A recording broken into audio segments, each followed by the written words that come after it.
The main character looked at the white sign. Rising from the ground, he thought that time and disasters, like a huge blade, cuts. Moving through the ruins, he noticed that times of disaster were cutting between old and new civilizations. Having stepped on the wreckage, the guy noted that now human civilization survives in this wasteland. He looked at the high wall and thought that huge fortress walls had been built, but order continued to collapse. The main character said with a serious look that the man said that before the disaster there was a lot of human technology. He asked why everything had disappeared now. Exhaling smoke, the stranger replied that they were in the hands of a few, and humanity's firearms were more powerful than he thought. Many workers stood in front of a huge wall. The main character asked if there was a weapon behind the wall and why not destroy it. Closing his eyes, the man asked how the interested parties behind the wall could refuse this natural class barrier. The plot tells us that when disaster strikes, survival is a must. The military walked through the settlement. The main character covered his face with a cap and hood. The military man asked if he wanted to go to Mount Jing, in which case he should ask Ren Zaiasu. As he walked past the military, he thought that this crowd of mercenaries lacked real combat experience. He wondered if they were heading into the wilds to die. A red light was visible from the forest. The main character was taken aback by this. He looked at the lava clot and saw a message that the breath of death had been detected. The monster began to crawl out of the magma. A crowd of demons ran towards the main character. A huge spider appeared and an inscription said that the breath of death had been discovered. A blue aura emanated from the wolf. There were drops of blood on the ground. Frowning, the protagonist wondered what, for them outside the walls, is their first weapon in the face of danger. A crowd of monsters stood in front of him. A message appeared asking if he wished to unlock his bonds. The main character was furious. There was a powerful energy in the area. He cried out that he wanted to unlock the shackles. It was raining heavily. The rat's corpse lay under the trap. Sitting in the bushes, the main character thought that it was bad luck and acid rain began to fall before the arrival of the prey. He noted in his mind that if he didn't bring the loot today, Yuan and he would die of hunger. As he continued to lie down, he emphasized the fact that even a sparrow would do. He saw the wings of a bird in the sky. Watching her closely, the main character thought that this was great and that this was really a sparrow. He looked at the bird. Her eyes glowed red. He jumped up sharply. He dodged the huge bird. The main character reached for the frying pan.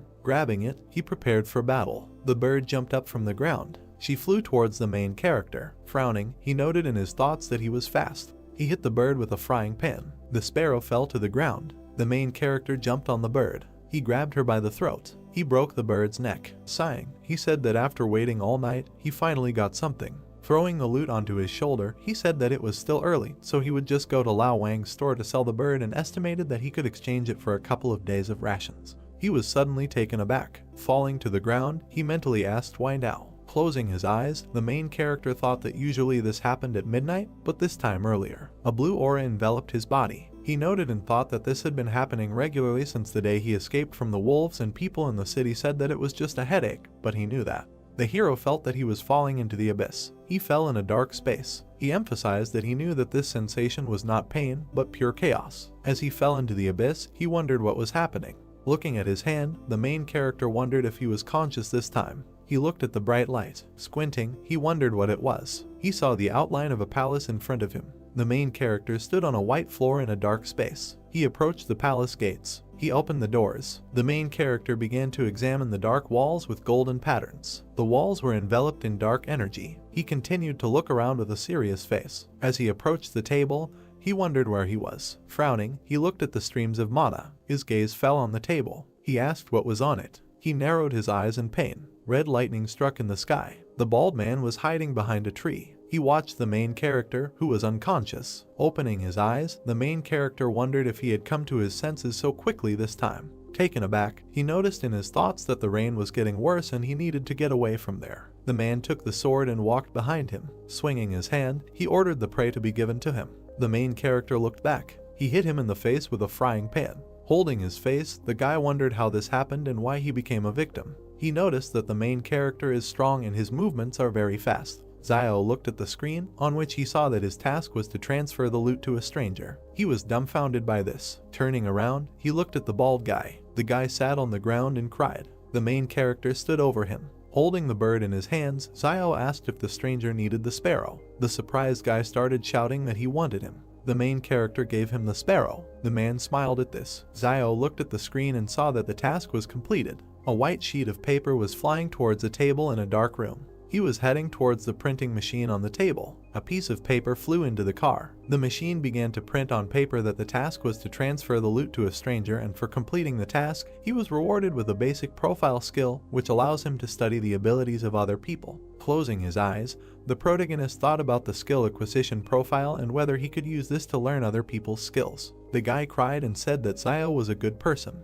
The main character looked at him out of the corner of his eye. He snatched the sparrow and declared that he would never get it even if he wanted it. The guy looked after Zio as he ran away. The enraged stranger screamed that this world was definitely heading into the abyss. Sunlight was breaking through the clouds. Zio walked through the dense forest. The main character covered his head from the sun. Beads of sweat ran down his face. He approached the dark gate. Many birds flew over the fortress. Cloudy skies enveloped the settlement. The main character walked among a crowd of people. Many passers-by looked at him with dissatisfaction. They whispered that Zio was back with his prey. Zio looked at them with a dissatisfied face. He grabbed his sword. A man with an angry face walked towards him. The main character narrowed his eyes. A grin appeared on the man's face. The guy grabbed him by the shoulder. With a serious look, he asked the stranger not to contact the main character. They looked after Zio. The guys looked at him and said that he was completely sick. Steam was coming from the high wall. The main character was heading towards a high wall. He approached a small hut. Having placed the bird on the table, Zio asked how much they would give for it. The merchant extended his hand. With a dumbfounded look, he asked to be more careful. Taking the sparrow, he said that this glass was very expensive. The main character frowned at his words. He looked at the empty shelves. The merchant began to weigh the sparrow. Smiling, he said that everything was correct and he weighed 3 jin 6 liang. Zio watched intently as the merchant cleared accounts. He said with a serious face that market prices are good now and sparrows cost 200 per jin, so the total is 700. The main character said with an embittered look that this was too little. The salesman adjusted his glasses. Shifting the scores, he stated that the maximum was 800 and there really wasn't enough meat in the fence, but everything had a price and they had to live by the rules. Zio grabbed the abacus and declared that it was almost winter, and there were few sparrows these days and below 900 was out of the question. Crossing his arms, the merchant began to quickly shake his head. The main character grabbed the bird and began to leave. The seller asked where he was going. Zio replied that he would go to Old Lai and ask his price. The merchant stood in front of him with a smile on his face and offered to negotiate, asking how much he wanted to sell it for. The main character said that first he would find out the price and then they would return to this issue. Smiling, the seller asked if Zio wanted 900 and then agreed, adding that he did not want to delay payment for Yuan's tuition. He noted in his mind that today someone from the fence came to buy game and he couldn't let Old Lai take advantage of it. Zio, with a straight face, clarified what the merchant said at the end. He began to tremble and asked what the price of the main character was. Smiling, Zio replied that he wanted 1,200 for the sparrow. Veins appeared on the merchant's face. The main character asked whether he agreed or not, noting that if not, then he would go to Old Lee. The seller began counting out the bills. He continued to count them with a puzzled look. Having given the money, he said that this was all there was. Having taken the money, Zio said that there was nothing wrong with it and the merchant would return it tomorrow. The main character looked up. He pointed his finger at the jacket and asked him to take it out, noting that it would be just right for Yuan. The merchant reached for his jacket with his cane. Putting it on the counter, he asked if Zio would like to buy it for himself, noting that he knew the price. For him it would cost 490. He noticed that he doesn't carry jackets very often, so if he takes one jacket now, he might end up dead in the winter. The main character replied that he was not cold. Zio's gaze fell on the medicines and he asked why anti-inflammatory medicines. The seller replied that one capsule is 210. This medicine is taken for 3 days in a row and he will give 3 capsules for him for 620 and will also give a dose of iodine as a gift. Looking at the cut on his hands, the main character asked to forget about it, adding that in winter there is usually no inflammation. After giving the jacket, the merchant asked the next time Zio catches a sparrow not to kill it, noting that there are noble people behind the wall who want to keep it for fun. The main character replied that it is possible to live, but it will be more expensive. Zio headed towards the houses. He entered the hut. His brother was sitting at the table. He said with surprise that Zio had returned. Having sat down at the table, the main character asked how things were going with his homework. The brother replied that everything was fine. He just thinks that listening to a school teacher is not as useful as following the main character on a hunt. Looking at Zio, he asked when he could watch him hunt. Looking up, the main character replied that he could be killed at any moment while hunting. He asked if he would rather go to school and study physics and chemistry than hunt. He emphasized the fact that knowledge is the most important thing and in this market town, no matter what chaos happens, no one will bother the teaching staff. Having stood up, Xiao thought that it was a pity that training was so expensive, otherwise he himself would have gladly gone to listen. Turning around, he said that he had saved some of the giblets before selling the sparrow so that they could be used to make soup. His brother saw the wound on his hand and reported it. After putting the offal into the cauldron, Xiao replied that it was just a scratch. The boiler began to steam. He put the giblets on a plate. He handed the plate to his brother and asked him to eat these giblets. Pushing the plate away, he replied that he would not and that the main character should eat, noting that he needed to recover. Xiao replied that he was not hungry. Yuan began to cry and said that he would not eat, adding that it was not some kind of scratch at all and he heard that 2 days ago someone died from an infection. Putting the plate on the table, the main character said that tears are useless and his brother understands that he cannot shed tears in this world, and this world has not believed in tears for a long time. He pointed his finger towards the street and asked Yuan to look at the people around them. He asked what would happen if someone came at night and stabbed them to death because Yuan didn't eat enough. Xiao stated that he sent him to school because he had the ability for it, and if he studied well, he would not have to go into the wasteland early in the morning to earn a living like him. Yuan sat down at the table. He started eating the offal. The main character patted him on the head and said that usually when they go out, Yuan is damn smart and cunning, but as soon as they get home, he acts like a crybaby. Xiao asked him to try on the new jacket when he finished eating. Looking at the main character, Yuan asked where his jacket was. Smiling, Xiao said that he wanted to rest. The frying pan was empty. Lying on the bed, the main character thought about the palace that he saw today. He frowned. Xiao suddenly opened his eyes. He began to look around. He saw the dark palace again. The main character noted in his thoughts that the palace had appeared again. He entered it. Xiao began to examine the palace from the inside. He extended his hand towards the dark stream of mana. His hand began to sink into energy. He wondered if it was all in his head. The main character saw a typewriter on the table. He took a white sheet of paper. He read the sheet on which was written about the task he completed today. Xiao looked at the car with interest. Looking at it, he noted in his thoughts that it was written about justice, decency, honesty, trust, friendship, and goodwill. Taken aback, he wondered if they were telling him that he needed to be a good person in a world where morality was a luxury. Looking at the table, he declared that nothing would come of it. A lonely girl walked through the settlement. She pulled back the curtain. The stranger entered the protagonist's hut. Yuan put the blade to her throat. Yuan pointed his blade at the frightened girl. Looking at her, he paused, then asked that she was Xiaoyu's sister. Xiaoyu smiled, tilted her head and replied that Yuan was still awake. He looked at her displeasingly and then stepped aside. Then the girl approached him and, smiling, asked where Xiaosu was. She heard that he was wounded. Approaching the dim fire, Yuan sheathed his blade and replied that the sparrow had wounded him in the arm. Hearing this, the girl nervously folded her hands and looked ahead. She saw the guy lying on the bed, and then she lowered her head. Yuan walked over to the table, put his hands on it, and then raised his head and said that she was 8 years older than his brother, so she didn't need to get so attached to him. Xiaoyu, blushing, shouted that he was a little tomboy. She thought of them as brothers. After these words, she stepped aside with her head down. Yuan looked at the walls of the room with displeasure, and then suddenly the girl said that okay, she will go home, let Yuan tell his brother that she came by when he wakes up. She began to leave the house, and he watched this event. The girl moved away. Gradually her silhouette began to blur, after which Yuan climbed over the bench, and then he left the house and sat on his knees. He took out his knife and looked around, and then suddenly he noticed something. Someone told him not to constantly bully his sister, it's not easy for her anyway. Turning around, Yuan saw the protagonist in front of him. When he saw him, he said that his sister was unclean. He saw her smoking the other day. Cigarettes are only given out in factories outside the walls, maybe she got them from some savage. He thinks that she became close to him because Xiao could always hit his prey when hunting. Hearing this, the protagonist frowned with displeasure and looked at his brother, and then, lowering his head, he asked who was clean. Getting out of bed, he added that if someone wants to survive in this world, he will not be able to remain pure.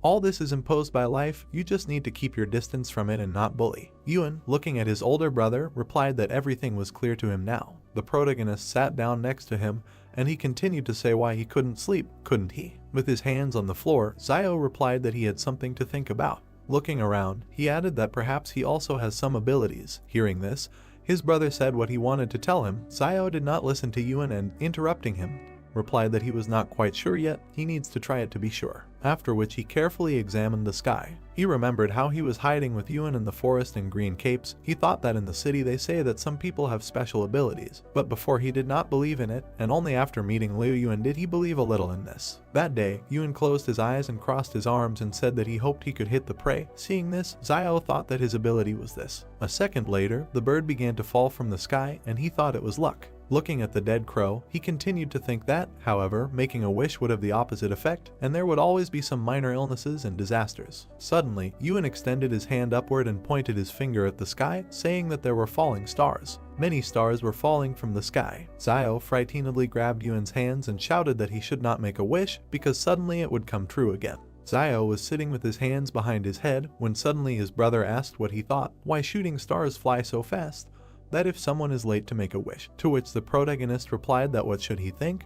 They fly quickly because he doesn't want to hear any of their wishes. We are transported the next day to a small building. A man with glasses appears in front of us, with children sitting next to him. He says that they will talk about technology in the era of civilization. Opening the book, he adds that they know what the term technology means. Ewan, covering his mouth with his palm, yawns and replies that he doesn't know what the teacher is saying, so then he should be silent and listen carefully. Zio watches this process through the window, and the teacher continues to say that he will use this example to explain to them what technology is. After looking at the book, he turns to the board. Zio, standing on his toes, carefully looks out the window and listens to the teacher. How suddenly he closes the book. And, looking at the class, he says that they have had enough for today, they need to go home and eat. Afterwards, he narrows his eyes and looks to the side, his gaze is drawn to an empty small window. Suddenly the protagonist turned to the side, the teacher told him that from this day on he could. Zio entered the classroom and bowed, and the man in front of him added that he could stand and listen to the lesson at the door,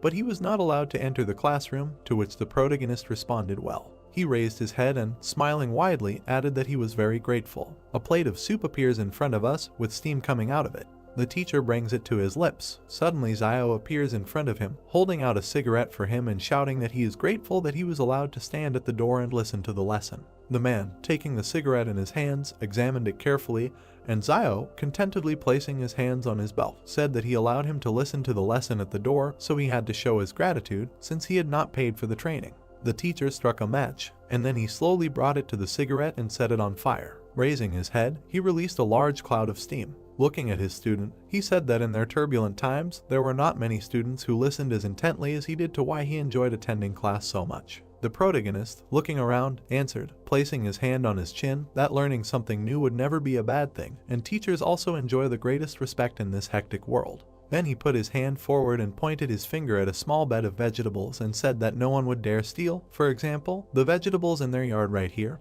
He was right. Hearing this, the teacher began to cough, taking in bad smoke. Looking at this, Zio said that he had been worried about one question for a long time. The teacher looked to the side in surprise and told him to ask. Zio imagined a huge city under a purple dome in his head and said that the teacher said that before the disaster, many technologies were available to humanity. Squinting his eyes, he added that why did it all disappear? His interlocutor, releasing another cloud of smoke, replied that this was due to the lack of offspring. Looking ahead, he added that in the post-disaster period, humanity was lucky to survive. How could it worry about learning? Hearing this, Zio asked that it is always possible to retain some information, to which the teacher narrowed his eyes and answered yes. And then he looked at the high walls and added that only this information is in the hands of a few. Zio turned to the wall, looked at her dissatisfiedly, and then said that the information was behind her. After taking a few steps and clenching his fist, he asked that in that case, why don't they destroy the wall? Spreading his hands to the sides, he added that most animals are afraid to attack people while they live together. Even without this wall, wolves will not dare to take a step. Not to mention the fact that the destruction of the wall would allow a lot of technology to be released so that civilization could be restored. Hearing this, the teacher pressed himself tightly to the cigarette and inhaled the smoke. And then, exhaling, he said that as long as there is danger in the wasteland, the renegades will live near the wall of the shelter. He imagined in his head men working tirelessly, and added that there would be a lot of cheap labor at the wall, and the consortium behind the wall would not allow it to collapse. The bare-chested man looked at the wall and wiped the sweat from his face, at which time the teacher continued to talk about how the interested parties behind the wall could give up this single-class barrier. After a second, he put out the cigarette and thought that he should save half to smoke next time. Then, putting it in his pocket, he said that they should stop talking and go to class, after which he thought that this guy quickly turned away so that he could hide the cigarette. Then, walking forward, he added that he would go to change his clothes smelled of smoke, and it would be bad if the students smelled it. For his sake, he said that everything was fine, that he had just inhaled this smoke, and he didn't even tell him to step aside. Hearing this, the teacher looked in front of him with displeasure. Suddenly, the protagonist looked in front of him in surprise and saw a task that said that the pursuit of knowledge is never easy, but what he is taught is what he will teach in the future. We are taken to the classroom. The teacher slowly walks to the blackboard. Zio goes inside and stands at the entrance while the other students inspect him carefully. The teacher, closing his eyes and clearing his throat, said okay, today they will take survival lessons. He, looking ahead, continued to say that they should not think that danger is far away, now their parents are protecting them, but when they become adults, they will have to learn to protect themselves on their own. Hearing this, the students looked in front of them with excitement and began to listen carefully, and the teacher continued to say that next they would talk about what to do if they encountered a wolf pack in the wild. He pointed his finger forward and added to tell him what he should do when he encounters wolves in the wild.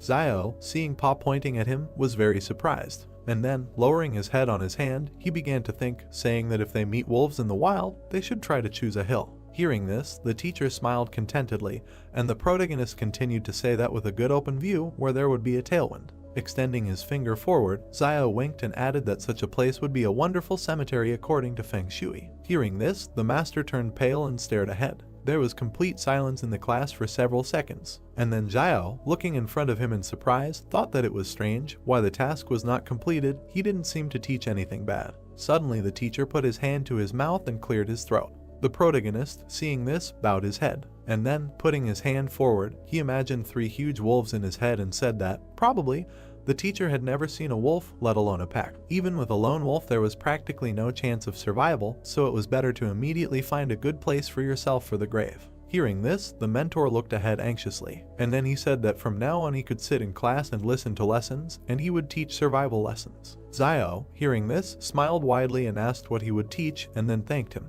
Suddenly, a system message appeared in front of his face with the message that the reward for completing the task of the first force appeared. Purple energy appeared around him and his clothes disappeared. Looking at his arms, he thought that he really felt an increase in muscle strength. Clenching his fist and furrowing his eyebrows, he continued to reflect that it seemed to him that the palace was not a figment of his imagination, it had a special power. Putting his hand to his chin, he squinted his eyes and imagined a muscular guy in his head, and then thought that if the strength value of an adult man is 3, before he had 2.5, but if he adds 1. Having looked menacingly in front of him, he continued to think that this is not more than that of an average adult. Smiling maliciously, he thought that in this way his chances of survival in the wild would become even higher. Suddenly, Yuan appeared behind him, and his voice scared the protagonist. Yuan, looking at his brother, said that what he meant was that the teacher allowed him to attend classes at school and invited him to be a teacher. Throwing his hands down, he added that maybe he wanted to make him a successor. Zio, smiling, raised his hand and said that he didn't think so, most likely he just didn't have enough cigarettes. Hearing this, Yuan turned pale and asked if he was serious, to which the protagonist went down to his younger brother and, with a wink, replied that it would be nice to be a teacher. When he gets old, he will transfer this position to him.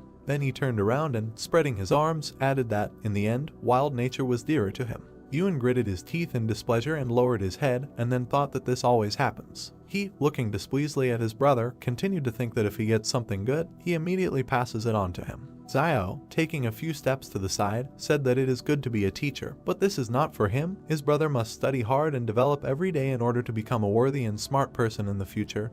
He understands this. Having not heard the answer, the protagonist and the task did not turn around, and then, extending his hand to his brother, he asked what he was doing, let him not lag behind, to which Yuan, running up, said that he was coming. Zio looked down and smiled. We are taken to the soldiers. They walk in an even column past the heroes. One of the fighters, with his hands behind his head, said that he just wanted to take a few days off, and now he was asked to go to Mount Sing. Zio, looking at the squad with displeasure, thought that these people were mercenaries. Passing by, another fighter looked at his comrade and said exactly what. But first they need to go to Quan Fuguyu and try to find someone who can show them the way. Frowning his brows, the protagonist thought that they were going to Mount Jing. This group of mercenaries from behind the wall lacked combat experience. Isn't it just suicide to rush into the wasteland like this? Then he walked past the girl. Suddenly he turned around and looked behind him. Looking at the leaving group, he thought that this girl, she gave off the feeling of a wild animal from the wasteland. Suddenly, Yuan, standing behind his brother, asked that he thought Fugui would recommend him as a guide. Everyone in the market town knew that he was very familiar with the wilderness. The protagonist, looking ahead, replied that usually you can go to the Jing mountain area on your own 2 feet and get out of their feet first. Whoever wants to let him go, but he won't go. There is something strange in this group, so they should better avoid there. We are transported to the evening. Zio enters the tent. He is greeted by a concerned Yuan, asking if his wounds are okay. To which Zio replies with a smile that everything is fine. His brother, frowning with dissatisfaction, shouted at him not to lie to him. Last time he already tried to hold on through force. Zio, going deeper into the tent, pulled his hands up and told him not to worry, he was not going to play with his life. Suddenly they heard someone's footsteps and a voice asking if this guy really escaped from the wolves alive. Another voice replied that of course, how could he lie? Hearing outside voices, Yuan and Zio turned around worriedly, and then they suddenly fell to the ground, grabbing their weapons. They walked forward slowly. Zio walked to the door and looked out a little through the crack.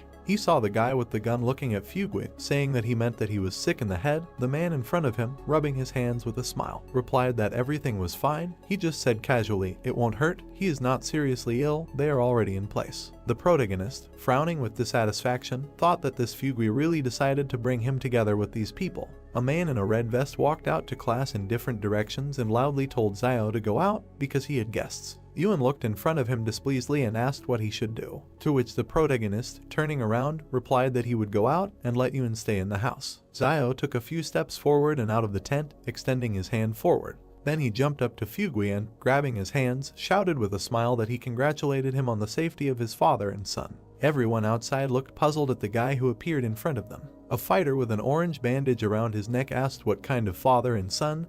He meant capital and interest. A second later, he opened his mouth in displeasure and shouted that no, this schizo is definitely sick, what kind of nonsense is this? He grabbed Fugui by the collar and, pointing his finger at Zio, shouted that yes, he was definitely sick, and he told him that everything was fine, at least he knew what would happen to him because of his lies. Afterwards, the squad began to move away, and Fugui, stretching out his hands towards them, shouted that they would allow him to explain, because Zio may be sick, but this is not at all the case. Tears flowed from Fugui's eyes. He turned to the protagonist and asked him why he wanted him dead. And then he ran to the detachment, saying that they would allow him to explain. The detachment commander shouted that he was giving him time until dawn to find a suitable person for this job. Suddenly the girl with the sniper rifle stopped, and then, turning back, she looked at Zio for several seconds. After a while she turned around and continued on her way. The protagonist noticed this and frowned, and then a bundle of paper and a system message appeared in front of him, saying that the necessary skills would be learned in a random order. He, looking in front of him in surprise, thought what random study meant.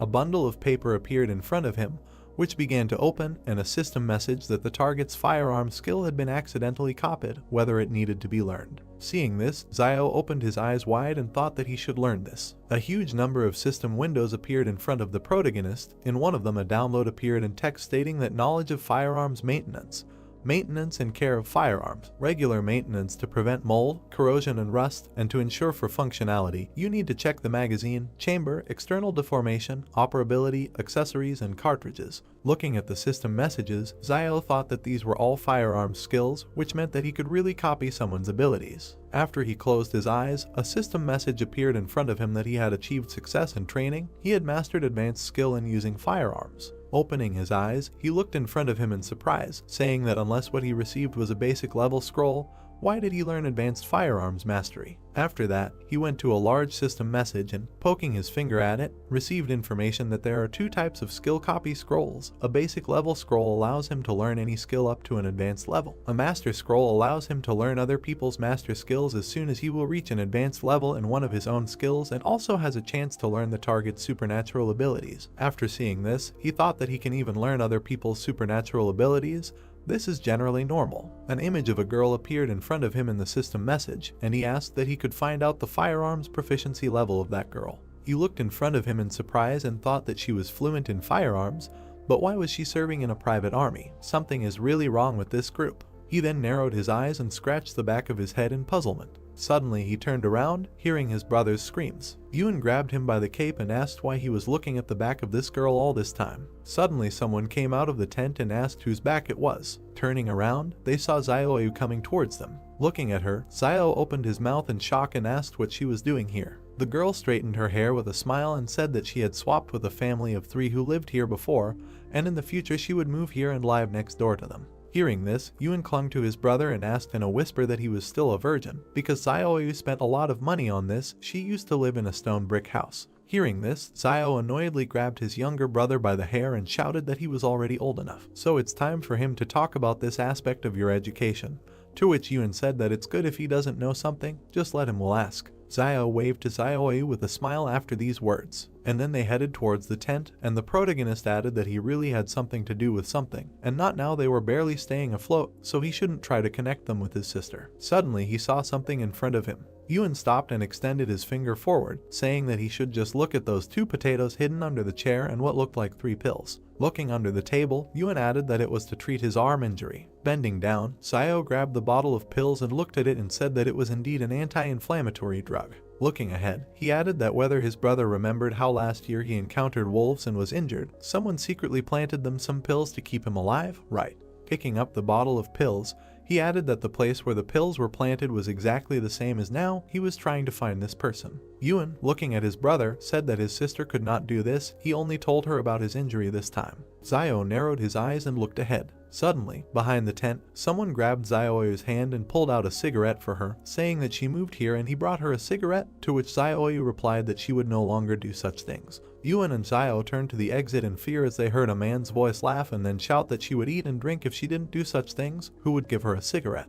The protagonist grabbed his dagger. Meanwhile, the guy tore Zioyu's clothes and she raised her head and screamed for him to let her go. Zio, gritting his teeth, jumped out of the tent like lightning. Looking ahead with dissatisfaction, he saw a system message that he had a new task to help. Squinting his eyes, he thought that even without this task he would have helped. Then, grabbing his dagger, he made a quick dash forward. The man in front of him looked ahead in fear, and then, smiling, he thought that the little guy with the bone knife wanted to stab him. Then he took out a huge machete and, smiling, thought that he had real iron here. Suddenly, in a second, Zio's machete cut him into 2 pieces. The man looked at his broken blade in fear and shouted that how was this possible. The protagonist then let go of his dagger, and, grabbing the scoundrel's hand, he hit him in the stomach with all his might. Then, literally in a second, he went behind his back and began to break his arm. And then at great speed he hit his face on the floor. Blood flowed from the man's face.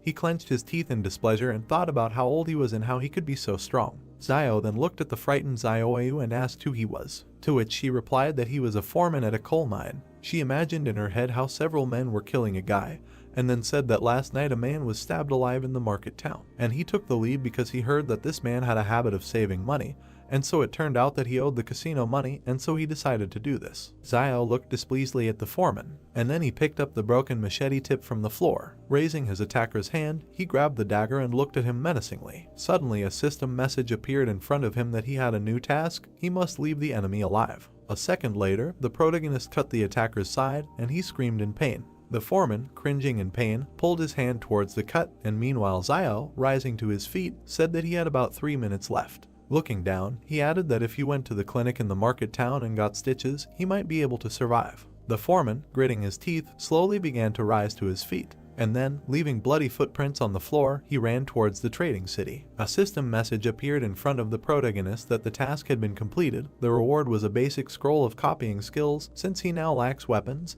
he begins to complete a side task. Looking at these system windows, he thought that the first task should be to rescue Zioyu.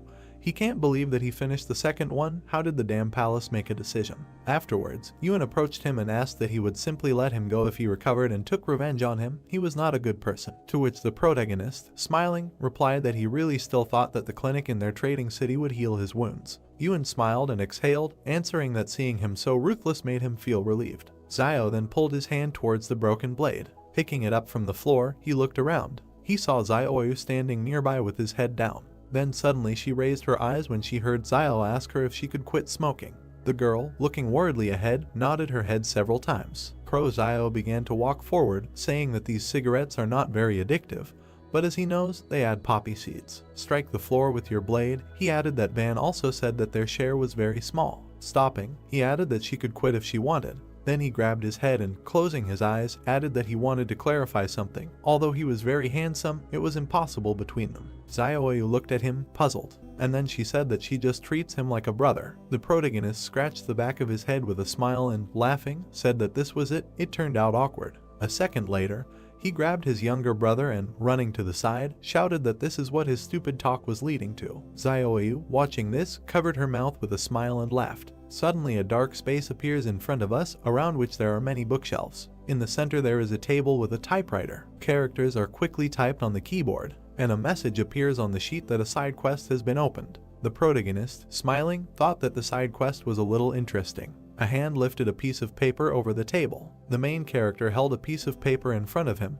When he began to read the contents, he thought that the task was related to weapons and decided that it would be nice to get a new one. On the parchment it was written that since he lacked weapons, a side quest was opened, which was that he must receive 100 sincere thanks in order to unlock the weapon, and that also thanks could be used to exchange for items. Zio pursed his lips and looked down when he became indignant at the need to collect thanks, and sincere ones at that. The guy's attention was caught by another sheet of paper in the typewriter. It was written on the parchment that one thank you had been received from Zioyu, and that the unlocking of the weapon was 1/100th. Then the main character thought that the palace was quite accurate in its judgment, so he was glad that he saved not an insensitive person. The demon inside the guy rubbed his hands as he thought that it was a pity that instead of gratitude one couldn't collect negative emotions. Otherwise he would have tried so that in just a few minutes the whole city would be filled with negativity in his direction. Yuan was sitting at a table with a candle burning on it. Zio sat on the bed and asked the boy to thank him. Yuan opened his mouth slightly, sweat appeared on his face.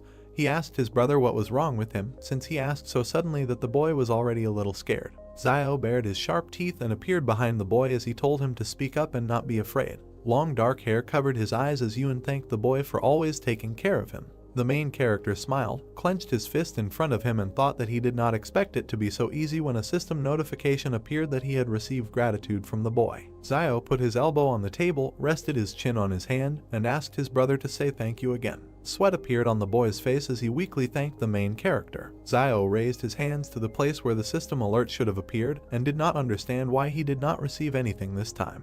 He pointed his finger at the boy and told him that he had not thanked him sincerely, and asked him to be sincere next time, and then added that sincerely meant it was from the bottom of his heart, and asked his brother to do it again.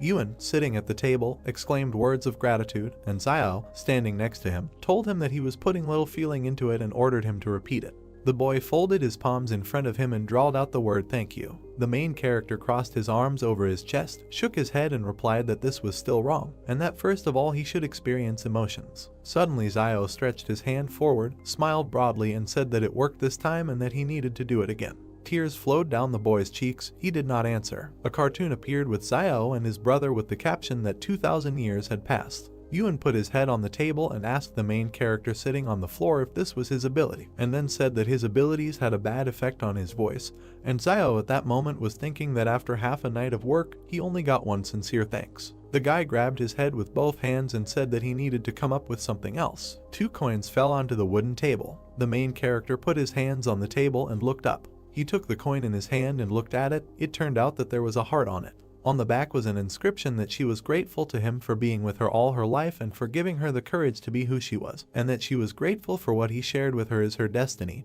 and for the flowers that bloom and fall, and the promise that she will cherish them all. Zio raised his hand with the coin to his face as the melody enveloped him. The guy looked back, where there was some movement. He turned around and saw a large metal device behind him. The main character came up and began to examine it while he was thinking about what it was for. Zio saw 2 narrow holes. He looked down and thought about trying to throw a coin there. The guy raised his hand to the slot and placed a coin there. At the bottom of the device there was a shelf into which a black jar fell. The main character took it in his hand, looked at it and thought that it was medicine. That's what it said on the jar, and Zio continued to look at it and wonder if it was possible to tell what the medicine was for. Suddenly the guy opened his mouth and eyes wide. He found himself at home in front of the table at which Yuan was sitting. The boy opened his mouth wide and turned to his brother, asking what kind of magic he had done and why a small jar suddenly appeared in his hand. The main character was trying to open the medicine bottle while he was thinking that since there was only one word written on this medicine bottle, could it be a panacea? He used his fingers to remove the black contents from the jar and decided that it was worth a try anyway. Zio sat down, closed his eyes and brought his fingers with the ointment to the wound.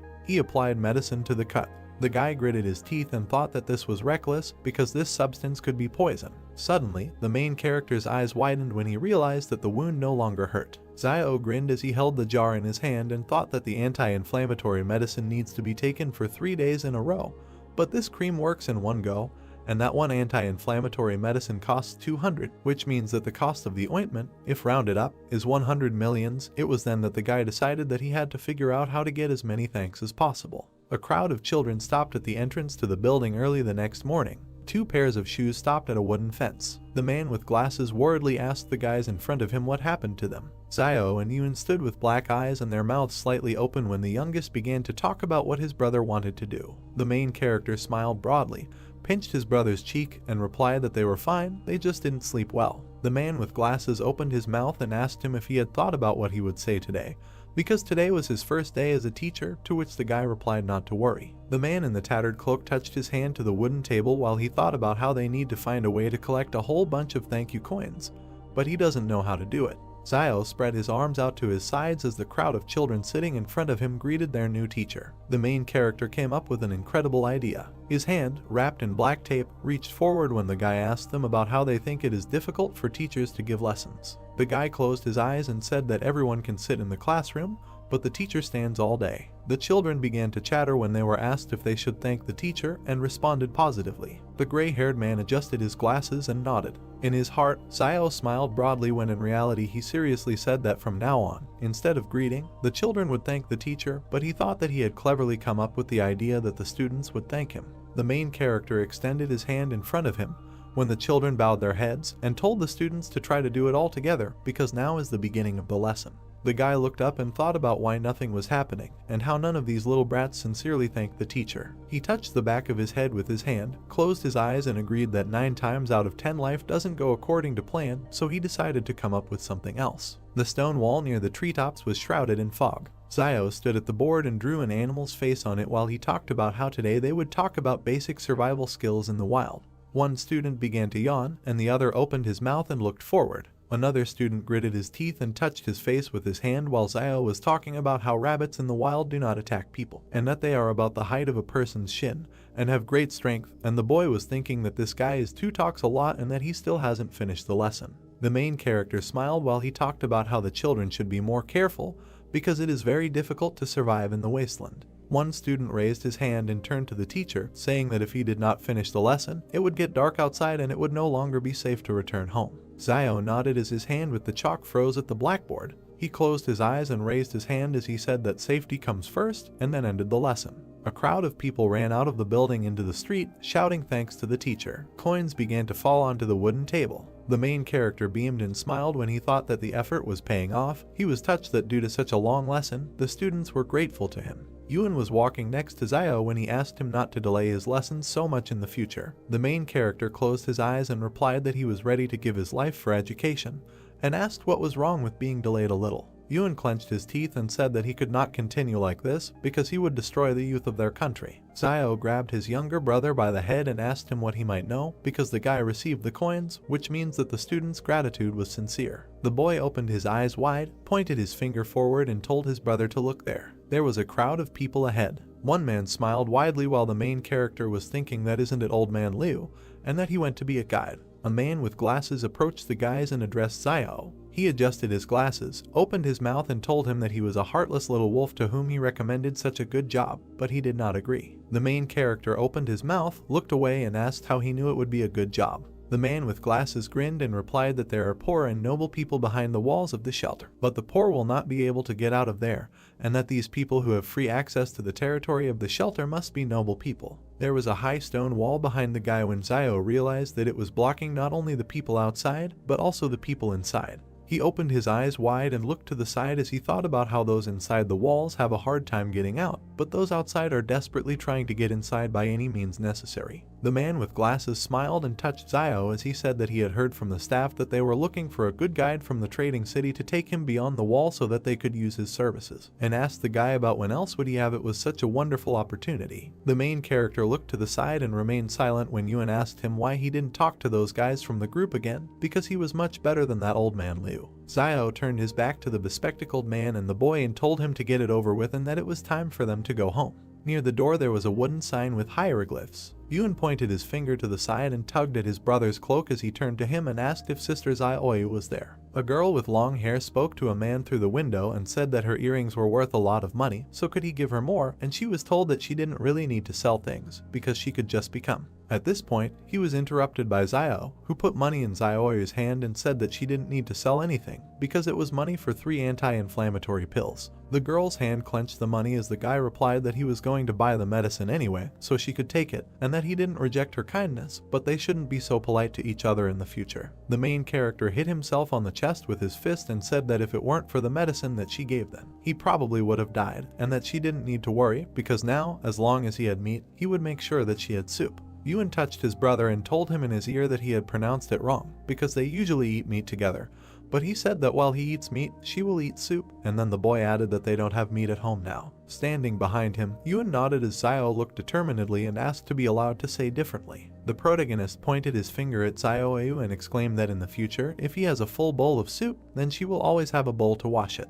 The girl smiled, closed her eyes and replied that from now on she would wash the dishes and laundry for him. The man knelt down and began to beg the doctor to help his family. A man in a white coat stood next to the wounded guy while the man at his feet talked about how their family could not survive without him. The man looked down and asked what was the point of visiting a doctor if they couldn't afford it. Zio and Yun stood and watched as the door slammed shut in front of the kneeling girl. The main character opened his mouth, turned to his brother and said that he should remember this, because in front of him is their reality. Drops of rain began to hit the roofs when a voice said that acid rain was coming and that they should go home quickly. The girl and two guys ran in different directions, trying to hide from the rain. Yun turned his head to Zio and said that it is very easy for doctors to receive gratitude, because they all thanked the old doctor when he was still here. The main character lowered his hand when his brother said that it was a pity that he didn't know anything about medicine. The guy asked what kind of nonsense he was talking about. Zio's eyes widened when he thought that even if he didn't know how to heal, he could learn. A piece of paper appeared above the typewriter when the main character added that if he became a doctor, he would be able to earn money and receive gratitude, and thus solve two problems at once. The door that led into the building was illuminated by the sun. Zio sat against the wall of the house with a sign and thought that he didn't know what time the clinic usually opened, but it wouldn't hurt to come early. The clock struck 2 o'clock in the afternoon when the guy wondered if it was time for him to show up. The door opened slightly. The man in the robe came out, stretching and yawning. Suddenly, he opened his eyes wide and screamed. He stood on one leg next to the guy sitting on the ground and asked him what he was doing here, squatting, and Zio told him to mind his own business and not pay attention to him. The man in the robe touched the door and said that if he wanted to see a doctor, he had to bring money, and that without it he could sit here all day. A piece of paper appeared in front of the main character, and he laughed when a system notification appeared that the target's skill would be learned at random. The guy's hand squeezed the sheet. An alert popped up asking if he wanted to learn the target's skill called Deception, which was randomly selected. The paper disappeared from Zio's hand. He opened his eyes and mouth wide and thought that he was here to learn medicine, and that there was no point in learning Deception, and also that this random skill was too random. The main character turned his head and gritted his teeth as he thought about how this guy was so disgusting that he had a skill in Deception. The man in the robe was holding something in his hands when he turned his head and looked towards the guy. Sweat appeared on his face. He opened his eyes wide when he remembered that he knew Zio, and thought that it was not for nothing that he seemed familiar to him, and that he was a well-known cruel guy in the city. The man was scared when he did not understand what he wants from him, because he didn't contact him. The main character pointed his finger at the system window in front of him and wondered what level of medicine this doctor had. In response, a message came with the words that from the information about the target it is known that he does not have any medical skills. Zio clenched his fist and gritted his teeth as he protested that how could he be a doctor without medical skills. The guy threw a frying pan at the head of a man in a white coat and shouted at him that he had been making money from fraud all these years. The man began to cry and told the guy not to talk nonsense and that he was not deceiving anyone. Zio turned around and walked away from the man in the white coat, holding the frying pan and touching his face with his hand, thinking that he would have to think again about how he could become a doctor without studying medicine. He looked at his hand and realized that the wound was almost healed. The guy remembered the metal device and smiled when he realized that he could heal cuts. The main character entered the house and asked Sister Zio what she was doing here. The girl was sitting on the bed and holding a black thing in her hands when she said that she saw that the clothes he was wearing were torn, and therefore came to sew them up for him. Yun was carrying a plate in his hands as he passed by Zio when he asked what he had in his hands, and he replied that it was Sister Zio who had prepared the porridge for them. The main character pinched his younger brother's neck and asked him if he had said thank you to the girl, to which Yun replied that he had not said so yet. The boy bowed and thanked Zio, and the girl jumped up and told Zio not to hit his brother, to which the boy replied that he could be spoiled with him, but he couldn't be like that with others. The girl sat down by the fire and put food on a plate while she told the main character standing next to him that it was time to eat because they were still growing. The guy opened his eyes wide and beamed when he thought that they had never been told that they were still growing.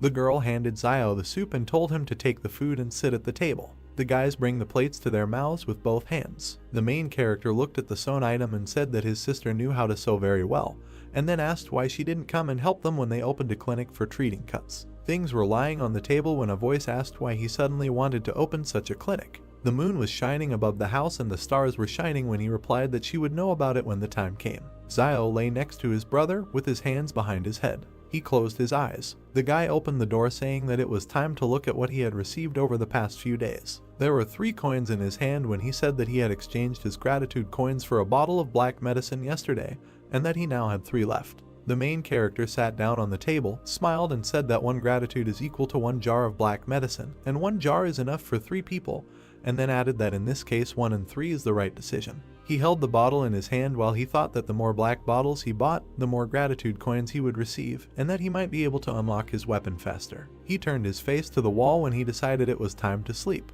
The boy stood next to the girl, waving to his brother and asking him to be careful. Zio smiled and thought that those who take risks will definitely get what they deserve. While the pick was breaking the ground, he thought that tall trees are always the first to be blown by a strong wind. The man who was dripping with sweat turned his head to the side when the main character was thinking about what needs to be done so that people don't think that he wants to deceive them. The man opened his mouth and asked Zio what he was doing here, and then assumed that he was cutting the grass here. The guy crouched down and tried to pull out the plant while he thought that since he already had the medicine, he should cut a few blades of grass. He turned his head and grinned as he explained that it was to give the appearance of being a herbalist and not to come under suspicion. Zio approached the man with the herb and said that it was not a weed, but a medicinal herb, and when he asked again, the guy replied that if you add the herbs in different proportions and boil them, they can be used to heal wounds, and then he asked the man what he thinks about how the main character recovered from his previous injuries. The man opened his eyes wide and assumed that the guy endured everything by willpower. Several people stood at the entrance to the house. Zio sat by the fire and looked at the crowd outside. He opened his mouth and smiled. Men on the street stood in disgust among themselves. Birds were flying over the roof of the house. The main character gritted his teeth and looked away irritably when he thought about why no one was asking anything. The guy went out into the street and pointed his finger at someone from the crowd. The man pointed to himself and asked again, to which he was told to come over. He turned to look at the crowd as Zio stood in front of him. The main character hugged the man and told him to ask him what he was doing. The man opened his mouth and asked him a question. Zio smiled sweetly. He pointed to the dishes on the fire and replied that he was making an herbal medicine that not only had anti-inflammatory and analgesic properties, but also quickly healed wounds, and that he had previously hidden this from everyone. There was grass in the water when the guy exclaimed that today he finally realized his mistake and decided to share it with them. The men began to discuss among themselves that everyone knew that he simply endured everything out of character, and that no one would believe that he could treat anyone. When Zio exclaimed that he was going to open a clinic for treating cuts and called them to his place if someone will get hurt. When people turned away and began to leave, the main character thought that this was not normal, that no one cared about him. A man suddenly approached the guy. Zio saw his bandaged hand. He grabbed it and asked the man if he had injured his hand while working, and if he wanted to get excellent medicine. He was told that he didn't need anything. The main character put the man against the wall.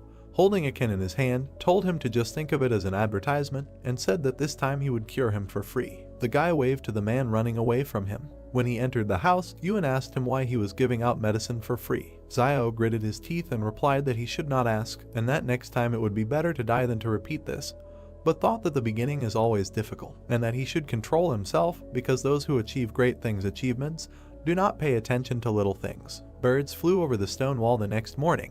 When Zio left the house, someone was waiting for him on the street. The main character opened his eyes wide and asked the man what he was doing here so early, because he hasn't been going out to catch sparrows lately. Old man Wang with glasses smiled widely and asked the guy if he had cured Tedu from the eastern part of the city yesterday. The main character closed his eyes when he learned the man's name. The guy crossed his arms and replied that he worked without intermediaries when Wang asked him if he still had the medicine and suggested that Zio give it to him and he would sell it.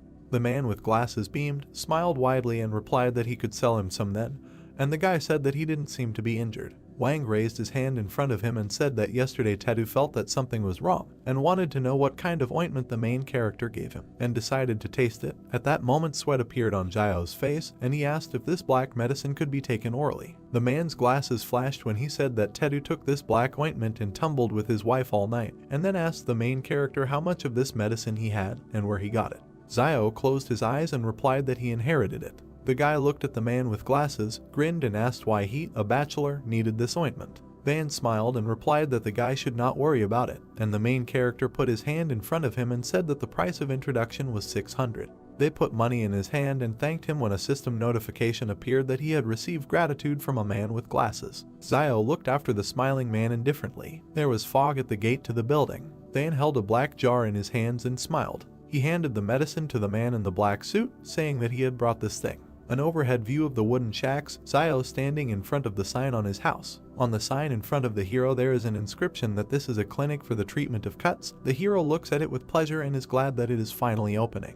3 pairs of male legs, blood dripping on the ground, someone complaining that he can't do it anymore and that he's in damn pain and can't run anymore. 3 wounded villagers, one is bleeding from his arm, another is holding his shoulder, and the third is holding his leg. The man in the center, in a purple shirt, says that they need to hurry. The hero notices men passing by who are heading towards the charlatan's clinic. A man in a white jacket happily notes that they are already near the clinic. Zio's eyes begin to shine when he realizes that these are his first clients. A task window appears that says that the hero needs to save 3 patients. Zio thinks that he did not expect the first patient so soon. Zio puts his hand on his head, sighing and asking for an apology. He runs up with a sharp jerk towards the men, who have not even had time to notice him yet, grabs them from behind, jumping on them. The hero throws the wounded near his hut, tying them up. A man in a purple shirt, lying on the ground, asks the hero what he wants. MC stands with a serious face against the sky and says that the doctor at the clinic they were going to see is a charlatan, and he is trying to save their lives. Zioyu leaves the house, looking at what is happening. The hero shouts to her that they have patients to treat.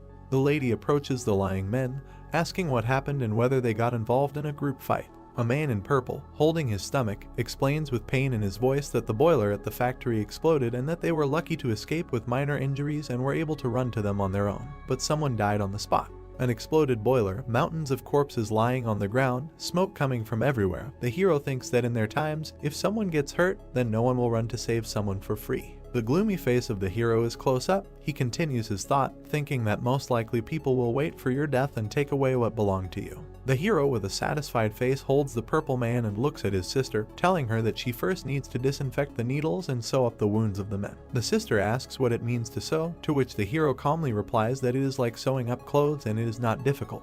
With worry on her face, Zioyu straightens her hair and says that she is ready to do it. The needle warms up in a woman's hand over a candle. The sister inserts a hot needle into the man's arm. The man screams in a frenzy of pain. His whole face is distorted. He turns to Zioyu and shouts that he can understand that she heated the needle to sterilize it, but couldn't she have waited for the needle to cool down before stitching? MC replies with a happy face that everyone makes mistakes sometime. Their nurse is not entirely familiar with the process on her first day and will get better with time. MC sticks his fingers into the medicine, about to take some from the jar, and says it's time for the medicine. The hero with a predatory face turns to the men, saying that his medicine is very valuable, but he will not charge them much and that it will cost them the same as in the clinic, namely 600. Zio hugs the man, holding his medicated fingers over his shoulder. He says that for his work the man gets 2,000 or 3,000 a month, so he should be able to pay 600 for his life. The man, clearly afraid of the hero, says that I agree, the hero just needs to go easy on him. One of the patients stands up from his seat with a sharp movement, preparing to run. He runs out of the shack, attracting the attention of his colleague and hero, who says that escaping from his clinic is not so easy. The man in the gray shirt is also about to give up, but the hero grabs him by the shoulder, saying that the patient has escaped and Sister Zioyu needs to sew up the wound of the man in gray first. Zio runs out of his blade at great speed, catching up with the escapee. Zioyu, folding his arms on his chest, asks the man in gray if he also wants to run away, and if he also wants to run, then she will sew him up later, to which the man, looking down glance, replied that no, he would not run and let his sister stitch it up. An escaped man leans on some shack, breathing heavily. MC grabs the man who thought he had gotten away and says that it's good that he runs fast. The man turns around in horror, and his brain begins to work at increased speed, trying to comprehend what is happening. The hero asks how far the man is going.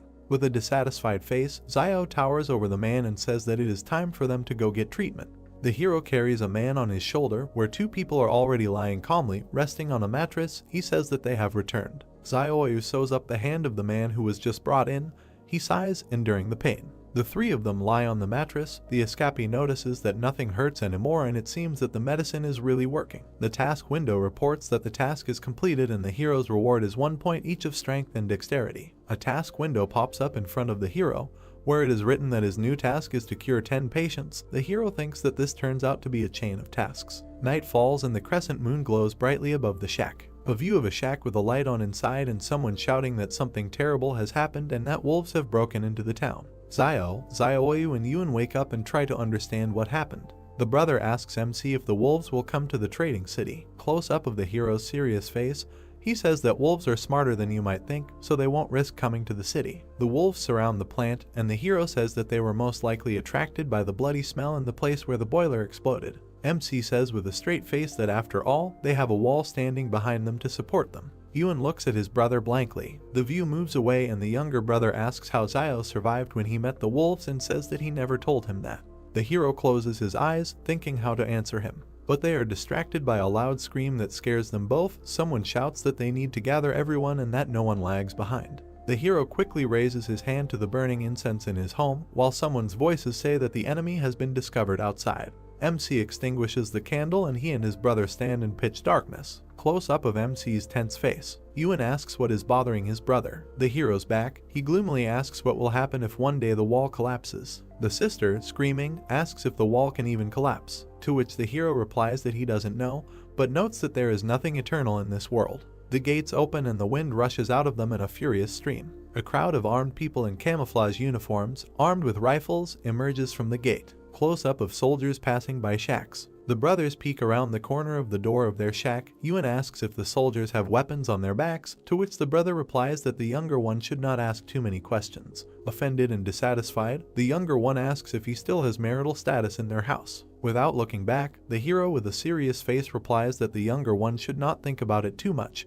and that his place in the family is simply to live. Two soldiers walk behind each other. The one in front stretches his back, asking if they can't just go back if only a few people died in the factory, and complains that they will now have to kill wolves all night. The second soldier walking behind, shouting, replies that he should shut up, because this is a task from above and he needs to stop complaining. But the one walking in front, carefree, answers, asking what his colleague is afraid of, because the officials do not hear them, and they, most likely, are still in bed with women. A close-up view of the weapon that is hanging on the soldier's back. MC thinks that his study skill is very useful and he knows everything about their weapons, and that once he can get his hands on the weapon, he will immediately be able to use it. View of the ever-retreating soldiers walking among the shacks. The hero, coming out of the corner, tells his brother that he is going to Sister Zioyu this evening and that he will return when Zio returns. Ewan shouts at his brother's back, asking where he is going.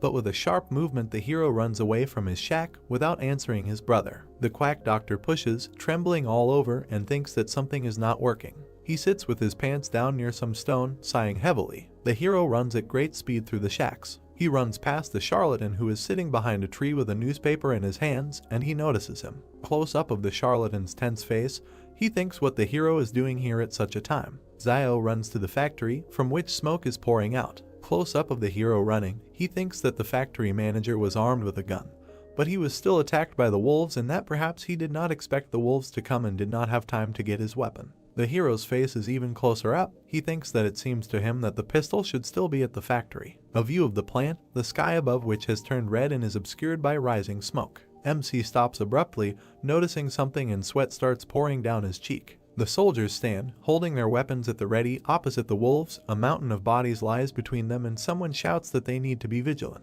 Wolves are close up, their eyes glow blue, and drool flows profusely from their mouths. The soldiers, who are starting to sweat, can see that they have just fired a clip. From the smoke that comes from their weapons, MC notices that the wolves are not at all afraid of bullets. People standing behind the soldiers shout at them to get down to business. A man in a business suit grabs a soldier by the shoulders and shouts for him to shoot. A shot is fired, the bullet hits the paw of one of the wolves, and a trace of pain appears on his face. The wolves look at the reader and begin to walk towards the soldiers. Immediately, many wolves jump up and attack the soldiers from above. The man who just fired the shot screams in horror. You can see how the wolf cuts the soldier's head. A huge stream of blood flies through the shadows. MC, meanwhile, begins to bypass the firefight, moving through the courtyards of the plant. Around one of the corners he sees a battle going on. Blood is spraying from someone, and the hero thinks that a private army is fighting the wolves and all the personnel have been recalled, so the side of the factory in which he is now must be safe. The hero stands with his back to the concrete slab and carefully looks out of it.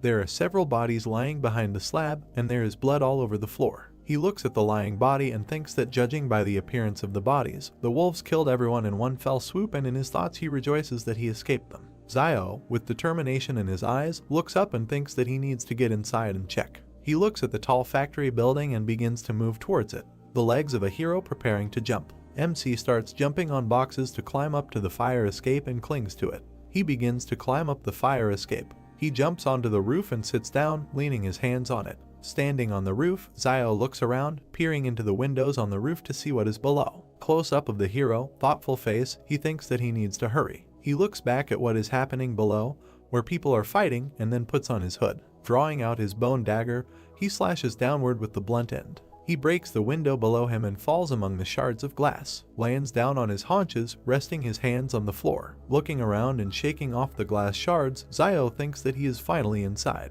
He calmly removes the hood from his head, standing among the dead bodies. The hero's back, he looks at the bodies lying on the floor here and there, and thinks that it looks like there was a battle here. But for some reason all the bodies are directed in one direction, and notices that in a critical situation, people run either to safe places or to places where weapons are stored. Few of the stairs leading down, it is covered in blood. Zio goes down the stairs, walking around the corpses, and notices some red light from below. A close-up of his face, he thinks that this is most likely a shelter in case of emergencies. A stone door with 3 red lamps on top. Under the door of the shelter lie torn bodies, some of which are leaning against the door. Zio touches the door and, not understanding himself, asks if the door is locked. He knocks on the door with his hand. He leans against the door, trying to hear something. Someone presses a button with their hand and the door begins to open slightly, which MC notices, thinking that someone is opening the door. Rushing under the door, Zio notices a man in a business suit holding a gun in his hand. He asks if a man has come here to save him.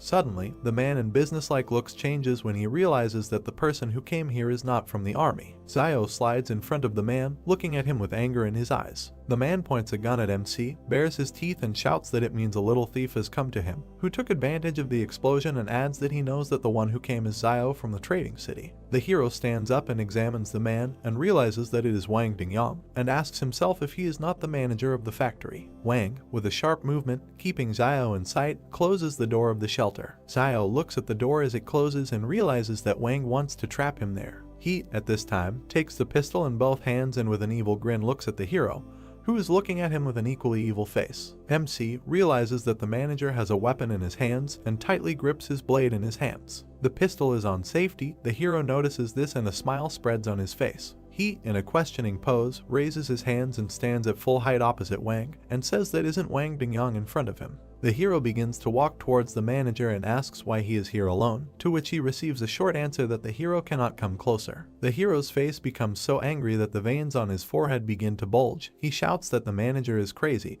and that he was the first to run into the shelter, after which he closed the door, not letting the rest of the people in. Wang, holding the gun tightly, shouts that a poor man like Zio shouldn't be asked so many questions, and continues, shouting that Zio needs to take him back to the city so he can save his life. The hero, with an evil smile, asks if the manager wants to save his life, and continues, saying that he will be afraid that he will tell the truth about how he abandoned everyone in order to survive himself. The manager begins to have a drop of sweat running down his cheek, and he doesn't stop grinning, asking how the hero knows this. Zio, with a playful face, raises his finger up and declares that no one knows his son better than his father, to which Wang is lost, not understanding what the hero is leading to. Wang, no longer grinning, but just angry, shouting, doesn't the hero think that he doesn't dare to kill him? View from above, of Wang and Zio standing opposite each other. The manager shouts that he will shoot the hero and will continue to wait for the army to arrive, and that he is a man from behind the wall, and that means that the army must come to the rescue. The hero jumps and makes a dash towards the manager and with a dissatisfied face asks if the manager doesn't know that his weapon is on safety. The manager frantically realizes the MC's words and looks back at his gun.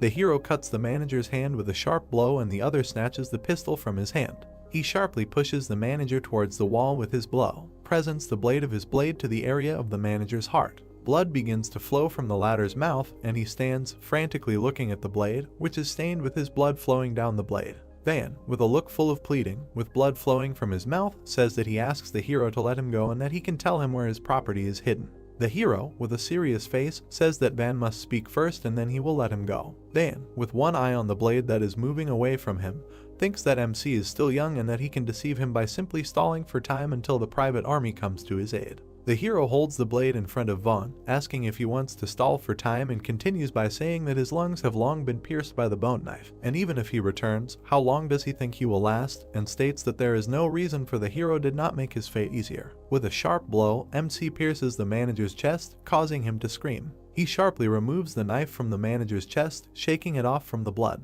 He sits down opposite the manager's body, searching it. 2 clips in Zio's hand, he thinks that the fact that the manager had 2 extra clips was just right for him. The hero passes by the bodies, heading towards the exit, and thinks that he must get out of there as soon as possible, and that perhaps the army to rescue Wang Dingyang is already on the way. Exhaling from fatigue, Xiao enters his shack. Yun stands opposite his brother, with his arms extended towards him, and joyfully says that he has finally returned and asks if he is injured, to which Xiao replies that everything is fine and asks if anything happened in the city while he was gone and whether the military returned. Yun grabs and examines his brother's hand, saying that some of them returned with some wounded, to which the brother is indignant, saying that he shouldn't be touched and that everything is really fine with him. Xiao sits down at the table and pours himself some water from the kettle. The younger one tells him that they also brought the corpses of their teammates and wild wolves and that the remaining people are said to have continued on their way to the factory. Xiao takes a sip from his glass, thinking that it seems that guns still have a deterrent effect on wolves and that against a private army with guns,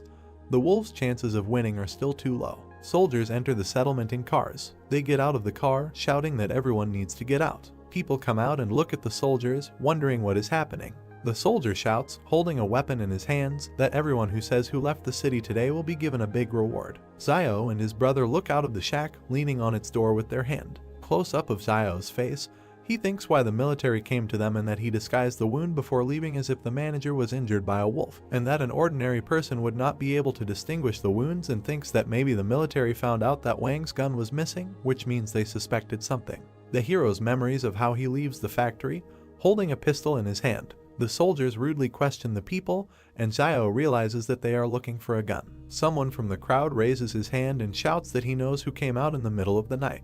The quack doctor shouts that it was Xiao and that he saw it with his own eyes. He turns and points his finger in the hero's direction, shouting that it is him. The hero's eyes are close up, sweat begins to flow down his cheeks. The soldier points in the hero's direction, instructing his subordinates to search Xiao. Old man Wang rushes out of his seat, waving his arms and shouting that Xiao is the same guy that Boss Luo asked to keep an eye on over the wall, and that they can't treat him like that.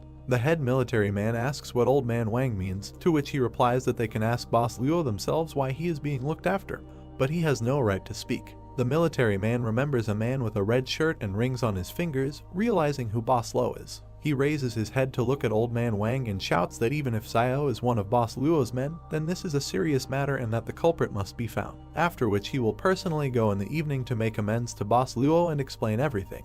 The soldiers grab MC, they run their hands around, looking for something under his clothes, which displeases Xiao. The military tries to enter the brothers' shack and Yuan, clutching a knife, shouts that they cannot enter. But the older brother looks around, shouting to him that he needs to let the military through. The younger one has a confused face and is trembling. The charlatan smiles, looking at what is happening and grins. The soldiers enter the shack and begin to search for something in it.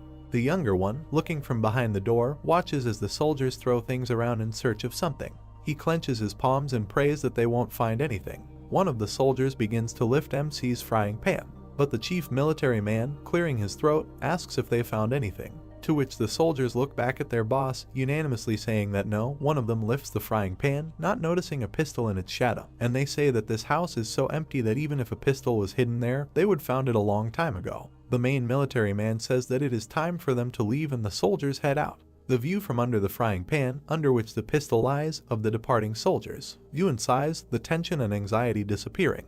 The soldiers stop searching the hero, and he stands with his hands raised, with a dissatisfied face. Xiao looks back at the quack doctor with a displeased face, causing him to jump up. Old man Wang comes up to Xiao and tugs on his shoulder, saying that it seems to him that he shouldn't have interfered and it looks like everything is fine with them, to which MC responds with gratitude. The old man smiles, laughingly saying that if it weren't for Boss Luo's admiration for Xiao, he would not have dared to stand up for him. MC looks up at the old man, asking what Boss Luo is doing and asking how he knows him. The old man, leaning close to the hero, says that Boss Luo is a representative of the consortium beyond the 113th wall and that he is simply delighted with his medicine. Xiao suddenly realizes that Wang sent his black medicine right beyond the wall. Holding the hero's shoulder, the old man continues, saying that Boss Luo said that from now on, if he delivers the portion on time every month, then he will guarantee that there will be no problems in the future outside the walls. Xiao looks around, asking if Wang could talk to Boss Luo and get them behind the wall. The old man wrinkles his face with displeasure, saying that they are all polluted people and how can they get behind the wall, and asks, saying that who will collect herbs for Boss Luo in the field if MC gets behind the wall. Wang sighs, saying that he also wants to get inside, and Xiao understands that if this Boss Luo still wants to benefit from him, then he would not let him go beyond the wall. Yuan, holding his head, approaches his brother, addressing him. He grabs him by the jacket with a trembling hand, sweat streaming down it. Xiao looks back at his brother, who has already simply fallen down. He looks down in horror and screams his brother's name, realizing what happened. The hero sits on the bed, touching his hand to his brother lying next to him. Xiao frowned and looked at him, telling him not to be so stupid. He might die from this fever. He thought that his brother had made a wish again to save him and would get hit back. Yuan opened his eyes and said, "But what if something happened to him?" The girl squeezes water out of a towel. She placed it on the boy's head. He turned his head, looking at her, and asked for forgiveness for causing her problems. She touched the towel on the boy's head and said with a smile that the two of them were just big kids. But if they weren't more mature than other kids, they wouldn't be alive now. He added that basically his brother is amazing. The hero looks thoughtfully at his brother, whom the girl is caring for. Xiaoyu and the boy turned around as the boy got out of bed and told them not to worry. He would lead them all to a good life. A doorway, a faint light inside the hut, a basket hanging on the wall. Yuan asked if it was really him. It was so cheesy. The sun illuminates the entrance to the house. The guy bent down, moved the fabric hanging over the doorway with his hand, and held a bucket in his other hand. He raised his head with a question. They called out to him and congratulated him. A man with glasses stands in front of him, holding a box in his hands, smiling, and asked if he hadn't heard that Tong was scared to death last night and ran away with the money, and now he is the only doctor in the city. The man extended his hand to him, said that the manager behind the wall had allocated Xiao Tong house, and he could move there today. He added that he had prepared a small gift for the brothers. The guy was surprised. The man put a box in his hands and said, "They are growing, so let them eat this to support their bodies." Xiao asked what it was. He opened the box. There was a nest on a white cloth. The man explained that this was a swallow's nest, which he had kept for many years. It was an excellent tonic. The guy took it with 2 fingers, looked to the side, said that he heard Teacher Zhang say that swallows' nests are held together by liquid, and that he thought that ordinary water should not be so viscous, so most likely the swallow uses for this your saliva. The man raised an eyebrow, sweat running down his face, looking puzzled. Xiao, with a sly smile, hands the nest to the man. He put his hands forward, loudly said that he should not give it to him and not be so disgusting. He added that there is also a bloodbird's nest, and asked what her nest is made of. Then, as he thinks, the hero suggested that it was from sputum with blood, and admitted that he was just joking. Let him not pay attention. The man put his hand on the guy's shoulder, suggested without further ado that he get straight to the point, said that Xiao had not gone to buy herbs for the last few days, so that black medicine should soon run out. He asked if this was so. The guy looked at him thoughtfully. The man shuddered. Xiao said, "Didn't he buy it recently?" He pushed the hero away with his hand. The hero smiled. He said loudly that the guy knew that he bought it for the big man behind the wall. Xiao turned away. Picking his nose, the man raised his fist, asked him not to pretend to be stupid, because without him sending the medicine, the hero would not have been able to get the clinic for almost nothing. The hero has a small black cylindrical box in his hand. He offered 12 for it. The man snatched the box from his hand, putting money in another, shouted that it was sold, in a notification of gratitude from Wank. Man leaves, waves his hand at the guy. The hero thought that he was quite interesting and sincerely thanks him. The man advised him to pack his things and move. Many have already had their eyes on that brick house. The hero with his younger brother and girl approach a brick house. They stand in front of the door. On the left there is a wooden table with an inscription. They entered and looked at the wall where the red tapestry hung. The boy pointed his finger up and asked his brother to look at the banner hanging in the center. There is an inscription embroidered on the banner with golden threads. Xiao squinted and read, "Skillful hands bring it back to life." He frowned. A screen appeared with a quest chain and a question asking if he wanted to continue rescuing 10 patients. He agreed. He turned around. Behind him a man put his hand on the shoulder of a woman in a pink jacket. They need a doctor. The guy turned to them, folded his hands, smiling broadly, and asked what injuries they had. He allowed himself to tell them that it was the right decision to come to him. The man put his hand on the woman's stomach, said that this is wonderful. His wife is 4 months pregnant. This morning her stomach suddenly hurt a little. He was afraid that something had happened, so he came for advice. The guy, smiling, hesitantly asked for advice. He was petrified when he realized she was pregnant. He closed his eyes, hand on his chin, frowned, thought this was a little difficult. The couple became nervous when the guy asked who to save, the mother or the child. The man clarified, to save. They closed their eyes, knitting their eyebrows, misunderstanding and fear on their faces. They fell upside down. Xiao scratched the back of his head, apologized with a smile, said that he knew nothing about gynecology, and it would be dishonest for him to continue to deceive them. He put his hands on the shoulders of the couple standing opposite him, said that they could borrow a few books from Mr. Zhang at school, and should not take any pills. He remembered that pregnant women should not take medicine. If they still don't understand something, they can ask Teacher Zhang. They looked at each other in bewilderment. The guy waves his hand, wishing all the best. The man looked around awkwardly. The woman admitted that she felt Zio was a little better than the previous doctor, who was afraid that she would not buy his medicine when she was sick last time, and in the end she did not feel better even after taking it. They bowed, thanking him. The guy looked up in surprise. On the glowing screens both thanks were from the woman. He closed his eyes, lowered his head, did not expect that with a little hint he would earn 2 thanks just like that.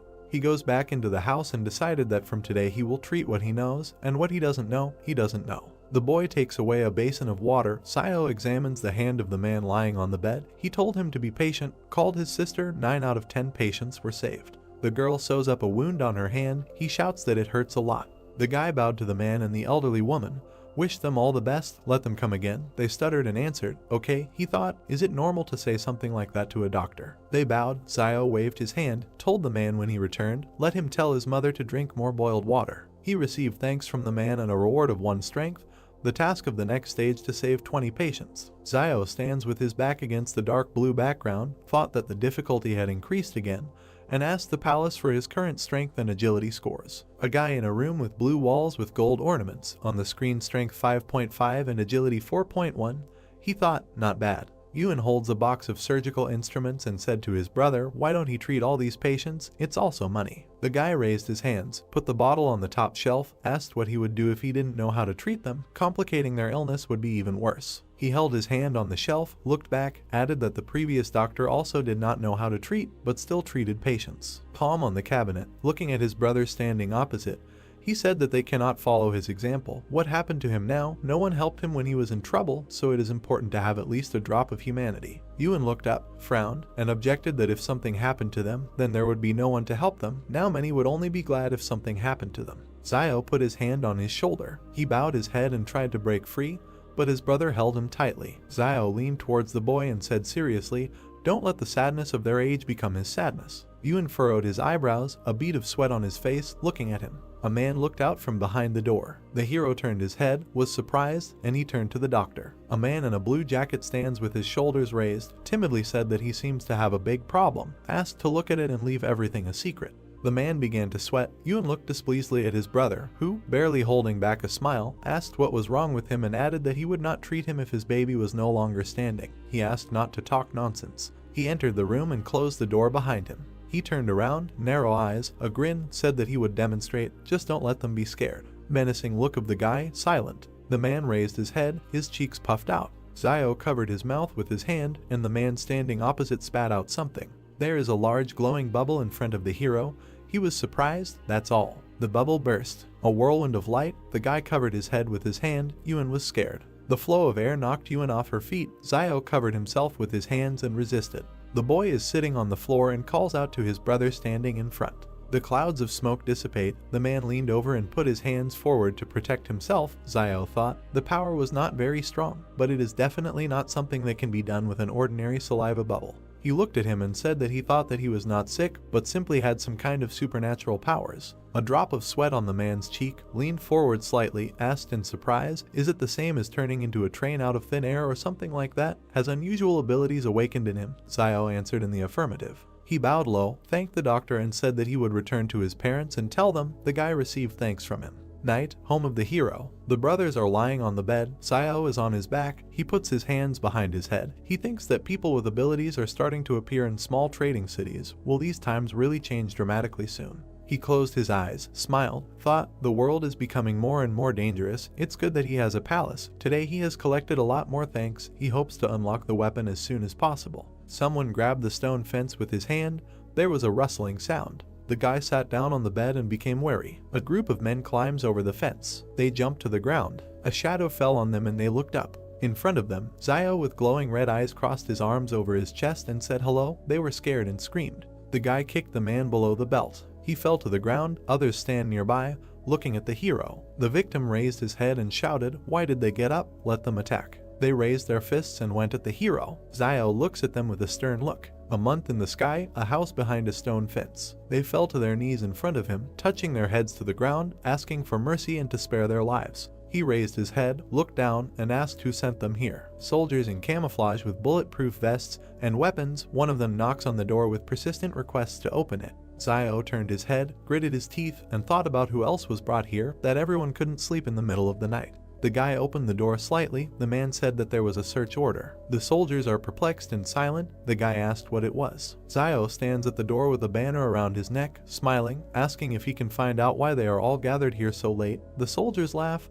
They say he uses the banner for protection. He is crazy. The hero in profile, eyes closed, smiling, he thought that they would not continue the search after seeing the banner. The man pointed his finger forward and ordered a search. He pushed the hero aside. Soldiers entered the house. Zio asked if they didn't conduct a search last time. He shouted back that the last time was the last time, and this time was this time. The hero looks at his back with irritation. Men are sitting against the wall, trying to get into the house. The soldier unties their hands. The main one shouts, "What a bunch of losers." They were sent here to look for weapons, and not only did they not find it, they were also captured. He looked back at Zio, who turned his head to the side, humming a song. The man said with a serious face that his name was Wang Qinjiang, and if Zio wanted to express his dissatisfaction through Boss Luo, let him say his name. The guy smiled nervously and said, "Oh well, did they do anything?" He wondered if this person might have something to do with Wang Dingyang.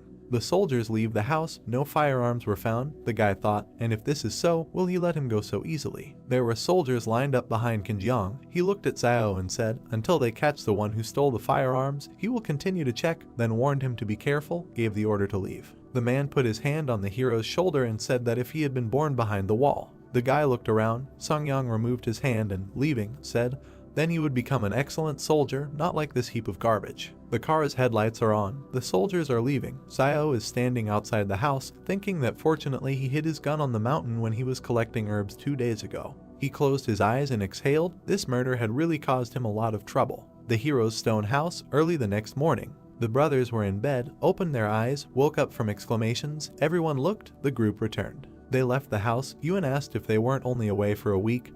Why did they come back so soon? Zio guessed a week or so. People are getting out of a military SUV. In front is a soldier with a bandaged hand. The boy said they were all clean and healthy before leaving. Now, one is dirtier than the other. Zio thought that in such a time they would not have reached the foot of Jing Mountain. The only danger that could stand in their way was wolves. The wounded are passing by the hero. He thought that the wolves came here just at the time of their departure. What did they encounter then?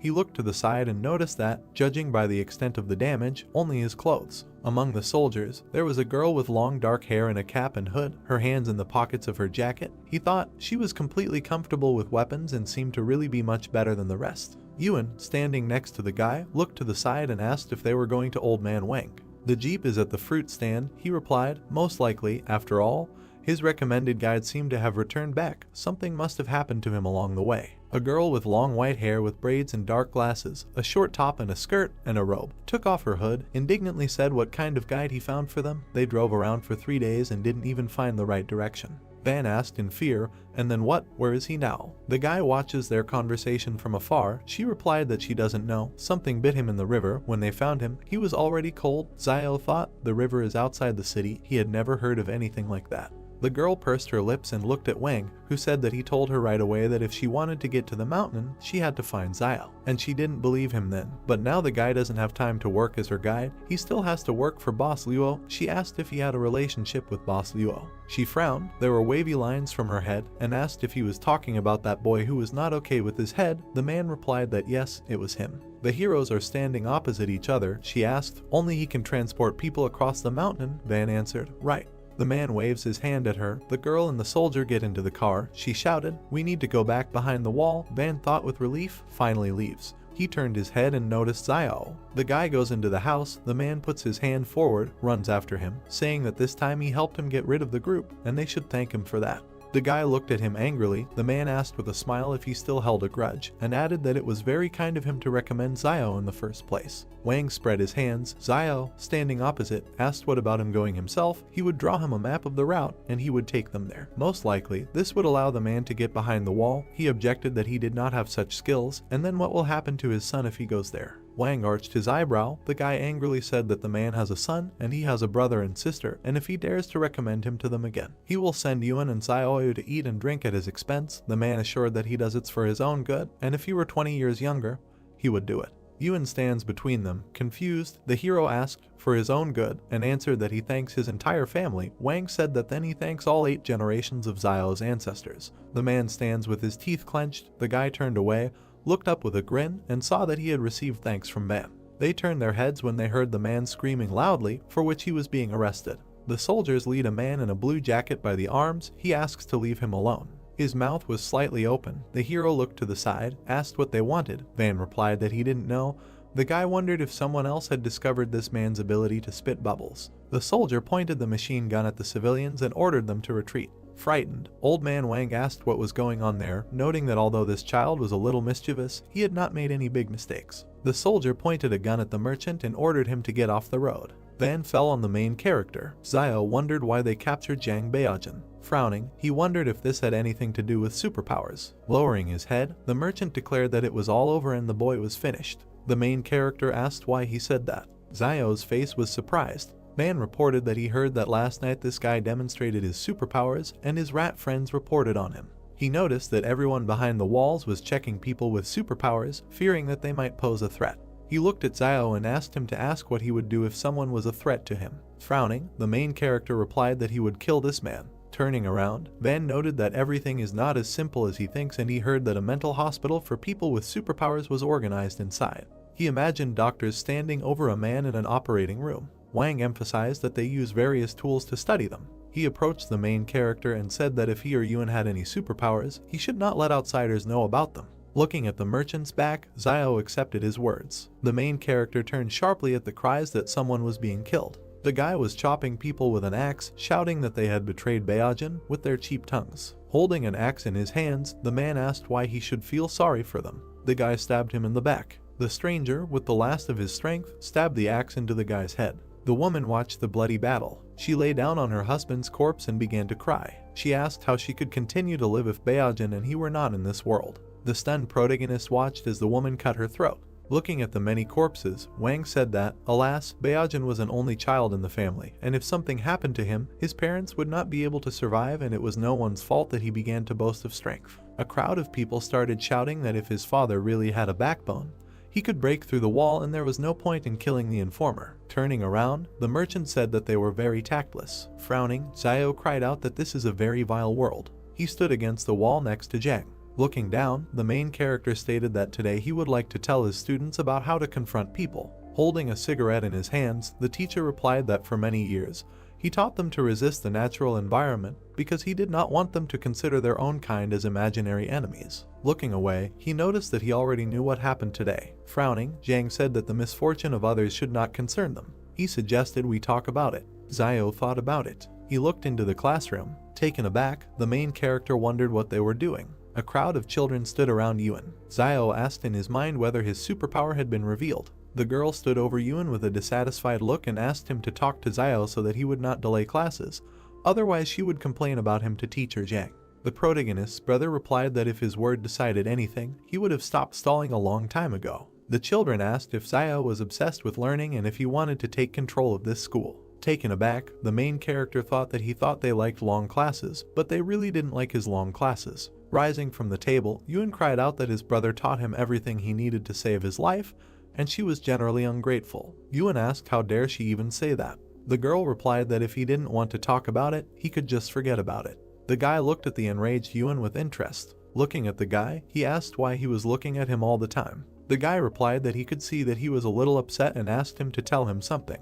He said that yesterday he had a dream that his father found him a stepmother, but she treated him badly. Yuan replied with a serious look that this is normal and dreams are usually the complete opposite of reality. The guy replied that he knew this and asked Yuan not to be upset, noting that he did not think that the students did this on purpose. Placing his hand on the guy's shoulder, Brother Xiao said that it was possible that his father could find him a stepfather. Taken aback, the main character began to think that they were of the same breed. Raising his fist to his mouth, he told the children that classes were starting. Standing opposite them, he asked if they knew which parts of the human body were most vulnerable. He said with interest that he would then start with what they were most familiar with, the neck. Xiao noticed that there are about 20 cartilages in a person's neck, located next to the trachea, and damage to any of them can instantly incapacitate an opponent.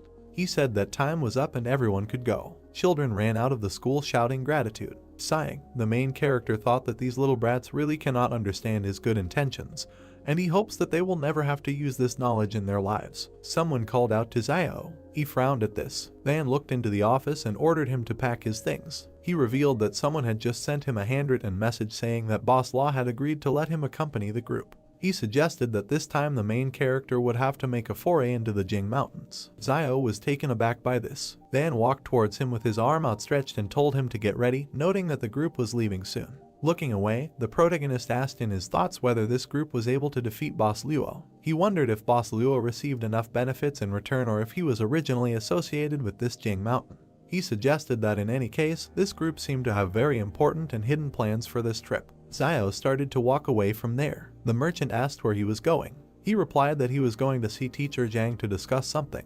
He reflected that it seemed like he had no choice but to go with them. The main character came up behind the school and said that he needed to go to Mount Jing. Sitting at the table, the teacher asked if he had to leave. Xiao replied that it was so. Frowning, he said that Zhang had seen the end of Beijing, adding that his life and the teacher's life were in the hands of this group of people from behind the walls. The main character emphasized the fact that if he refuses now, he is afraid that in the future it will be difficult for him to live in a trading city. Looking at Xiao, the teacher said that during his absence, Yuan would live at the school. The main character bowed and thanked Teacher Zhang. Looking after Xiao, he asked to take care of himself. The bright sky enveloped his hut. Yuan asked if the protagonist could not go to Mount Jing. While packing his things, he asked him not to worry, noting that he would return.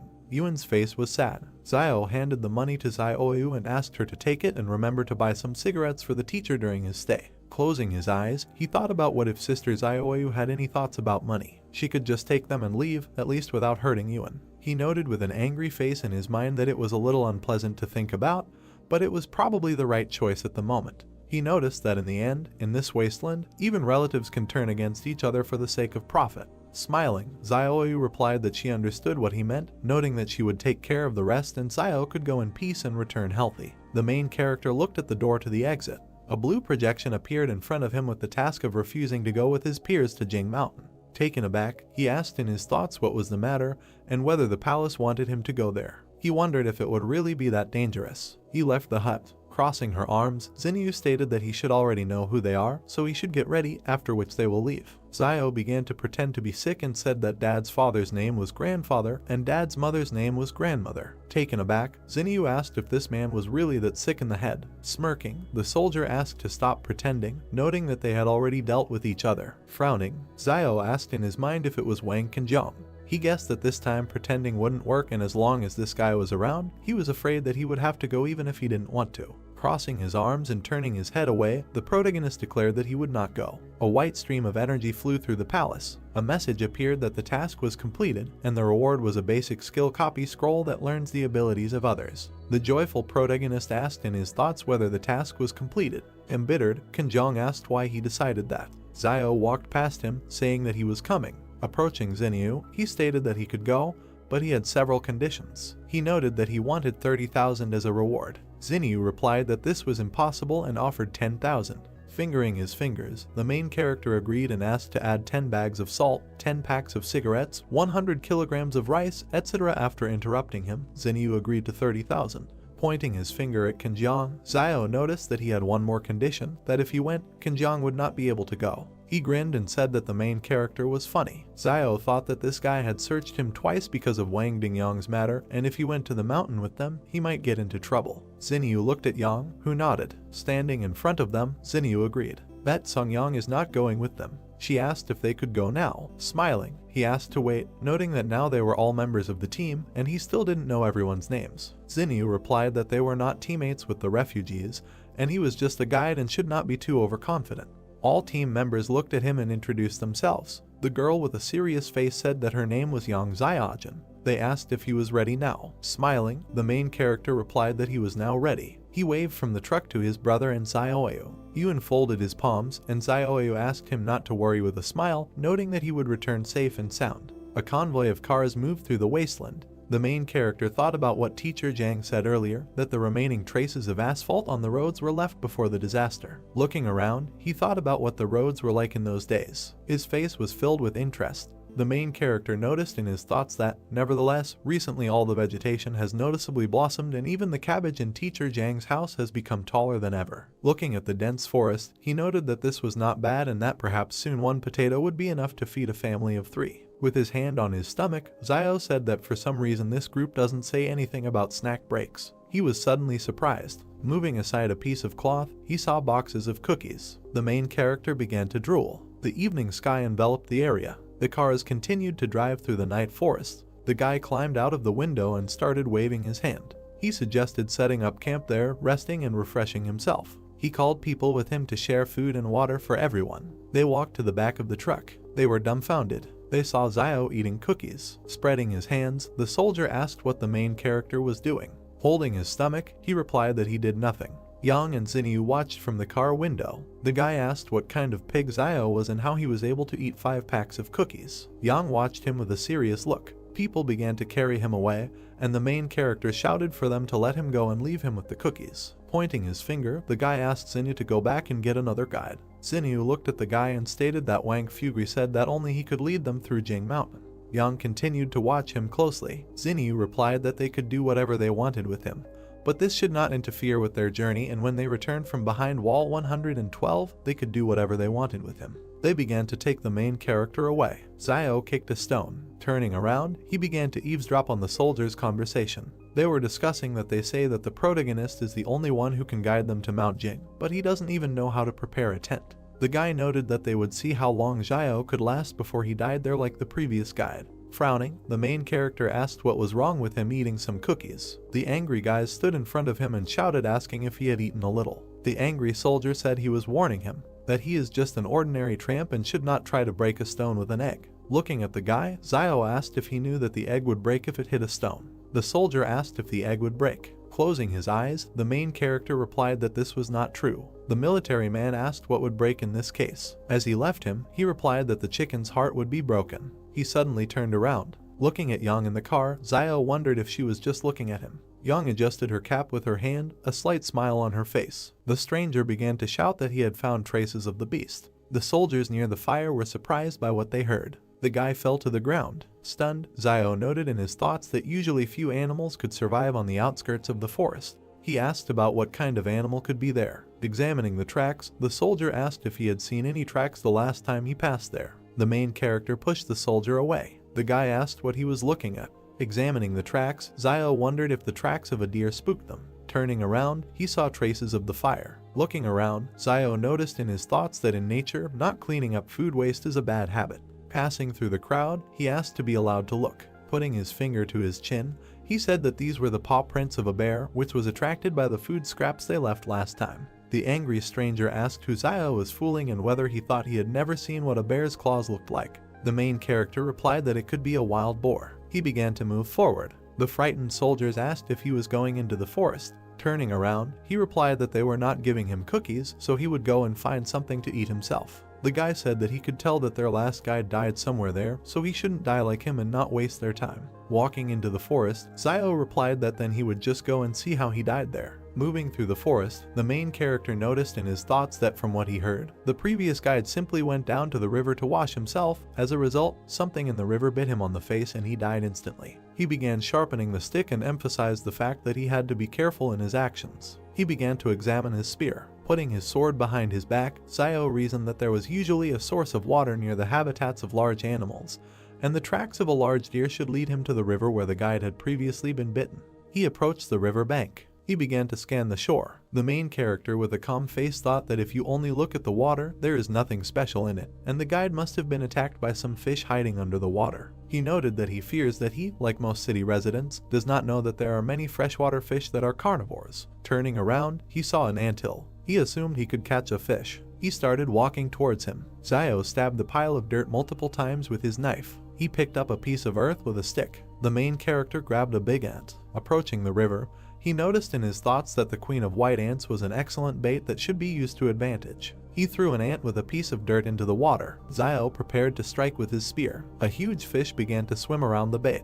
He was taken aback by this. The huge fish began to swallow the queen ant. Xiao pierced the fish with a spear. He began to pull her by the rope. He wrapped it around his hand. The main character pulled the catch ashore. He was surprised by this. Standing in front of the fish, he became wary. Running into the forest, Xiao thought about getting out of there and the smell of blood brought something creepy. The soldiers smelled a pleasant smell. Frowning, the guy asked them to stop, noting that it was just a fish. The entire camp watched Xiao fry the fish. He saw a window about the task that he needed to share his joy with others. Looking up, he was surprised. He looked back with a dissatisfied face. The main character approached the guys with the fish. They said they didn't mind him treating them. Leaving them, Zio asked what he was talking about, noting that he just decided to show her off and share his joy with them. The main character saw a message that the task was completed and he received a unit of agility. The stunned soldier looked at him. Turning around, he said that he could, however, share half the fish with them for 3 bottles of water. A crowd of soldiers rushed at the fish. Yang looked after him. She sat down next to the main character. Looking at him, she began to talk about fish. Zio frowned at this. She pointed the gun at the main character. A notification appeared in front of him with the characteristics of the pistol. Taken aback, he thought that if she wanted to eat, she could just tell him, adding that she had perfect skill with weapons, and because of this, he began to get nervous. He stated that he would only give 2 pieces to eat. Standing up with Zinnu, Yang noted that he should give 2 pieces each. Zinnu handed over a bar of chocolate and said that she was not going to eat his food just like that and he could eat a couple of pieces too. Zio stuffed a whole chocolate bar into his mouth. Stretching out his hand, he declared that she owed him another piece. Stunned, Zinnu asked him to wait, noting that she would bring it to him. Yang began to pepper the fish. Zio looked at her and wondered if all the girls behind the wall were as beautiful as her. Yang started stuffing the fish into her mouth. The stunned main character screamed that this was his fish and she should be restrained because she was a girl. Forest, sun over the mountains. The hero opened his eyes and woke up. Near the tent, he sat down and adjusted his hood. He looked to the side.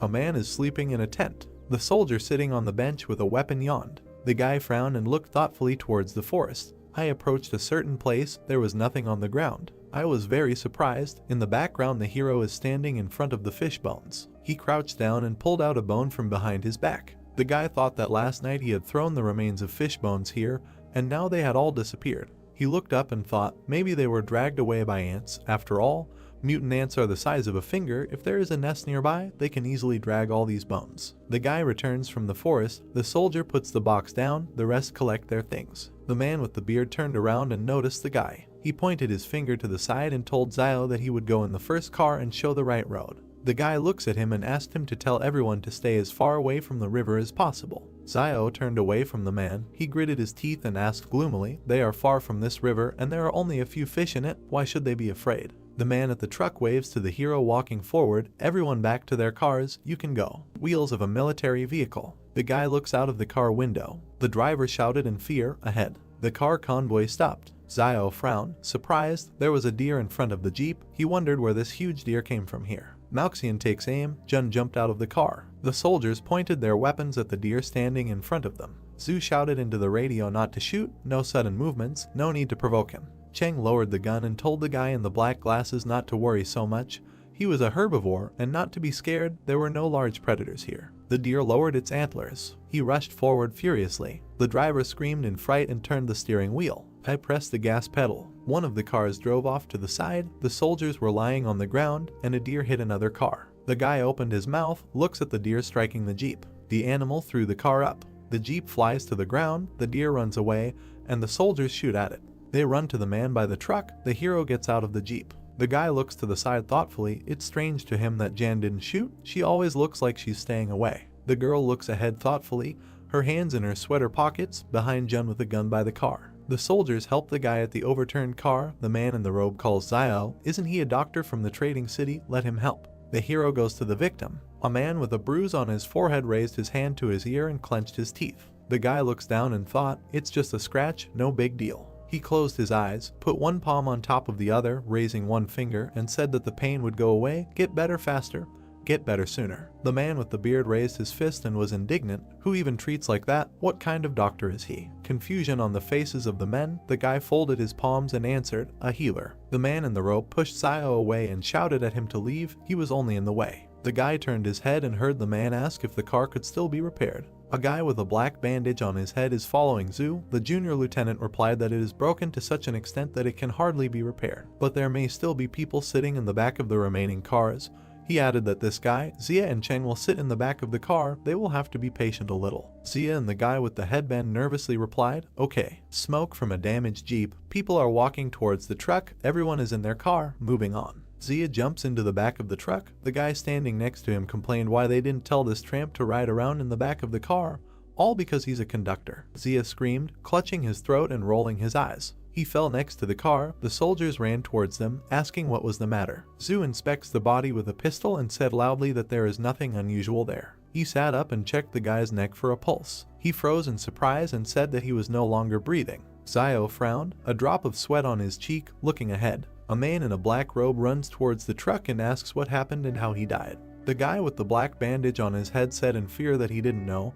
He had just climbed into the car when he screamed behind him and fell dead. He didn't see anything. Trees with a green crown. Someone paid attention to the trees, shouted, "It seems that there is someone in the forest." They look around tensely. Zhu looked back. The man with the beard was begging him to come back. It was too strange. Zhu looks to the side, gritted his teeth, said sternly, "No way." This time they took an order that cannot be cancelled, so either they all die or it will be completed. Xinyu approached them and shouted to stop arguing. They needed to get out of here immediately. She looked to the side and said that Zio would lift Xia into the back and ride in it himself. The hero raised Xia's head, pulled back his hood, and there was a bee sting on his neck. The man with a beard pointed his finger into the back of the car and told the guy sitting there to get into the front car. Zio examined the wound, wondering if bee venom could kill an adult in a few seconds. He looked back gloomily. The man asked what he was waiting for. He needed to load the body into the back. The guy replied. Now, he thought that this wilderness was becoming more and more dangerous. A black bag with a body in the back. Zio took a bite of the cookie and asked what he couldn't do at home. He needed it all. He sits in front of the bag, eats cookies, takes a new pack out of the box, said that in the end, he lost his life. And because of his death he was forced to sit back in the back, added that if he doesn't finish all the cookies in the car today, they won't call Zio. The men in the car looked back with displeasure. A guy with a beard asked who this guy was talking to. Another suggested that he was really sick in the head. He pulled back the collar of his sweater and asked displeasedly, "It's almost winter now, so why is it getting hotter as we move north?" The hero is eating cookies, turned his head, thought, the temperature rises even at such a great distance. Cars are driving towards volcanoes. He thought that there are several active volcanoes in the vicinity of Mount Jing, and they are very active. Radiator grill on a jeep. The evening of the next day, the car stopped. The soldiers got out, looking at the volcanoes in the distance. They raised their heads. A man in a robe pointed his finger up, noticed that something was written there. It is written on the stone that it is better not to enter alive. They can't understand what this means. Zhu looked back at Zio, frowned, and asked who carved it. The hero in profile, looking up, replied that he didn't know. These words weren't there when he was here last year. The man in the robe pointed his finger at Zio, shouted why he came here. He should not come to such a place. Even if he was hunting here, he was indignant about who he even was, and was clearly hiding his identity. Zio grinned evilly and replied that yes, there was something he couldn't tell them, actually. There is a dragon next to him. He winked, extended his hand forward with a thumbs-up gesture, and said that he is a descendant of dragons. The men and the singer were perplexed. There was a pause. Zhu pointed a gun at him, said that there was too much suspicion in his direction, so you need to tell it like it is. He asked if it was he who came here and cut out these words. The hero closed his eyes, raised his hands, and replied that the inscription was so high that with his height he would not be able to reach it, of course, if he could not put the stone on the ground. The man with the beard shouted angrily that he never answered what he did here in the past. Zhu scratched his head and said that last year he encountered a pack of wolves, and the wolves drove him here. The man was indignant, shouted what nonsense, how could a child survive an attack by wolves, asked, well, what made the wolves leave him alive? Zio frowned, looked to the side, and replied that at that time he was not the target of the wolves, he just happened to be there. The hero runs away, saying that he was in a hurry to hide in the forest. A pack of white wolves with glowing eyes, he didn't expect them to catch up with him. As for how he survived, the guy looked back at the wolves. They stopped chasing him as soon as he entered the Howling Wind Canyon. Zhu and the group members opened their mouths in surprise. Sunset, a whirlwind of wind among the rocks, the man asked. Even the wolves stopped chasing him when he came to this place. In this place there is something worse than a pack of wolves. The guy raised his hand, eyes closed, replied that he was hiding inside for 2 days, and when they left, he just came out, so he doesn't know what's next. He opened his eyes. One of the soldiers remarked, they know about people with superpowers. The guy in the blue sweater spread his arms and said, maybe this inscription was left by one of them. A swollen vein on his temple, Zhu ordered him to remain silent. This is a military secret. The bald guy in the blue jacket frowned, objected. Who is he pretending to be? How long can he be an officer? He thinks they will be left behind. Even if this mission is not completed, does he really think Ma Xin will let them go when they return? Zio looks to the side, wondering how this private army can be so disorganized that the soldiers dare to contradict their officers of their own accord. Now he is even more sure that they have a different purpose for the trip. Truck with boxes. The heroes looked around and asked what the sound was. Apparently, it seemed like someone in the back of the car. Bending down, they walk along the truck with weapons. Zhu stepped to the side, pointing his gun at the black-furred creature sitting in the back. Zhu and the soldiers shoot at him. They froze in surprise. There was blood. There was a shot mouse among the boxes. He said, everything is fine. It's just a mouse that came to steal food. Zhu shouted Zio's name with rage. The guy approached him and asked what it was. Standing in a stupor, Zhu asked where Zia's body was. There is nothing in the back except boxes and a mouse. The man with the beard pointed his finger at Zio and asked if he hadn't been sitting in the back all this time, where was the body? The guy looked at him gloomily and replied that he did not know when the body disappeared. He thought, how could a normal adult man weighing about 90 kilograms disappear without a single sound? A man with a beard turned to the junior lieutenant and said that they should return.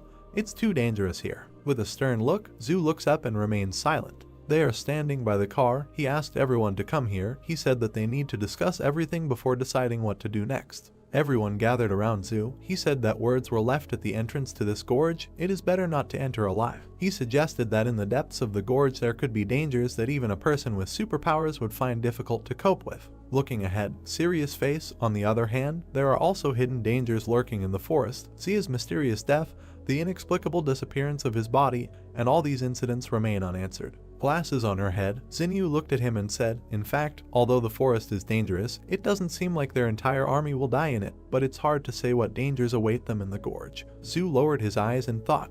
The girl pursed her lips and looked at him silently. He was surprised when she asked if he was worried about the situation after returning behind the wall, and told him not to be afraid. She would find a way to help him transfer from the private army when they returned. He looked away, clenched his teeth, and said that this was not what he was thinking, but he agreed with her opinion. Zio stands behind them, looked back. Zhu noticed that it was too dangerous ahead. The guy jumped on the hood of the car, looking at the animal sitting on the top of the rock. Zhu summed up, today they will all rest here, and tomorrow they will return behind the wall. The man in the robe sighed with relief. This is great. Zio frowned and opened his mouth in amazement. A white wolf with glowing eyes bared his teeth. The guy turned and shouted, there are wolves here, quickly into the gorge. Xinyu looks up in surprise. The guy in the robe shouted, has he gone crazy, wants to die. Zio jumped into the back of the truck. He looked back and angrily shouted at them to run into the gorge or die right now. He grabbed the dead mouse. A pack of wolves is heading towards the gorge. The wolf attacked one of the soldiers, the others ran away. The predator jumped into the back. The hero with the mouse in his hands looked back. The guy jumped down, the wolf behind him. A man in a robe points his finger forward, pushing away a guy who is trying to get into the car, shouting to let them go quickly. Zio bent down, his hand on the wheel of the truck. The wolf pounced on the soldier by the jeep. The wolf eats its prey. The hero looked at them and ran past. The car overtook him and turns around. The jeep drove up to the hero. The car stopped next to him. Jan opened the door, extended her hand, and asked her to climb in. The girl's pistol is pointed at the driver's seat. The hero looks at her. He thought, she didn't seem to be around. Maybe she was leaving to reconnoiter the situation, and in order to save him, she actually threatens the driver with a pistol. Frowning, he wondered how a car could outrun a wolf on this terrible road in this wilderness. Yang pulled out another gun and pointed it at him. He was scared. Sweat was running down his face. The girl screamed for him to get into the car. The wheels of the cars hit the gas. They leave the pack in cars. Wolves in blood, glowing eyes. The predators turned and went into the forest. The soldiers got out of the cars, looking back in surprise. They really weren't trying to enter the gorge. They were saved. The man with the beard, embarrassed, looked to the side and said that it seemed that the tramp had not lied to them earlier. The guy was holding a rat by the tail. The man pointed his finger at him and asked what he was doing with it. Zio took it in his hands, closed his eyes, answered to eat it, or he thinks that he just took it to wear it. The men look at the dead rodent with disgust. The hero said that the food was in the back of the truck, and he stayed there.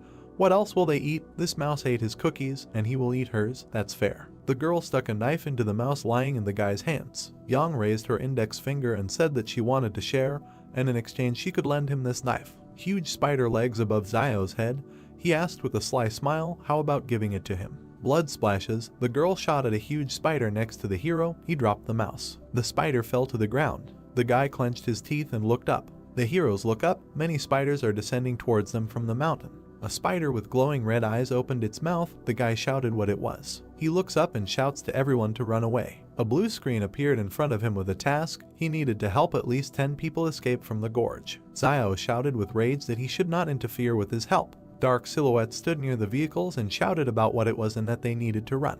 The insect flew over 3 cars. When the beetle was near the car with the cargo, someone started shouting for people to get into their cars. The insect flew further. It noticed a man running along a car without a body. The monster readied its chalicery while the man continued to run and call for help. The man turned around, sweat appearing on his face. An insect with glowing eyes knocked the man to the ground. Many monsters with red eyes descended into the gorge and chased the fleeing people. Someone tripped over a stone and fell. The man was trembling, sweat appeared on his face. A monster with red eyes was preparing to attack him when he stuck his hand out in front of him. Red liquid splashed to the side. Zio cut off the monster's head with a knife. The main character opened his mouth and looked away. A man lay on the ground with empty eyes and foam at the mouth. Zio grabbed his clothes. The guy threw the man on his back and ran away from the horde of monsters while he asked him to wake up because he needed him to drive the car. The main character ran to the car. When Zio threw the man into the car, he hit his head on the steering wheel. The man grabbed his head with his hands and clenched his teeth,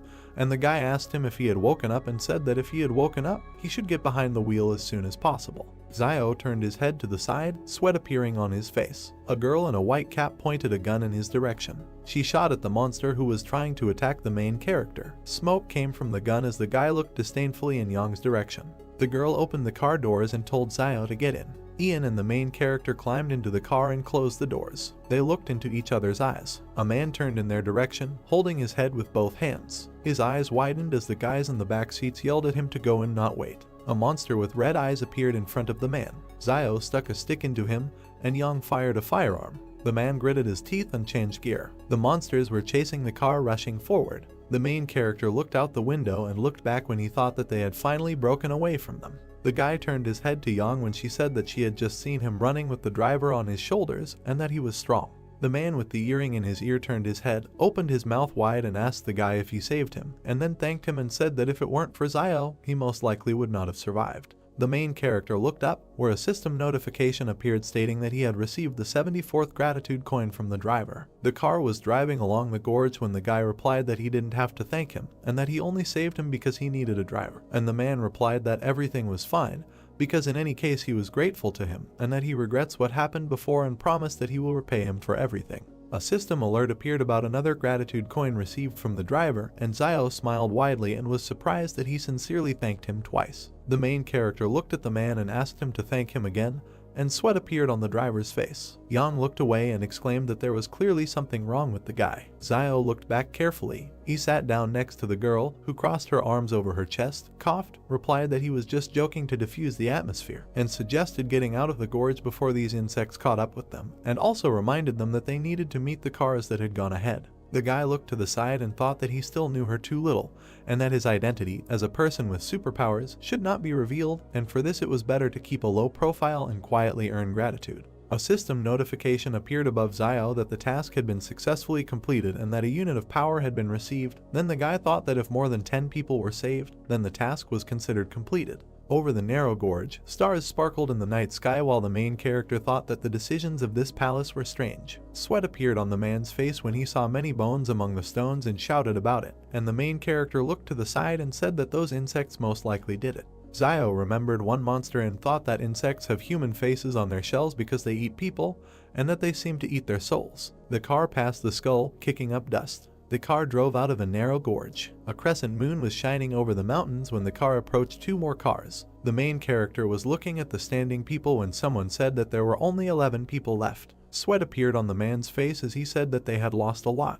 The man opened his mouth wide and began to shout that he said that they needed to turn back, but they still went into the gorge, and that it was not for nothing that it was written on that stone that it was better not to enter alive. The man wondered why they didn't listen right away. People stood opposite each other and did not understand what was the point of talking about this now, and that if someone wanted to return, then let them leave, because the wolves were probably already waiting for them. Someone said that they had no choice but to go into the gorge and that they were lucky to survive. The man covered his face with his gloved hand, clenched his teeth and muttered that they were taking a break, and that it was useless to argue, because now the most important thing was to work together and get out alive. The girl with glasses on her head opened her mouth and asked him what kind of mission he came to these mountains with. The main character stood and looked decisively forward. Zhu opened his eyes and sweat appeared on his face. The man clenched his fist in front of him, looked at the lieutenant and asked him what the purpose of his visit to the mountain was. Behind the lieutenant stood Zio as he asked the man who asked the question who they were so that he could tell them his purpose and reminded them not to forget that they were just strangers in the company. The main character sat on the hood of the car and thought that he had heard that the group was just trying to get to the other wall and decided to go along with these privateers, and that it was not unusual that ordinary soldiers did not want to talk about it.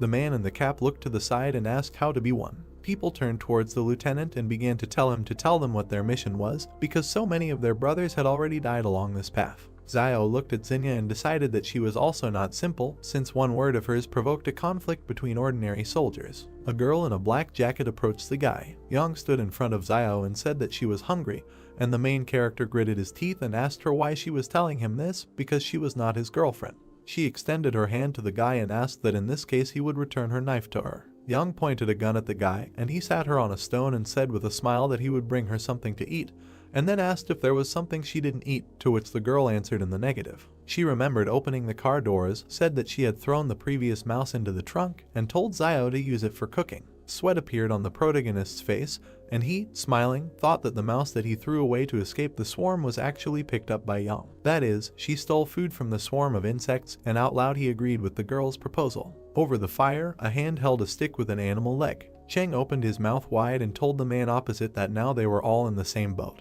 and that if he did not tell them, then perhaps they would all die because of this, to which Zhu replied that he had told them everything that knows. The man's nose smelled some kind of aroma. People stood in a semicircle near a piece of meat that was being cooked over a fire. Zio stood holding a rat in his hand, from which a piece had been cut off, and thought that everything else was useless. The main character swung his hand and threw the remains into the sky when a man shouted at him asking why he threw it away. Zio turned to him and asked if he was going to eat it, and then said that if he wanted, he should go and get it, to which the man bared his sharp teeth and shouted that he was not going to eat something so disgusting. Zio was shown in profile as he added that it was because he had not eaten anything even more disgusting, and that he had heard it said before that many rich people behind the wall like to eat birds' nests, and also that he did not know where does the swallow have so much saliva. Perhaps it has tuberculosis. Sweat appeared on the man's face because he did not understand anything. Zio added that it is not surprising that there is an idiom about a sick swallow circling in circles, which describes swallows that spit. The men covered their mouths and opened their eyes wide as they listened intently to Zio. There were many sticks lying in the burning fire. The main character looked at Young and thought that he still had a basic skill copy scroll that he did not use when he completed the quest to refuse a trip to the mountains. He closed his eyes and decided that the girl must have other excellent skills besides firearms. The guy found himself in the palace and asked him to give him a list of all Young's skills, when a system notification popped up saying that there was no display permission. Zio looked up, opened his mouth slightly, and said that he had studied her skill before and that he should have permission to view others. Once again, the notification that there was no display permission appeared, and the guy thought that this palace had become more legible, and that he could not believe that there was no loophole left. The main character, standing with his back, put his hand on his belt and asked about the level of her combat skills, to which he was told that it was advanced. When Zio asked about his fighting skills and whether they were stronger, a system notification popped up stating that he was at a medium or normal level. This realization knocked the guy face down to the ground. He grabbed his head with his hand, clenched his teeth and cursed that he was not as good as Young. Zio turned his head to the side, looked at the girl and decided that it was because his fighting skills were a reflection of his accumulated life experience gained from fighting people, rather than the result of professional training, and that based on his intuition, she should have powerful fighting skills. The protagonist clenched his fist as he thought about the fact that she couldn't defeat him in a real fight, and that advanced fighting skills were useful anyway, so it was worth learning them first. The guy pursed his lips and looked to the side as he decided to use the skill copy scroll. A system notification appeared congratulating the target for randomly selecting the advanced skill of jumping rope and asking if he would like to learn the skill. Zio raised his hands to the notification window, showed his sharp teeth and shouted about why this particular skill was chosen, and why this skill was even considered an advanced skill, and how it worked. For example, would he be able to do a backflip while he was jump rope? Young opened her mouth slightly and looked to the side when she asked when the meat would be ready, and then added that if the meat was overcooked, it would not taste good. The main character handed the girl the meat on a stick, laughed and said that it was already ready, and that in the wasteland food needs to be fried longer and water needs to be boiled for more than 10 minutes before drinking. The men's stomachs began to growl. Zhu spread his arms out to his sides and opened his palms, asking the people around him if anyone on their team had any food left, to which he was answered in the negative. The guy took a bite of the piece of meat he was holding in his hand and thought that now they were all silent, and none of them admitted that they were hiding food, and then added that he did not understand how you could share something that saves a person's life with just anyone, and decided that there was nothing wrong with it. Lieutenant Zhu, with Cheng and Jun standing behind him, pointed his finger at the main character and said that no one knew more about survival in the wild than him, so he could help everyone find food and cook it. Zio looked ahead seriously as a system alert popped up telling him that he had a new task, which was to help his team find food. The guy stood up with a piece of meat in his hand. He pointed his finger at the man in the cap and said that he saw him steal food from the truck before entering the gorge, and that it should be in his bag. At that moment, a system notification appeared saying that the task was completed and that the reward is a basic skill copy scroll. Zio smiled and looked away as he thought about how it was said to find food anyway, but there was no mention of where to look, so everything was fair, and then he added that he liked the way the palace graded tasks more and more. Zhu extended his hand in front of him with his palm open and ordered the man in the cap to take out the food. Cheng opened his eyes and mouth wide and screamed, asking what they were doing when he went for food, and then he himself answered that they went for clothes, a tent, and the star went for his cosmetic bag, after which the man asked again about that. Why should he share food with them now? Zhu frowned and exclaimed that he was doing this for the benefit of the entire team. Cheng pulled out a weapon and pointed it in front of him as he asked the lieutenant if he still thought he had any power now. Zhu opened his eyes wide and became angry when the barrel of a gun was pointed in his direction, and Cheng suggested that he try to touch him. There were other people standing near the two when the guy in the cap shouted that he should not try to take the food from him. Zhu looked at the gun, gritted his teeth and asked him to share with them now, and as soon as it becomes light, they can find food for everyone. Cheng, with a bandage on his face, opened his mouth and said that it was still unknown whether they would get out of here alive or not. A man in uniform rushed past a man in a cap. Zhu kicked the attacker in the stomach. The man with a pistol in his hand flew away from the lieutenant. Cheng fell to the ground and pointed the gun forward. Zhu stood not far from the man lying on the ground with a firearm and looked at him. The shadow of his cap fell on his eyes and sweat appeared on his face. A man in a bandana appeared behind the lieutenant and clenched his fist. He had a knife in his other hand when the guy attacked the man, who had his back to him. Zhu looked back with wide eyes. Zio and Yang looked carefully in the same direction. A dark silhouette, similar to a lieutenant, grabbed the hand in which the guy was holding a knife. The main character opened his mouth and was surprised, thinking that this was a superpower. A dark silhouette stuck a knife in the stomach of a guy in a bandana. Cheng put his weapon in front of him and fired. A black shadow with white eyes appeared in front of the lieutenant. Bullets were flying into the dark silhouette. They stopped in front of him and fell. The bullets landed on the ground and bounced off. Xinyu, Jun and the other people gaped in surprise while Zio thought about the fact that he suspected that there were people with superpowers in the group, but before that he only thought about Yang. The main character opened his eyes and mouth wide when he thought that no one would have thought that Zhu would hide it so well, and that it was a pity that there was no skill copy scroll yet, because he had to copy his skill when there will be an opportunity for him. Zio closed his mouth and looked to the side. A girl in a hood with ears was sitting next to him. The guy asked her if she was interested, and Yang continued eating meat and replied that she was interested. The main character looked away and thought that she absolutely didn't care about what was happening. Zhu stood between two black shadows. The silhouettes disappeared, and a guy in a bandana was sitting on the ground next to the lieutenant. Zhu parted his mouth and looked away as he said that he was just trying to find a way out of their situation and that he didn't want to offend anyone.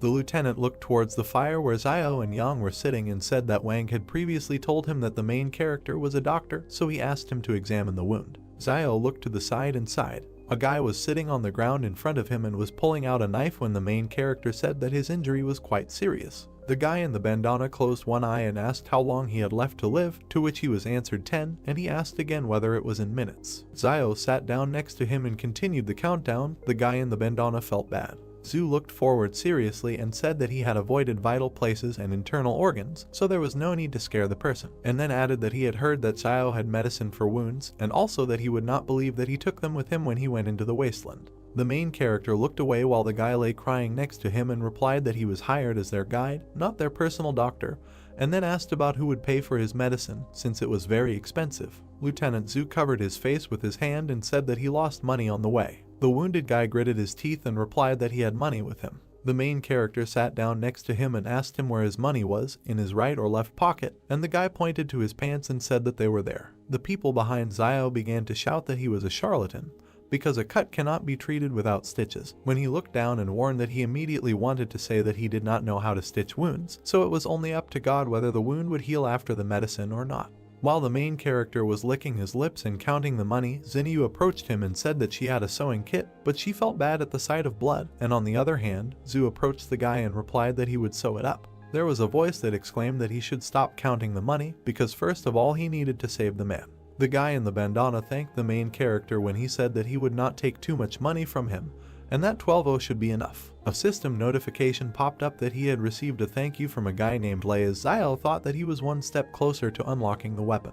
Gloved hands stitched the wound using a needle and thread. Lieutenant Zhu frowned. He said that now he was not going to hide this from them, and said that in fact, in this mountainous region there were remnants of a civilization that existed before the disaster. While he was stitching up the wound of the guy who was being held by the hands, the man added that they were sent by the higher authorities to map out a route to the ruins in these mountains so that the main group could come and explore later. Then the lieutenant discovered that this mountainous region contained mysterious powers that could develop animals and, possibly, help them, superhumans, so he decided to move on. Lei clenched the rag between his teeth, sweat running down his face as Zhu concluded that he had changed his mind about going back behind the wall because he realized it was too dangerous. The lieutenant opened his mouth and said that he did not know what was waiting for him there, so he did not want to take risks. He stood next to the guy in the bandana, looked at him and said that after his superpowers were revealed, there was no way for him to go back beyond the wall, and then added that he was going to go deeper into this mountainous region to continue his research. Zhu turned his head and looked behind him as he concluded that they now knew the dangers of this place, so they themselves had to decide whether they wanted to leave or stay. Xiao and Yang stood next to each other and looked in the same direction.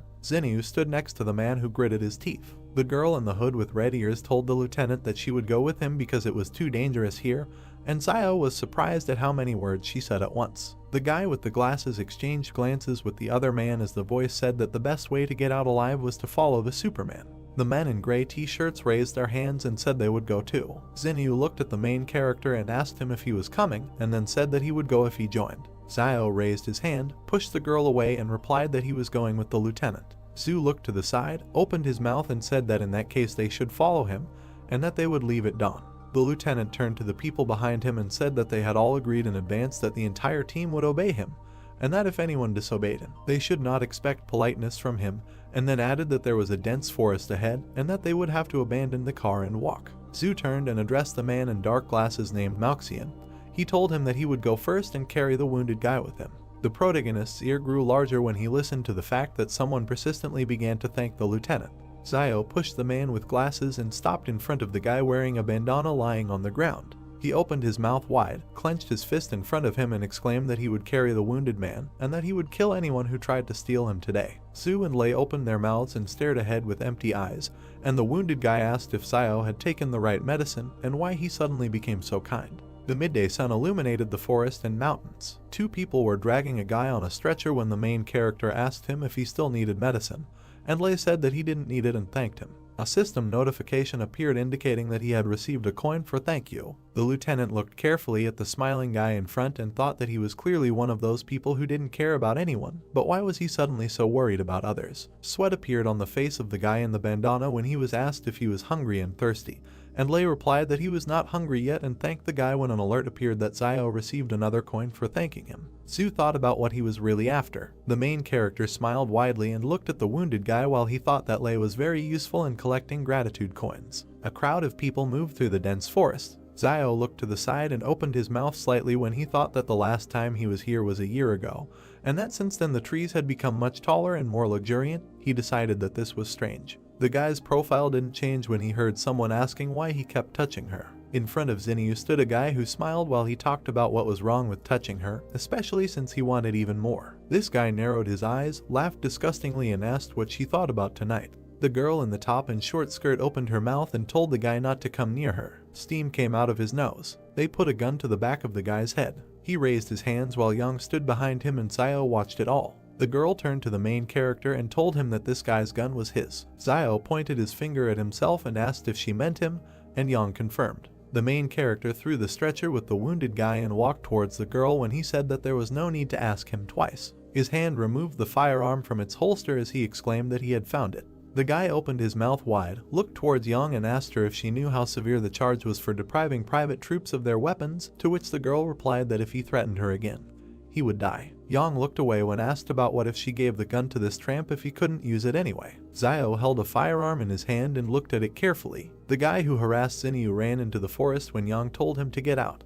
The girl carefully looked to the side and thought that the main character was quite skilled with weapons. Lieutenant Zhu looked away and remained silent. He approached Xiao and asked him if he could find food for everyone. The guy closed his eyes, raised his hand and replied that he was not God or their father, so he could not say that he would find food for all of them, and then asked if Zhu thought that if he now wanted a wild boar to crash into a tree, then it will take it and crash. At that moment, someone crashed into the tree trunk. Xiao, Zhu and Cheng opened their mouths and stared in one direction when the main character thought that this could not be true. A large boar was lying near a trunk under the treetops when people began to come up to it and say that it was really a wild boar, and that Zio was just a magician, and also that he had a magic mouth because everything he said would appear. Zio turned away from them and thought that the stupid child Yuan made another wish. The main character remembered the little boy who folded his palms in front of him and closed his eyes.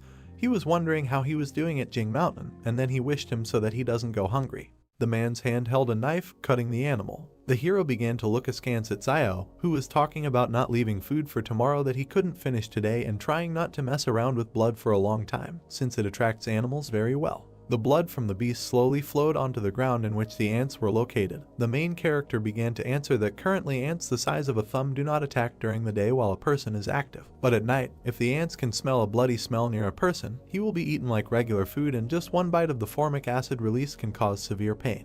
The guy looked at Zio, saying that he understood everything, calling the main character good. The girl with heavenly hair watched the guys, saying that Zio was quite sincere. Out of the corner of her eye, the girl began to notice something. The beast was roasted on a fire, and many people were sitting around it. Zio sat with the meat in his hands and, closing his eyes, began to eat it, and a girl began to sit down next to the guy, looking at him carefully. She began to look at Zio, who was not at all happy with her, with a smile on her face, and said that it seemed to her that she could have a very good time in the wasteland. Since it looked romantic, the main character began to tell the girl that this was survival and there is nothing romantic about it.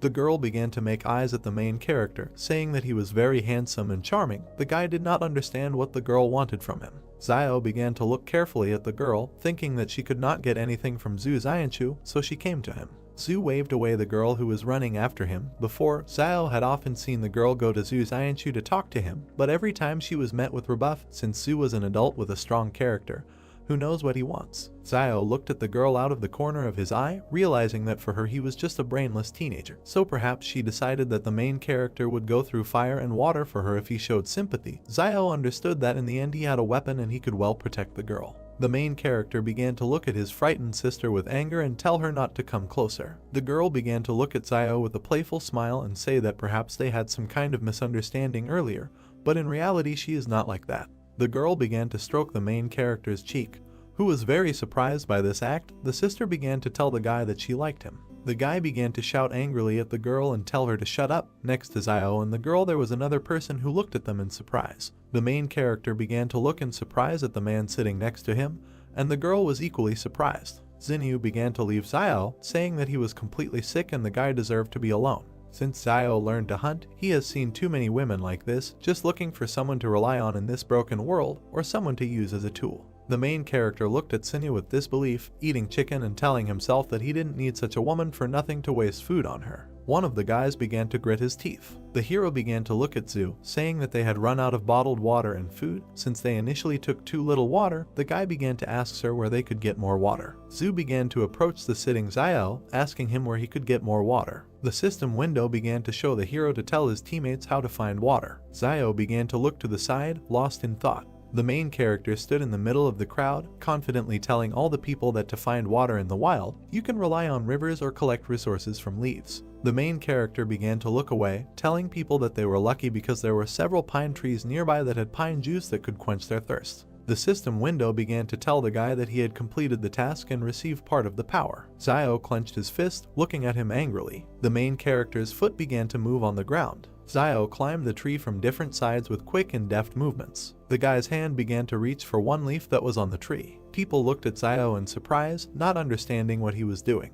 The guy began to look down on the crowd, holding the grass and telling them all that if they did not want to die, they should do as he did. Zio began to close his eyes and open his mouth to squeeze the grass from which the juice came. People asked the guy if it's really drinkable. Zio looked at everyone, wiping his mouth and talking about drinking this, whether they like it or not. The main character began to look away with dissatisfaction. Yang and Zhu began to approach Zio and began to look at the grass. Yang began to bring the pine needles to her mouth. Zio began to look at the girl with a smile on his face, happy that she was doing this. The main character began to look in surprise at the system window, which showed that the target's advanced skill was randomly selected, which was bomb making. Zio was offered to study all this. The guy began to look at Yang, who was taking the pine needles. The main character could not understand what kind of training the girl had gone through and why her skills were so severe. Zio was wondering if the target had the skills of covert killing. The system window began to show the guy that she had analyzed the target and an advanced stealth killing skill had been found. Zio began to look at the girl with a smile, thinking about whether she had the skill of singing children's songs.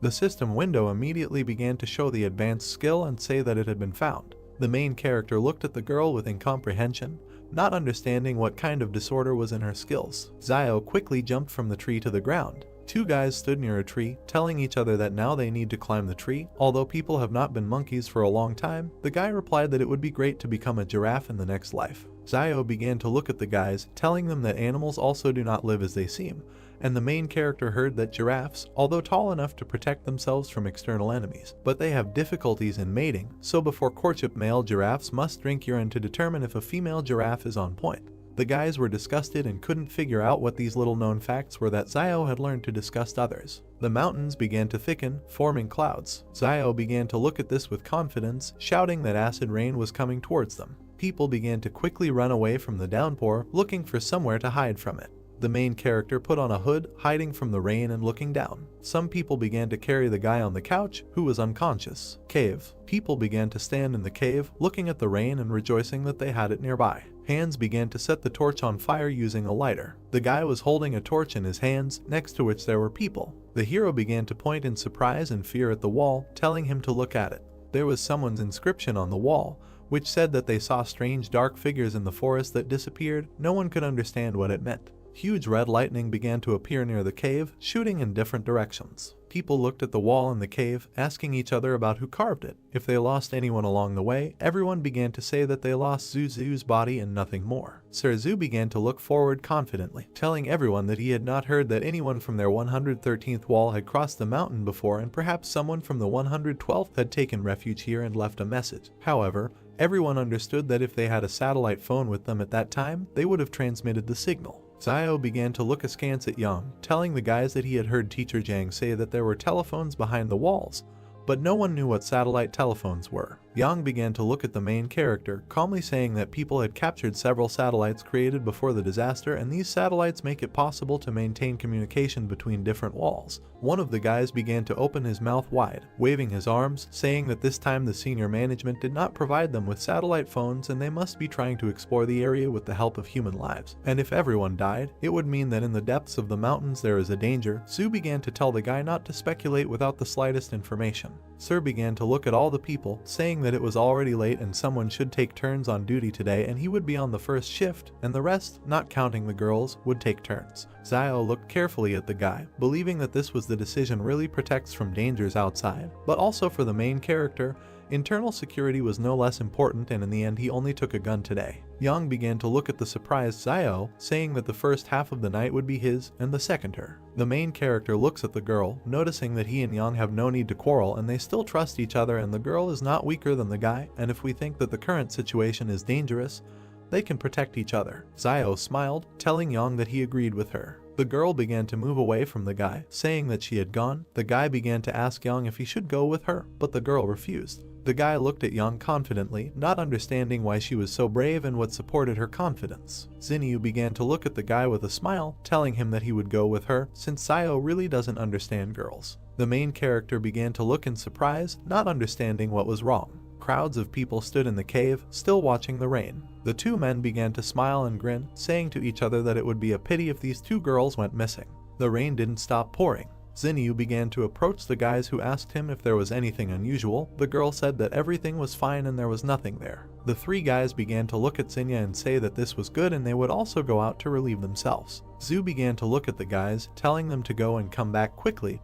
Without stopping for a smoke break, the heroes said that they would do everything. Zio sat on the top of the cave, looking at all the people. The main character began to look at something. Xinyu looked at Yang with a smile. Zio understood that Xinyu was behaving like a star who was trying to go to the next wall to expand her fame. The guy could not understand why Yang took such a risk. Zio heard that the girl had previously given Xinyu some money because she wanted to follow the team to wall 112 to find relatives.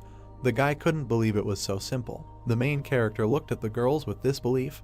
He understood that Xinyu and Yang demonstrated a particularly close relationship throughout the journey, and the previous joint eating of fish and helping Yang and Xin created the impression that their relationship was much more than just a worker and an employer. Zio looked at the two heroines, wondering what they were talking about. Xinyu looked at Yang with a smile, telling the girl that they could leave Jing Mountain together in a couple of days. Zio began to understand that the girl understood that he had an alliance with Yang, and after the girl could not come to an agreement with the guy, Shii went to recruit Yang. Xinyu's hand began to offer Yang a wad of money, saying that it was gratitude for the fact that the girl had helped her earlier. Yang began to take the money, and Xinyu asked her if she would continue to help. Yang began to tell the girl that she did not want to help leave the mountain, but she could make sure that Xinyu died with dignity. Xiao began to look slyly at the girls, realizing that these manipulations were causing deja vu in the guy. A fire began to be lit in the cave. The guys looked at the exit, not understanding why they left and never returned. Yang began to look at the time, saying that almost 10 minutes had passed. One of the guys started opening his mouth wide and screaming that there was something wet in the place. The guys ran away from the exit, afraid to find something there. Xiao began to look at the people in surprise, standing next to the exit from the cave. Rain began to drip on the ceiling of the cave. The guys looked with fear at the drops that fell on the floor and realized that this was a false alarm.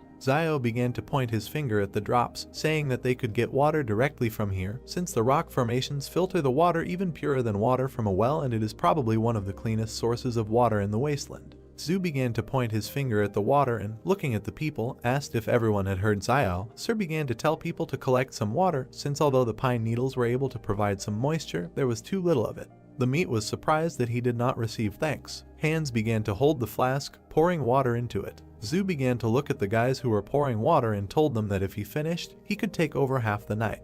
The guys began to tell Sir to do just that, but first they had to smoke a couple of cigarettes. Everyone was asleep except Zhu, who was watching everyone. Two guys were sitting on the rocks with their backs to Zhu. The heroes held a cigarette in their mouths and glanced slyly at Sir. The guy's feet began to remove the cigarette. One of the guys began to stand near Xiao and the second near Yang, waving a knife and trying to kill them. The guy's face was confident and crazy. The guy screamed for them all to go to hell. A man wearing gloves with both hands swings a knife at someone. The girl Yang shoots the man in silence. The main character grabs with one hand both hands of a man holding a knife. He instantly turns him onto his back. The junior lieutenant and his comrade pay attention to the noise, asking what is happening and what is the matter. They see Yang and Xiao attacking unknown men. A man in a black cloak and bandage, holding his wound, clenches his teeth in pain. He, closing one eye, begins to shout to his colleague, saying his name Sun Jinjeng, so that he acts. A man among the squad raises his hands, opening his eyes, and says that he has nothing to do with it.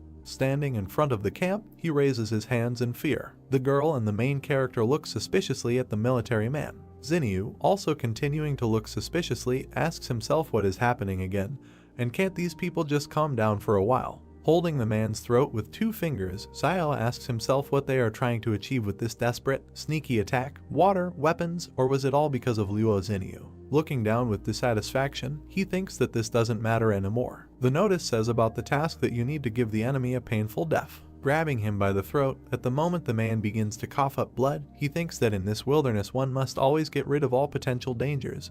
This is the law of survival. Sun, covered in sweat, looks at the characters with fear. He looks at the squad, shouting at them that for the record, he had nothing to do with it, and he was part of their plan for a dastardly attack. Ian, looking from under his cap at the man, asks the guy what it means that this is what is happening, and so he was in collusion with them and knew about the vile attack. She, standing next to everyone from the squad, sharply shoots at Sun Junjin. Looking after him, she says that covering up a crime is tantamount to the crime itself. The main character looks towards the girl with a blank face, thinking that it is better not to mess with this girl again.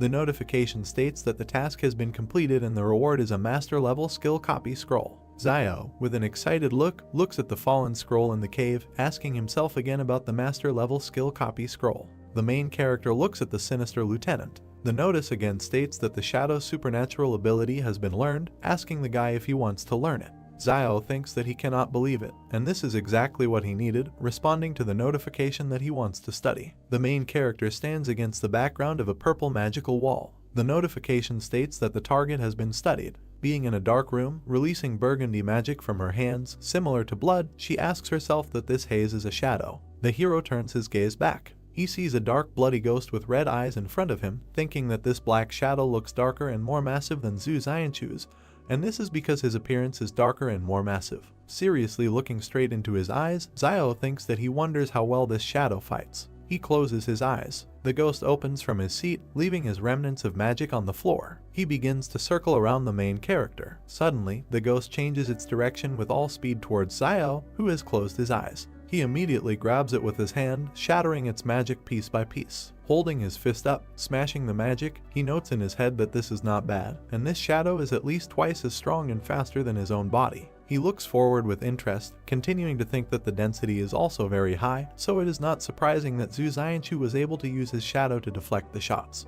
Poking his finger at the notification system, he thinks that according to the palace's prompts, the shadow cannot die and the use time is based on spiritual power. Seriously looking at the system and pointing his finger at it, his thoughts suggest that he can continue to use it as long as his spiritual energy is strong. But how can one calculate something as vague as spiritual power? Looking at the notice, he asks the palace what his spiritual power is. The notice states that the guy does not have access to information. He looks at him with an emotionless face, remaining silent. Against the backdrop of a dark room, he says in his head that he will not cooperate with this palace. Looking at his hand, from which burgundy energy is coming out, he asks himself that this is really strange, and why strength and agility are displayed in numbers, but spiritual strength is not, telling himself that he would rather not think about it now, while there is time, and it would be better for him to gain strength, because by training his body, he can improve his strength and agility. Clenching the magic in his fist, making a small smile, Xiao confidently looks forward, telling himself that now with his shadow abilities, he is a real person with superpowers.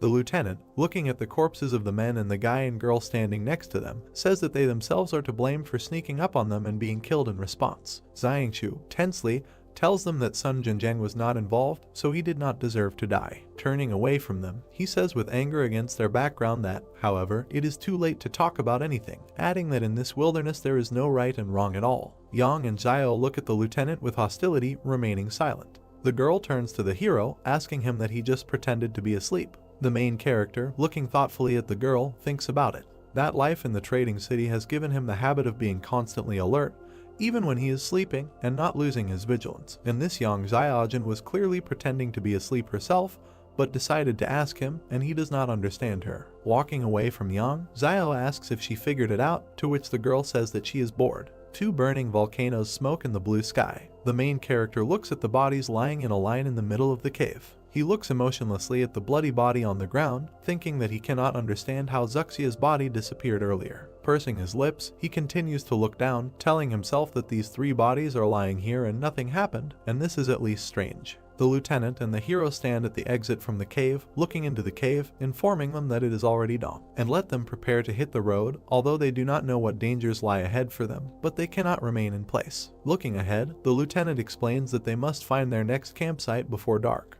His gaze suddenly shifts to the side, and Xianchu reveals that the two guys who went outside to relieve themselves last night haven't returned, so they're probably going to have something going on. Looking at the military, Xian, Yang, and the protagonist, he says that he hopes that next time they will not go alone, and after all, they have seen what happens to such people. The man in the bandana, looking uncertainly to the side, apologizes to everyone, asking if someone could kindly help him up. Xiao appears in front of the man, to whom he reacted by opening his eyes. He grabs him by the bandages on his stomach. The man begins to scream at the top of his lungs that he is being killed. Hitting him with his hand, the hero asks why he is shouting and let him get up and walk, because the wounds have already healed. Lifting his jacket and exposing his stomach, he touches it, asking again that they have indeed already healed. The man sits, turning to Xiao, who has turned to him, that this black medicine of his works very well, thanking the guy, to which he replies that this is an inheritance from his ancestors. The notice reads thanks from Wang Lei. The lieutenant sternly addresses the nodding protagonist, asking if he still has the medicine. Xiao passes by the military man, saying that he is no more, to which the man says that he will pay for it from his own pocket and offers double the price. The guy turns around with a crazy face, asking what he just said, changing his mind, and now saying that then there is still a little medicine left. The main character looks suspiciously at the lieutenant, holding his hand on his chin, asking him what he didn't say earlier, that he had no money, to which the man replies that the three they killed had it, so he borrowed from them. In a funny way, clutching his heart, the main character thinks that he seems to be too inexperienced and did not search the corpses. How could he make such a stupid mistake, and his heart bleeds? Xiao, spreading his hands to the sides in front of the lieutenant, tells him that this is not his money, but the main character's money, and let him give him at least half, to which the man says that he is not interested in money, and he will give him all 8,000 or about what he has on him if he gives him the medicine. The characters' hands pass medicine and money to each other. Xiao begins to stare at the man while holding the money in his hands. The lieutenant, irritated, puts his hands on his hips, telling the main character not to look, and he really isn't lying, because that's all that happened. The history notice states that it has been discovered that there are 20,000 on the media, and he can purchase them on the initial personal storage. Zio thinks about how he needs to buy it, repeating it several times. Dark magic is creeping towards the door. The notice states that this is a successful initial personal storage purchase. The main character gradually approaches the dark door, thinking that it hurts so much, and he would like to see what storage space he paid 20,000 for. Zio grabbed the door handle. Opening it, he sees a brick wall with a hole in it. Closing the door with all his might, the guy, angry, asks what it is, saying that he paid 20,000 per cubic meter, asking what are the prices for housing in commercial areas. Thinking about the crappy palace that he decided to throw it at money and ruin his youth, adding that when he is refined to the intermediate and advanced level, he thinks that the palace will become a real home.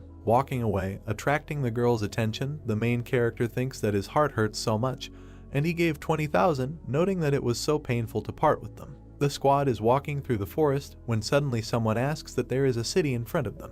The main character turns to the lieutenant, walking with his back to the entire squad. That earlier he said that this is the remnant of the civilization that existed before the disaster, and the secrets remaining there can help them, superhumans. Seriously looking away, Zio asks what the secret is.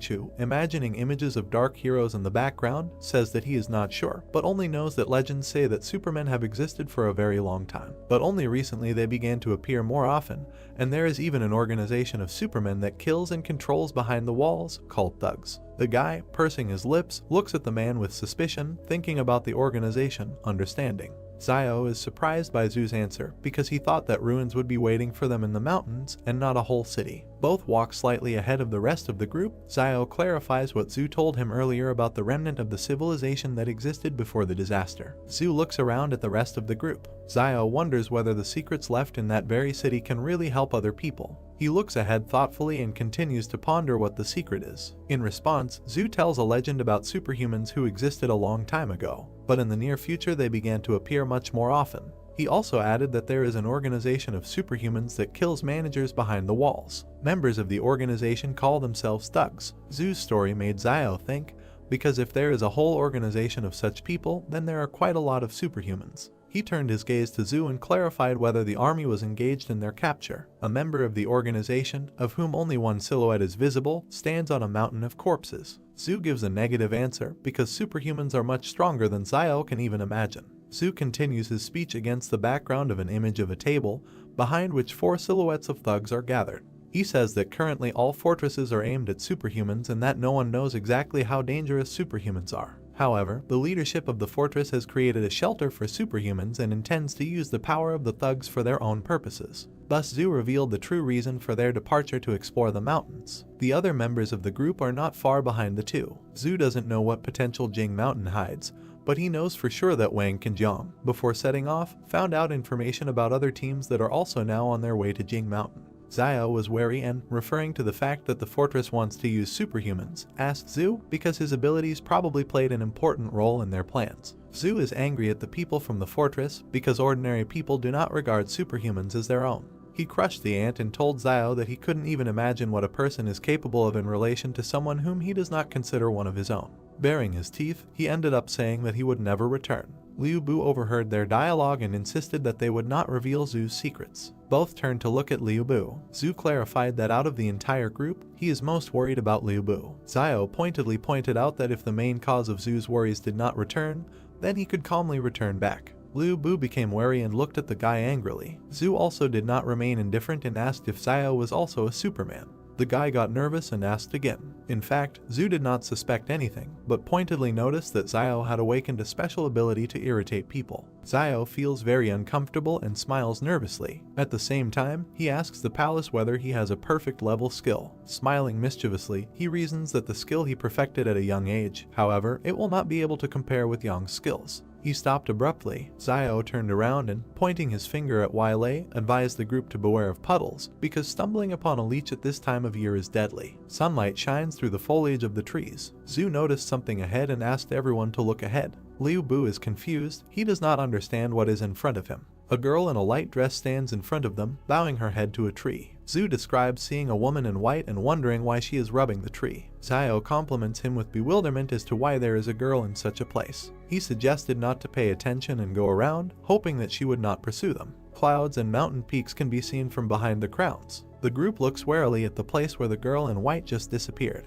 She takes an unnaturally large leap towards them and lands on all fours. Yang and Xiao point their guns at her, and Xinyu looks at the girl in bewilderment. The latter makes an aggressive rotational movement with her arms. Yahello and Liu Bu panic. Zhu decisively takes the situation into his own hands and says that they have nowhere to run, because even if there is something that can stop them now, then there is simply no point in further expedition to Mount Jing. He gives the command to follow him. Zhu and Yang warily prepare to flee. Xiao wonders why he suddenly felt so hot. Xiao shouted to Zhu to use his shadow on the girl if something happened and let him and Yang shoot her. They both went to belay Zhu. Zhu agreed and went on the attack. His palm began to exude black mist. He sent his shadow to attack. The shadow runs straight towards the girl in white. She is moments away from capturing the mysterious girl. The shadow grabs the stranger by the throat and presses her into the ground. All that was left of the girl was a white haze, and Xiao, seeing this, decides that Zhu's ability is quite enough. The whole group approaches the girl, who is still hanging by the throat from the hand of Zhu's shadow. The girl with a scary face is perplexed and assumes that the group was sent by the fortress. Zhu says he hasn't seen anything like this outside the walls,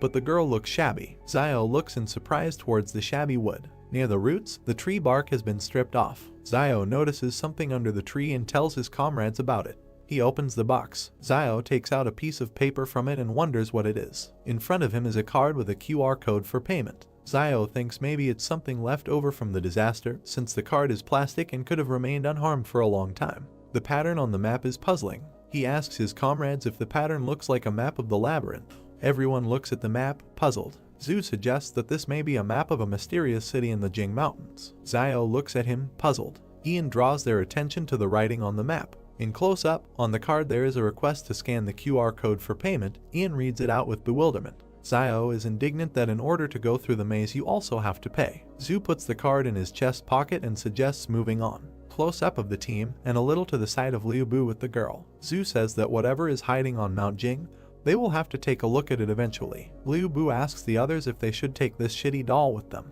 Xiao, Zhu and Xinyu looked at him puzzled, but one of them suggested taking it anyway, it might come in handy. Liu Bu looks at the girl in white with confusion. A beautiful sunset can be seen from behind the mountain peaks. The group decides to stop in an angular cave for the night. Zhu looks ahead and notices that there is a pine tree growing nearby, and if anyone is hungry, let him pick up some pine cones for a snack. Xiao cuts the tree trunk with a knife and green liquid oozes out. Zhu is puzzled. He approaches Xiao and asks if he can drink it. Xiao looks at him. They were joined by Liu Bu and Xinyu. Liu Bu asks what it is and if it can be drunk. Xiao raises the knife with a cheerful expression and gives a negative answer. He does this to put some poison on his knife. Liu Bu is extremely surprised. He doesn't understand what kind of person Xiao is, that he even puts poison on his knife. Zhu and Xinyu refuse to comment on the situation and stand stone-faced. Liu Bu climbed a tree and left a girl in white sitting near the next one. He tries to reach the bumps. His foot slips off the bark and he screams. Liu Bu falls from the tree screaming.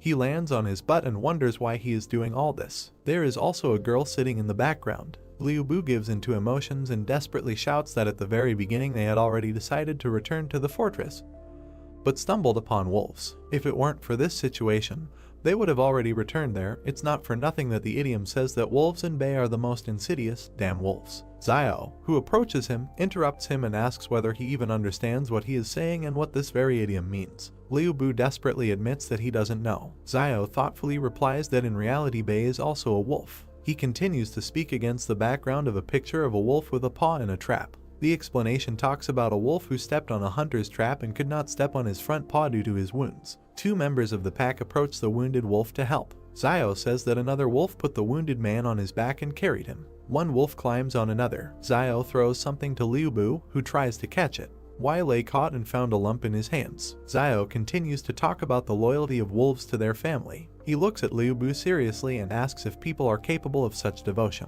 Liu Bu looks at Xiao, puzzled. The group lit a fire. Close-up of the group sitting in an angular cave near a fire. Xiao holds a pine cone in his hand and talks about how all the vegetation has gotten bigger, even these pine cones. Zhu shares his reasoning about the reasons for the size of the plants, while Xiao and Yang listen to him. He assumes that it's all about the high oxygen content and notices that despite physical fatigue they are still full of energy, which refers him to thoughts about a constant flow of oxygen. Zio is surprised and thinks that the phenomenon is quite reasonable and has a scientific basis. Yang, Zio, and Zhu are sitting next to the fire. Zio asks about the presence of places like Mount Jing near other fortresses. Zhu looked at him gloomily and answered positively, only there is a note that such objects are controlled by a company called Flame Source. Zio also gloomily asks for the name. He then wonders why he hasn't heard of such a company and whether it belongs to some kind of union. Zhu looks thoughtfully at the fire and, against the background of the emblem of this company, answers Zio, calling the company an independent consortium that controls up to 20 fortresses. He finds it remarkable that they are relatively far from their 113 fortress. Zio justifiably does not know about such a company. Zio responds by asking about knowledge of living conditions in the place controlled by this company. Zhu closes her eyes and waves her naked face negatively. Yang joins the dialogue, commenting on the mystery of the territory controlled by the source of the flame. Zio turned his head towards Yang in surprise. Ian's close-up against the silhouette of a flying dinosaur talks about the rumors. Someone saw huge prehistoric birds in the sky. Yang looked at the main character and said that the Flame Source Company has such power that it has suppressed this place, and perhaps only the main leadership of the Flame Source Company knows what is happening inside. Surprised, Zio wondered if she knew more than Zhu. He wondered in his mind if she belonged to any organization. Sitting on a stone, Zhu asked if the main character had read Journey to the West. He imagined the man lifting up the golden column. He stated that it says that someone could lift a stick weighing more than 6 tons, which could destroy mountains. Looking at Yang and Zio, he noticed that at first he certainly didn't believe it, but now he thinks that perhaps this person really exists. Putting his hand to his chin, the protagonist thought that he had never read about the Journey to the West, but to argue that more than 6 tons can crush mountains, as is the carrying capacity of agricultural tractors used in trading cities and factories, is 10 tons, so even if there is a slight overload, it can pull 12 tons. The guy started coughing when he tried to eat the cone. He looked at Zio with an angry look. He approached him with a smile and asked him to make another wish or something like that, so that another animal would fall before their feet. Frowning, the main character replied that last time it was an accident. He asked if the guy really thought the main character was capable of this. He noted that if he needs to, then he should speak. The enraged guy cried out that if his wishes were fulfilled, he would have long ago wished that an animal would now appear on his doorstep to eat. There was a noise on the street. Zio and Yang prepared to shoot. They looked at the exit from the cave. Dark streams of mana hovered before them. Many wild animals were walking towards the cave. Holding the gun in front of him, he asked Liu if it was his order. He replied that he just said it in passing. Zio grabbed his hand and asked him to order the animals that they eat vegetarian food today and let them leave. Liu asked if Zio thought it would really work. He ordered him to speak, assuming that it would suddenly work out. The animals looked at him with stone faces. Liu tearfully asked them to leave. Many animals immediately ran away from there. Taken aback, Liu asked if it worked. The stunned protagonist asked how this was even possible. Frowning, Zio suggested that Liu had awakened his luck like Yuan.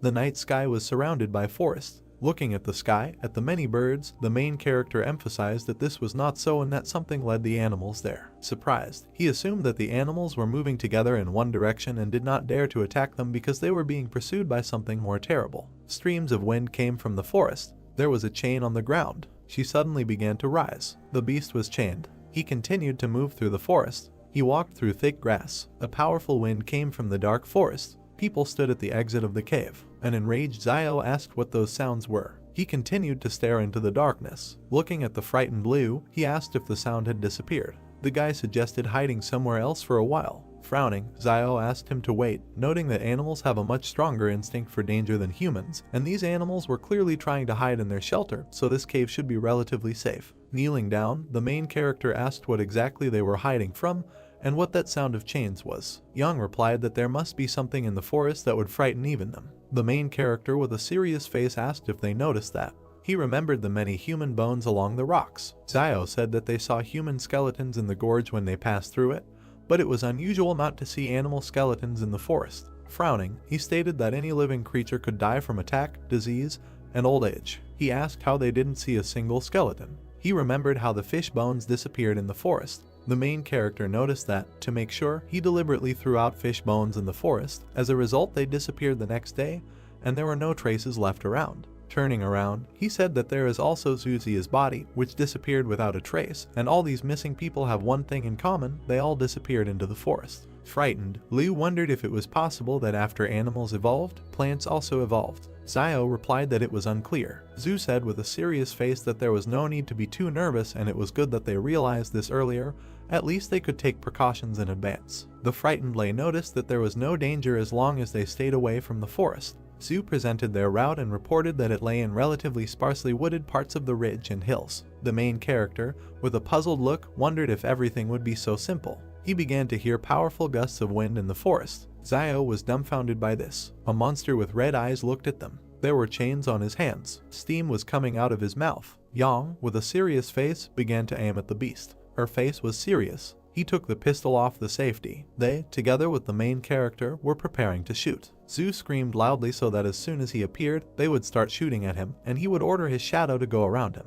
The chain flew up above the ground. Frightened, Xiao reported that he was approaching. A powerful aura emanated from the forest. Taken aback, the main character assumed that judging by the sound, he was getting further away from them. Standing in the cave, they wondered what was happening. Frowning, Xiao noted that this monster was afraid to leave the forest, and the cave is located about 10 meters from the forest and it looks like the animals were hiding there before. Turning around, Xiao stated that there was something wrong with the forest, but they were lucky to escape it. Stretching out his hand, Sui said that the danger had passed, so they should rest and he would be the first on duty today, and after midnight the main character and Yang would replace him. They looked at each other. Standing next to Xiao, Sui said that he couldn't help it if they didn't trust him, but he was on duty first anyway. Light smoke came from the extinguished fire. The main character and Ian were sitting near a rock. The afternoon sun illuminated the forest. There was an explosion. Xiao and Yang suddenly woke up. Coming out of the cave, they asked what was happening. Looking at the smoke in the sky, Xiao guessed that the Jing Mountain volcano was erupting.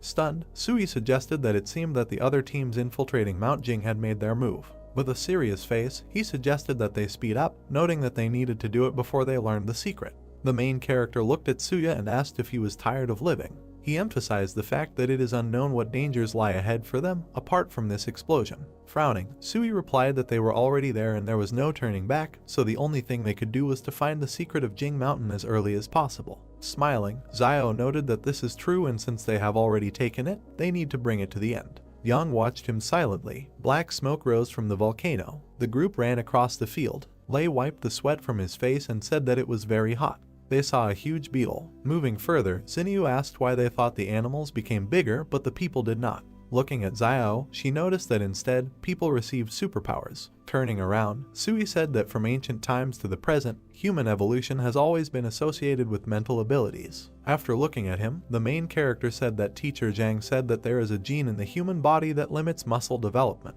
He introduced the human body and the progress of evolution. He noted that this is because smart people are more attuned to their environment, causing the brain to require more energy, so muscle development must be limited to avoid competition with the brain for resources. Xiao emphasized the fact that only humans have genes that limit muscle development, but this is the price they gave for the sake of intelligence. Taken aback, Yang stated that she saw a Superman with a developed physique. She asked what he would say to this. Putting his hand to his chin, the main character suggested that his ancestors had something to do with wild animals. The group was taken aback by this response. Looking at the main character, Xinyu said that Teacher Zhang at their school in the trading city is very smart and he must know a lot. Moving towards the mountains, Xiao replied that this is true, he knows a lot of things, but he starts making up stupid things in class if he comes across something he doesn't know. He noticed that usually the teacher reads books and so on when he is free. There are such people behind the walls of the fortress, and they are all amazing. He said that in his free time, Zhang grows vegetables in the garden. Surprised, Xinyu asked why things in the trading city were not exactly as she thought. Teacher Zhang sneezed loudly. Sui asked him to wait with a serious face, noting that there was a human body ahead. They walked towards the human remains. While examining the corpse, they wondered how he could suddenly appear there and perhaps it was someone from the King Consortium.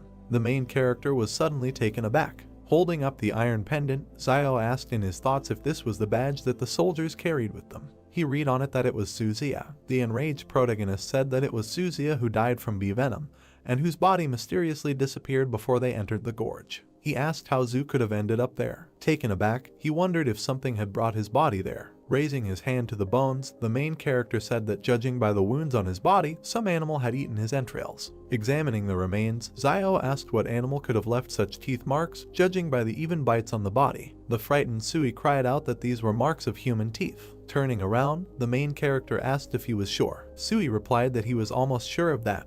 Looking away, he revealed that he was bitten on the hand by his first love when he broke up with her while he was still in school. With a cry, Xiao asked how he found the time to talk about such things when they were all scared. Looking at the corpse, Sui asked why there were traces of human teeth on the corpse and whether someone had gone crazy from hunger and eaten their own kind. Frowning, Xiao asked what the guys thought, whether it was possible that what was dragging the chain last night was a person. The group was scared by this theory. Grabbing her gun, Yang yelled that they were getting out of there and using a 3-man tactical formation in case something sneaked up on them. Turning around, Xiao asked what a tactical formation was. Yang asked if his teacher taught him this, noting that she thought he knew everything. Pointing her finger at the floor, she asked him to go to her left, adding that everyone controls their own sector of vision and should shoot directly at any strange creature approaching. Smiling, the main character replied that he understood everything.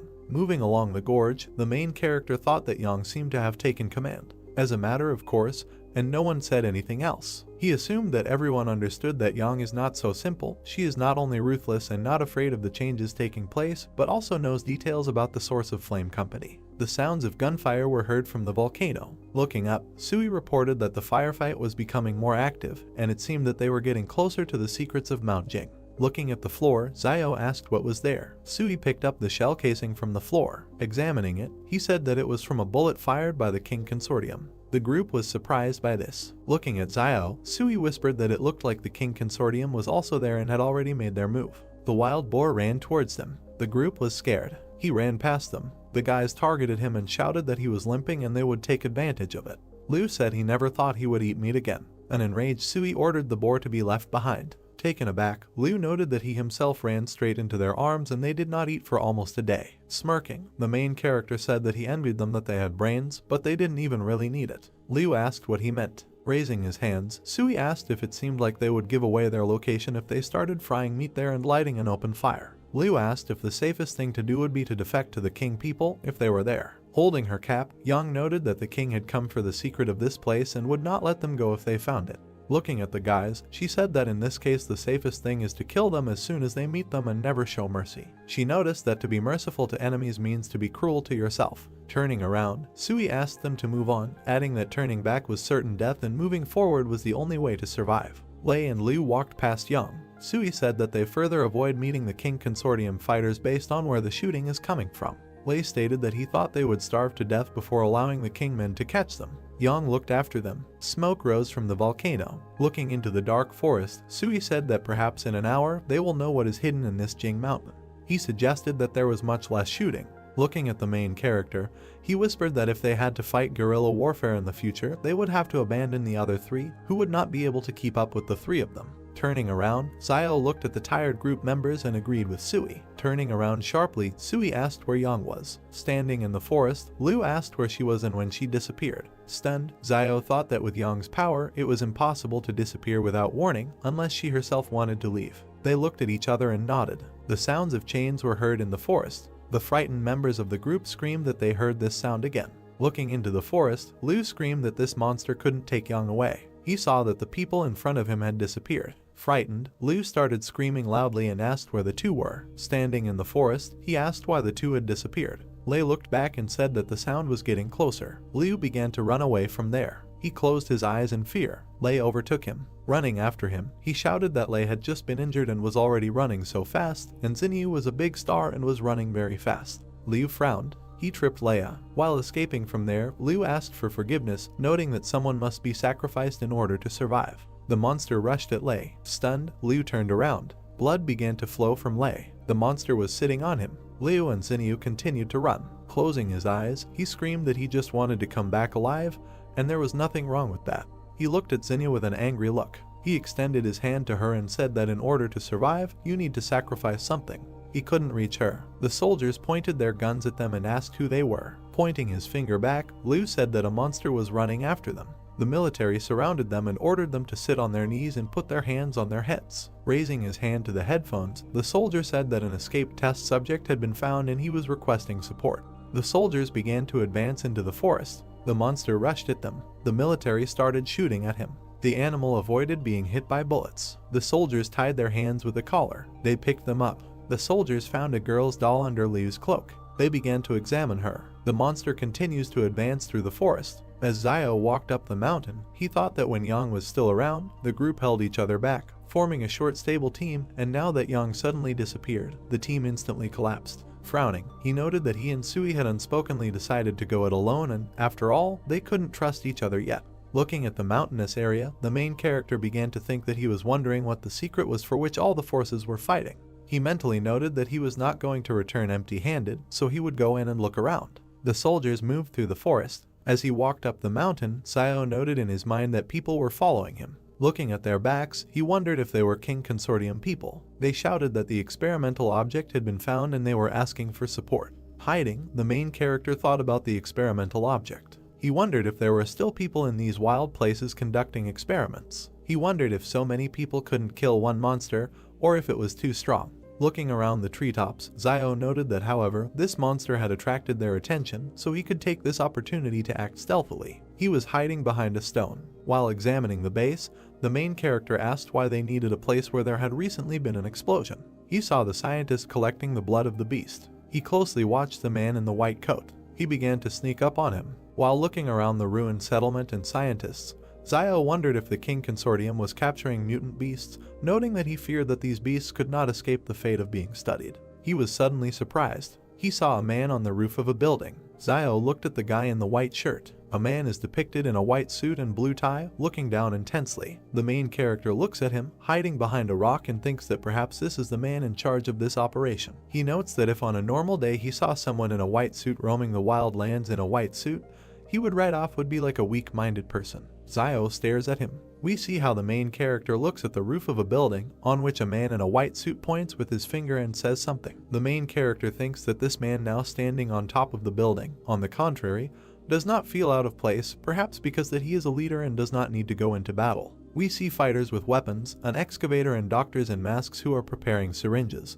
The main character thinks that the surrounding area is heavily guarded and the number of fighters could reach 1,000. He notes that it looks like the King Consortium intends to find the secret of the mountain that he talked about Zoo, and that in the current state of affairs, he is unlikely to be able to compete for what they are looking for, and there is no point in him taking risks for the sake of a secret unknown to him. Zayo looks at the broken street and thinks about leaving everything as it is. We see a destroyed building. The main character walks along a road littered with rubbish and debris. He walks around the ruins from the city and thinks that it is amazing that there is a huge city here, and although all the buildings are in pieces, the main structure is still intact. Zayo takes a step through the rubble. He walks forward through the ruins. We see his back. He thinks that one can only imagine how beautiful this city used to be. Zayo turns around in surprise. He looks at the surviving sign and reads the title. The main character thinks that Zayo you can sounds a little mysterious. Zayo sees another sign and lists what he has already seen: a beauty salon, fast food, and a health center. The main character looks thoughtfully to the side and remembers a strange doll, a QR code, and a sign with an image. He asks the question that he risked his life, went all the way to find all this. Zayo stares ahead and thinks about waiting.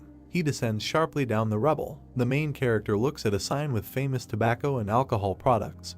He is surprised that there is such a shop here and thinks that in their days there is tobacco and alcohol. Zayo notes that if he can find their source, he can become the richest man in a trading city. He smiles joyfully and slyly, clasping his palms together. Zayo thinks that since they are only interested in mutant animals and secrets, he asks not to blame him for devastating the rest of this place. The main character looks at the shop and notes that, protected by plastic packaging, tobacco and alcohol should be in good condition. He reaches out to the crack and notes that it is broken, so all the cigarettes and alcohol inside have also turned to dust. The main character holds his heart with horror. He thinks that his dream of becoming the richest man has been shattered. Zayo clenched his teeth, frowned, and thought with anger that he really had to leave just like that. He couldn't take the main secret with him, so he had to take at least something. We see another sign. The main character thinks he needs to go and look somewhere else. He looks at the doll in a short skirt and top. He is surprised that they are there too and does not understand what they are needed for. Zayo raised his hand to his chin and looks thoughtfully at the doll. The main character begins to strangle the doll. He wonders if there is air inside and does not understand why it looks like Young. Zayo applies even more force. The doll's head inflates and increases in size. The doll's head suddenly explodes. The main character wipes his forehead with his hand with relief and assumes that he knows what this is for. He walks down the street and carefully looks around. In the store, Zayo stands near the counter with goods and reaches for the top shelf. He picked up a white jar. He reads in surprise that it is old white gold. He does not understand what the hell it is and whether there is gold in it. Zayo, surprised, opens the jar and pours out the contents, and pills fall out of it. The main character furiously throws the jar on the floor and thinks that all the people of the old world are liars. He emotionally says that this is some kind of Zio you can, and there is no gold in him. Zio closed his eyes and raised his hand to his chin thoughtfully, noting that he heard Wang say earlier that there were shops selling gold behind the wall. Dollar signs appeared in his eyes. He reasoned that this city is very large, so there should definitely be a store like this there. We see the facades of buildings and the starry sky. The main character notes that in their days gold is a valuable currency, and it does not deteriorate, so if he finds it, he will definitely be rich. A brick building is shown. The main character's brother goes with a flashlight to Zioyu, who is sitting on the mattress, and thanks her for taking care of him all the time lately. The sister replies that it is good that Yuan's temperature has subsided, otherwise she would not have known how she would have explained this is Ziosu. Yuan puts the lamp on the table.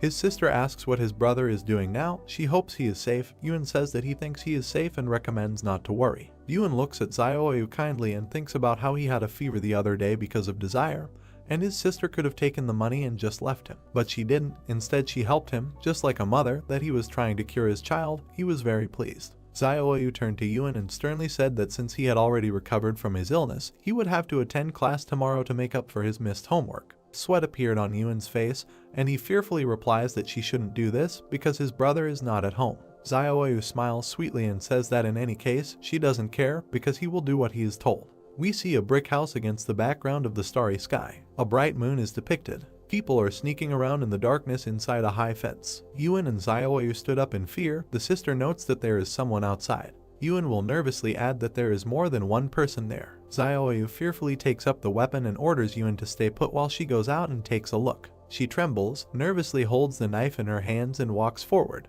Yuan watches her leave the house. A bald man kicks in the door, and another one stands nearby. They attack the stunned Zioyu. She screams and points the knife at them with her eyes closed. A man with an angry face tries to snatch it. He calls Zioyu names furiously. Two men force her to the ground and hold her by the neck. In fear, she orders them to let go and leave her behind. The third one attacks Yuan with a knife. He swings and hits the bed. Yuan falls to the ground. He lands in a fighting stance. The man, dumbfounded, notes that he is a smart guy. Yuan remembers them and thinks that these three were usually messing around in the market town, but he didn't expect that they would actually attack this house next to the school. He looks at the man sternly and thinks that because of his recent illness, Sister Zioyu must have become their target when she went to buy meat to help him gain some strength. A teacher comes into the house. The criminal points a knife at him and says that he hasn't liked this old man for a long time. The attacker stands in a fighting stance and says that Zhang must have a lot of valuable things. Yuan, standing nearby, nervously asks that they still dare to kill the teacher. The criminal attacks the boy and orders him to give the money in an amicable way without these resistances. Yuan furrowed his eyebrows and thinks that they even dared to touch the school teacher, afraid that no one would find out who committed the murder. We see the roofs of houses in the dusk. The attacker brandishes a weapon and a wound appears on his body. Yuan sharply fired his pistol at him.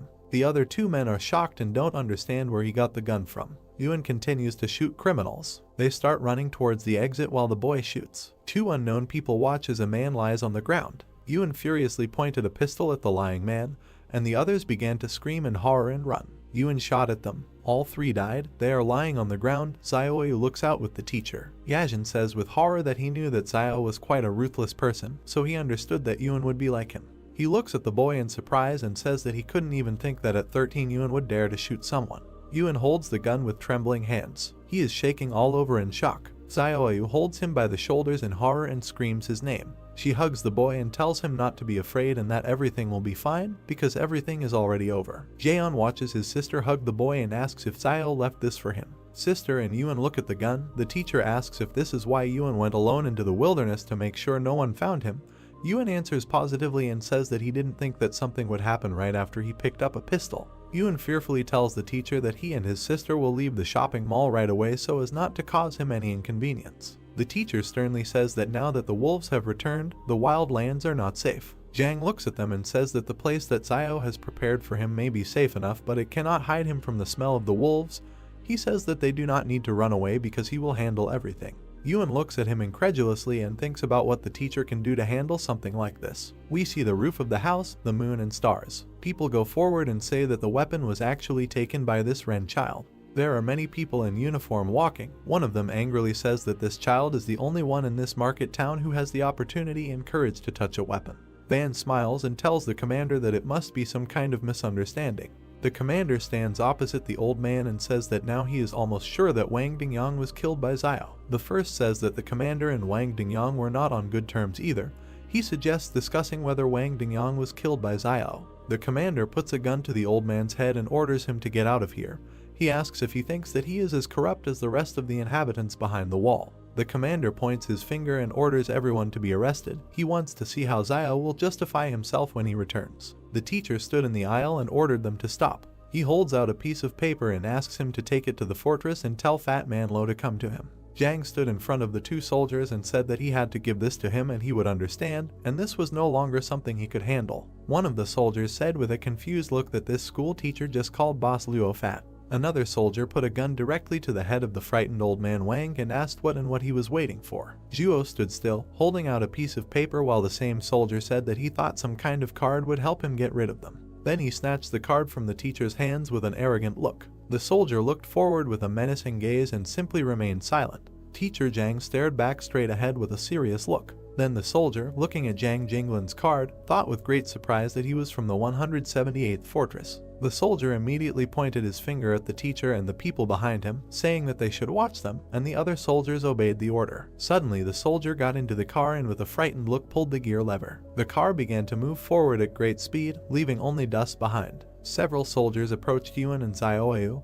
and one of them ordered that they need to be searched, while the other said that no one should move. One of the soldiers searched the boy and asked where the gun was hidden, while the other pointed his weapon at him, telling him what he should say. Yuan looked forward sharply with an angry gaze. The two soldiers, greatly frightened, trembled and looked forward. Xiaoyu turned to Mr. Zhang, asking if everything would be okay, and he turned back and said that there was no need to worry and everything would be fine and they wouldn't dare to do anything to them yet. Yuan said that he apologized for the trouble they caused him, and Zhang, turning in his direction, said that they were not to blame, this world was wrong, and he should thank him for saving him recently. Yuan asked him what he did before teaching, and Zhang, standing sideways, said that he was a military man, while he asked why he stopped being a military man.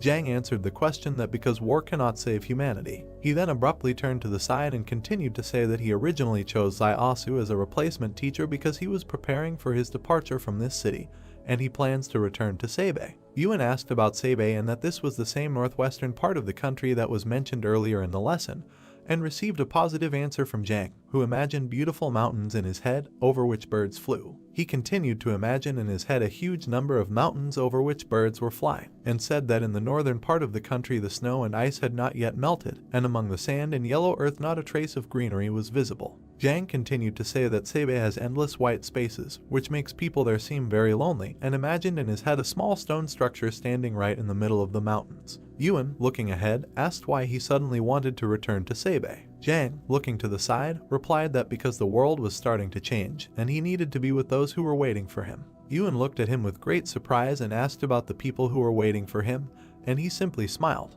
Zhang leaned forward, holding Yuan by the shoulders, and said that he should not be afraid, and they would not dare to do anything to him.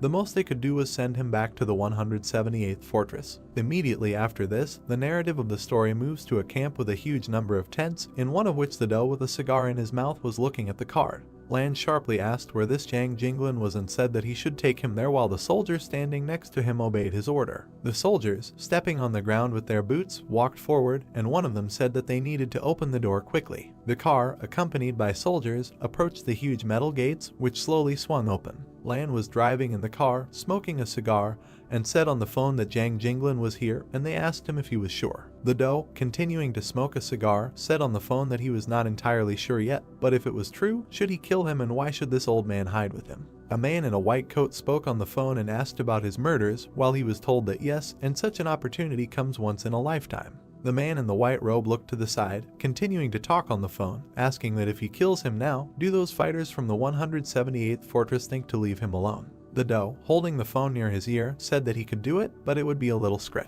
A man in a white robe, speaking on the phone, asked what he thought. There was an impenetrable wall in this world, and why not just send him back to the 178th fortress, let Sabei continue to guard him? The man in the white robe looked to the side, saying that even if he had to die, he couldn't die at the hands of the King family, let alone them with him. While Lan spoke on the phone that he was the case if he one day, and that he answered him that later it would not be too late to kill him, but for now let someone else have a headache first. Then the man in the white coat asked on the phone what By the way, if there was a tramp named Ren Zaiasu in his area, and Lan, continuing to smoke a cigar, asked about that medicine seller. The man in the white robe nodded his head, holding his hand in his pocket, not saying that Luo Xinyu is a singer, Ren Zaiasu is a medicine seller, and asked what and who Yang Zaiajin is, while Lan asked about her on the phone and said that he never haven't heard this name. The man in the white robe said on the phone that there were 2 more questions. How many years had Luo Xinyu been a singer in the fortress, and whether this Ren Zaiasu had relatives or friends. And Lan, sitting in the car, said that Luo Xinyu had become famous in almost 2 years, and Ren Zaiasu seems to have a brother. Suddenly, the soldier sitting next to him said that this Yang Jinglin was his friend, and Lan asked with a displeased expression what kind of coincidence this was. A man in a white coat said on the phone that there was no need to touch his brother for now, and let him deal with the rest as best he knew, while Lan and the soldier were sitting in the car. The soldier looked away with a dissatisfied expression, clenched his teeth, and simply remained silent. Immediately after this event, the narrative moves to a huge city standing right next to the mountains. A man in a white robe lowered his hand with a walkie-talkie in it. The man in the white robe turned sharply to the side, looking forward. The man in the white robe, sharply behind the block, said that he forgot to introduce himself, and he is King Zhen from the King Family Consortium, Luo Lan's younger brother. King looked towards Liu and Xinyu kneeling in front of him, saying that he was glad to meet them. Xinyu looked straight ahead with great disdain as King called them Mr. Liu Bu and Miss Luo Xinyu. King walked forward and said that they should tell him more about these 3 people, Zhu Xianchu, Yang Zaiajin, and Ren Zaiasu. King arrogantly looked at Xinyu sitting below and asked if there was something connecting Ren Zaiasu and Yang Zaiajin. They say that the names sound very similar. Liu exclaimed with fear on his face that they were not connected in any way. He then looked at King and said that Zhu Xianchu is a Superman who has the ability to release a shadow from his body that can even stop a bullet. Liu gritted his teeth in fear, saying that he could not say much about Yang Zaiajin, but the one to be most afraid of was Ren Zaiasu. King, looking to the side, asked in surprise why. Xinyu looked to the side with an arrogant look and asked that because he could cultivate anyone. Liu looked forward with great fear on his face, saying that no, and he was just very strong. At that time they were all fleeing in the canyon, and imagined in his head how the soldiers were running from a huge horde of insect monsters. Liu continued to say that he was the only one who ran in the opposite direction, and recalled how he turned back and looked at Xiao running away. Liu recalled turning back with a huge look of fear on his face and saying that he couldn't help but look back at him. Liu stood in the middle of the canyon and looked in the direction in which the streams of black energy were directed. Liu stood still and looked with great surprise at Xiao, who was running with a man on his back along the canyon. Liu recalled saying what the hell and how he could run so fast while carrying someone else, and stretched his hand forward towards the protagonist, who was running at great speed along the canyon, overtaking the car. Liu said that he was able to lift an adult man with one hand and still run fast, and he suspects that he is also a Superman, while Xinyu and King looked in his direction with great contempt. King, lowering his head down, closing his eyes, asked what if there was anything else, and Liu answered that no, and that was all for now. If he remembered something, he would tell him. King, with his hands in his pockets, said what needed to be written down, and Zhu Xianchu was an underdeveloped Superman with risk factor C. Ren Zaiasu was a suspected Superman with increased physical strength and risk factor F, and his subordinate wrote it all down in a notebook. His subordinate then took Liu's hand, who said that they should wait. The subordinate continued to lift Liu, who looked at King and shouted that they had nothing to do with it, and they were all ordinary people who were forced to follow Zhu Xianchu all the way here. King would turn around sharply and say that he knew that this had nothing to do with them. If he had anything to do with it, then he should be nervous now, and Liu would ask what and if he was going to do something with them. King closed his eyes and said that they would go with him and should try not to be too surprised while his subordinates lifted Liu and Xinyu from the ground. At the same moment, a crescent moon shone in the night sky, surrounded by a huge number of stars. Immediately after this, the narrative of the story moves to a huge building, near which people were standing. King walked along with the soldiers and spoke to Zuman, saying that he should lead a group to find Zaiasu, Yang Zaiajin, and Zhu Xianchu, and they should return by 12 o'clock at night, and he would take the order. King stopped near a group of people and said that teams 2, 3, and 4 should follow him, and they immediately followed his order. Liu, looking at King with great fear on his face, asked where they were going. King stood in the middle of the city street and said that now they themselves will soon find out. The narrative of the story then shifts to several soldiers standing near a huge cage. King raised one of his hands up, holding the other in his pocket. Liu stood next to Xinyu and was surrounded by soldiers, saying what the same.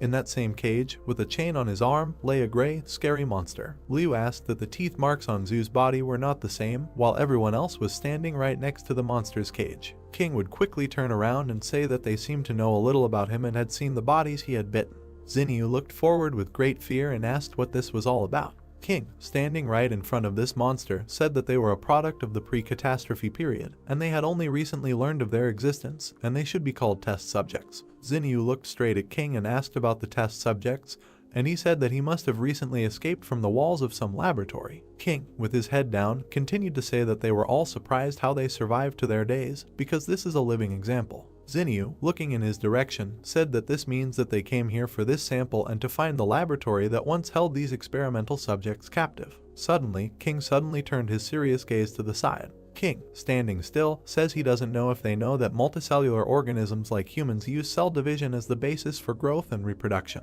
He then went on to say that one would assume that cell division should be endless, but the strange thing is that all human cells stop at an average of 50 divisions, after which irreversible decay sets in, and he imagined several microcells in his head. King looked to the side and said that it is for this reason that a person's life expectancy is limited, he grows old and dies. Zinyu looked away as King continued to say that, well, that doesn't mean it can't be changed. King said he suspected the lab had developed a technology that made cells divide endlessly, increasing the body's metabolic cycle and lifespan, and focused his attention on the metal gate in the brick building. King reloaded his gun and said that, but they didn't expect that by doing this, they would create these monstrous and inhumane creatures, and these human-modified test subjects had completely lost their sanity as human beings. King suddenly left his gun directly into the monster's cage and continued to say that, but their physical strength and agility are far superior to ordinary people, while he looked forward with a menacing gaze. The monster abruptly grabbed the gun with its teeth and crushed it, while King said that they had to use 5 battle groups and sacrifice many of their people to capture at least one object alive. King turned sharply to the side, looking at his subordinate, who was writing something in a notebook, and said that he should write down that his teeth were developed, his pupils were narrow, his habit of moving on all fours, he was no longer human. King closed his eyes and continued to say that it was suspected that he was the product of a genetic change, and it was assumed that this laboratory was a secret experimental facility of the Flame Source Company before the disaster. Zinyu looked to the side with a puzzled look and reasoned that the base was the source of the flame. King looked down as she speculated on whether the King Consortium could take over this technology. The monster, standing on 4 limbs, squeezed its jaw with enormous force, breaking the pistol into small pieces. King looked towards the soldier and said that he should shine a bright light on him, and he obeyed the order. The soldier raised his hand up and made a finger gesture to another soldier standing on top of the building. Then the soldier sharply turned the huge searchlight to the side. A bright light suddenly illuminated the monster in the cage and the people standing next to it. The monster in the cage covered its face with its hand after the light hit it. The monster suddenly began to back away, closer to the shadow, while in its cage. King, tilting his head down a little, asked about photophobia. The soldier standing next to Kin and Zinyu said that there are 2 possible causes of photophobia. The first being the weakness of the individual who was once human and now it is reflected in what it is now, and the second is that it is in a gene edited. The model was based on the nature of the beast. King, turning his head slightly to the side, said that one was enough to study so that they could kill the rest without further losses, and the soldier standing behind him accepted the order. King reasoned with a thoughtful look that if he has photophobia, then why was he recently active during the day, and is he evolving again, or is there something that attracted him and made him go out in broad daylight? King conjured images of Xiao, Zhu, and Yang standing next to each other in his head and wondered if this could have something to do with the 3 of them. A huge number of soldiers stepped with their black boots directly onto the asphalt. Man in a shirt stood in the middle of his subordinates, while through the radio they asked him what they had found, not them. Man in a shirt, using a walkie-talkie, said that there were no leads yet, but an active search was underway, and in response they told him that it was good and they should find them as soon as possible. Immediately after this, the narrative of the story moves to one of the buildings in the destroyed city. Xiao stood near the entrance to a huge building and wondered if all the stores before the disaster were built on such a grand scale. The protagonist focused his attention on the nameplate hanging on the building and reasoned that this was Lu Wang's department store, and if he could open a department store, then there might be a gold store somewhere. Xiao entered that same department store and moved slowly around it, wondering what kind of mess it was and whether there could be a gold store here. Suddenly, the protagonist turned sharply back and looked at the shelf with goods. Right on the shelf were toys of characters from Journey to the West, and Xiao reasoned that Journey to the West, and wasn't that the name of the book that Zhu Xianchu mentioned earlier. Then the protagonist stretched out his hand to the toys and reasoned that the one with the stick must be the general, after all. Xiao walked away from the toys and wondered where the gold store was. The protagonist approached the sign indicating that this was the Chaosu Fuk jewelry store and said that of course, and here it is. Xiao immediately rushed towards the jewelry racks, putting his hands forward. The protagonist held a black bracelet in his hand and reasoned that silver turns black when oxidized. Zio immediately threw the bracelet behind his back with a dissatisfied look and reasoned that silver was worth nothing. The protagonist held a huge yellow ingot in his hand and reasoned that here it was, gold. Zio joyfully stood right in front of a rack with a huge number of gold bars and reasoned that he thought there was enough gold here so that Liaoyuan and sister Zioyu could live comfortably for decades, and if they returned to the trading city with this, then the opening of a gold store would be no longer a dream. The protagonist thought and raised his hand to his chin, arguing that there was so much here and how he could carry it all. Zio suddenly realized something and reasoned that he would definitely do just that. The protagonist was holding in his hands several gold jewelry right above the shelf. Zio was doing something with his hands right above the jewelry rack. The protagonist held a ball of gold in his hands and reasoned that if you look for all the gold jewelry in the ball, you can put it all in the palace vault. Zio reasoned that it was already full and needed to be pushed in, and tried to hold the door with his shoulder, which was barely staying closed. The protagonist, holding a bag made from a cloak on his back, walked forward and reasoned that he would wrap the rest in his cloak and carry it away. Suddenly, several soldiers stepped with their black booted feet directly on the ground. Zio looked forward with great surprise, his eyes wide open. A squad of soldiers with a man in a black shirt headed forward, passing through the department store building. Zio was hiding behind one of the building's walls, watching a squad of soldiers pass by. The protagonist looked out from around the corner with a tense look, wondering where the king fighters suddenly appeared from here. Zio looked ahead with great dissatisfaction and reasoned that there were so many people, and they were alert enough, and whether there was any danger here. A detachment of soldiers led by Man walked through the department store past a rack with characters from Journey to the West. Man looked sharply to the side and was very surprised by what he saw.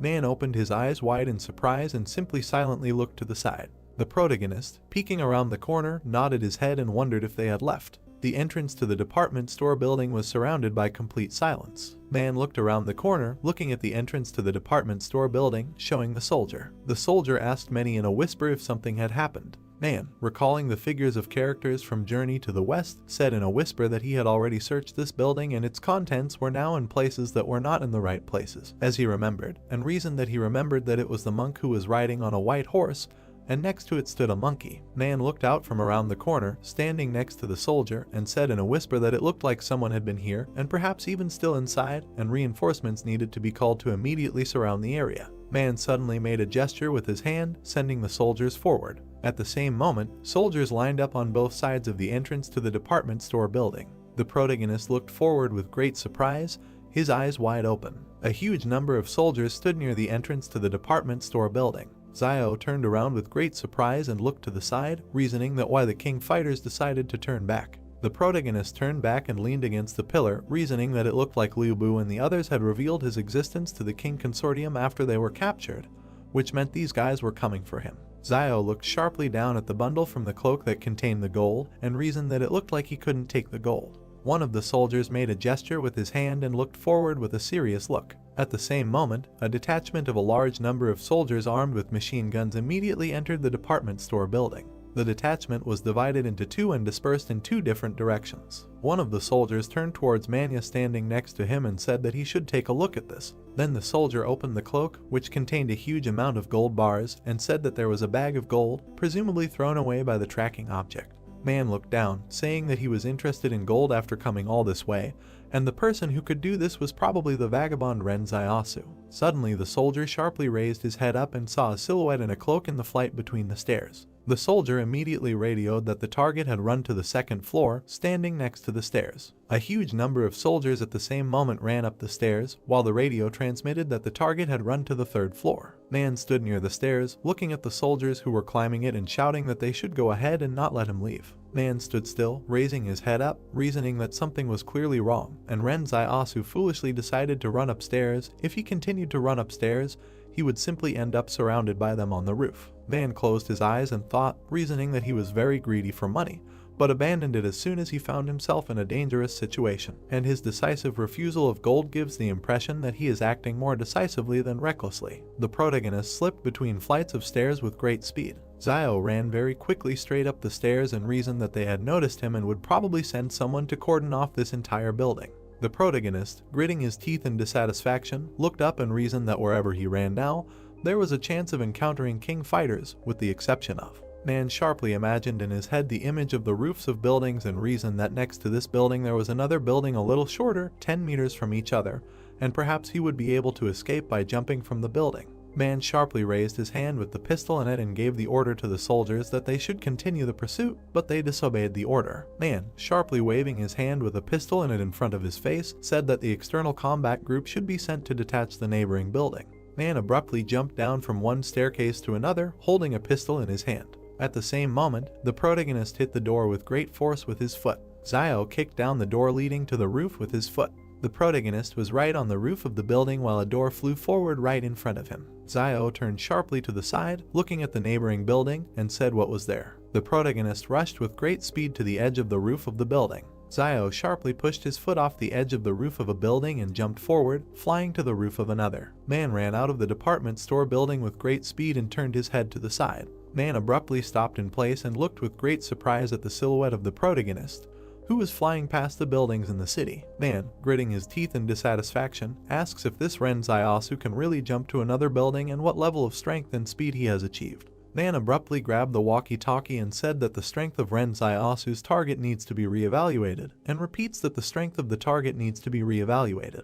Zio landed sharply right on the roof of a nearby building, doing a somersault and getting on all fours. The protagonist suddenly rushed forward with great speed, running along the roof of another building. Zio raised his head sharply and looked at the tall building right in front of him with great surprise. The protagonist, with his eyes wide open, looked forward and talked about this in surprise. Zio then focused his attention on a very tall, dilapidated building. The protagonist focused his attention even closer to one of the rooms in the very building in which a certain silhouette was visible. In that very room in the tall building, Yang stood watching everything that was happening. Yang sharply adjusted the girl on her head with her hand. Suddenly, out of nowhere, a strange black and red trunk appeared right in her hands. She then stepped on the small step with her black booted foot. Yang stood still and aimed at the scope of her huge black and red rifle. She suddenly exhaled slowly and continued to aim one eye at the scope of her rifle. Yang stood in place, holding her black and red rifle with two hands and aimed at its scope. Zio continued to run along the roof of the building with great surprise, talking about young Zyojin. The protagonist stopped abruptly on the roof of the building and looked sideways at the street of the destroyed city. Zio suddenly focused his attention directly on King and the people standing next to him who were near the cage, and reasoned that this means that young Zyojin's goal was to come and kill this young man in a white suit. The protagonist froze abruptly in place, raising his head up and looking at the tall building on the side of him, and reasoned that she was so far from this man in a white suit. Zio looked to the side with a reasonable expression and thought that at such a distance to the target, the sniper needs to calculate many factors, such as wind direction, temperature, humidity, and various external obstacles and cover near the target. Then the protagonist focused his attention on Kin standing near the cage and highlighted his approximate location on the street, reasoning that how can sniping be carried out at such a distance, even if one has to take into account the deflecting force of the rotation of the Earth. King stood still while Zinyu was behind him. Zinyu rose sharply, and the protagonist looked forward and reasoned that the wind had stopped, and now. Zio turned his head sharply towards the tall building standing nearby and reasoned that she had not fired. The protagonist then focused his attention on Zinyu, who suddenly stood up from the ground and reasoned that when did she free herself from the rope binding her thumbs. Zinyu suddenly rushed forward towards King with great speed, holding a knife in her hand. Zinyu continued to rush forward at great speed, moving her hand with the dagger in it and back a little. King sharply turned his gaze back and looked at the woman in the suit who was deflecting Zinyu's blow. Shinyu threw a punch with her hand, which the woman deflected with her white fan. The woman in the suit would then lash out with her white fan, while Zinyu dodged it. Zinyu jumped back, landing on the ground as the woman in the suit collected her white fan.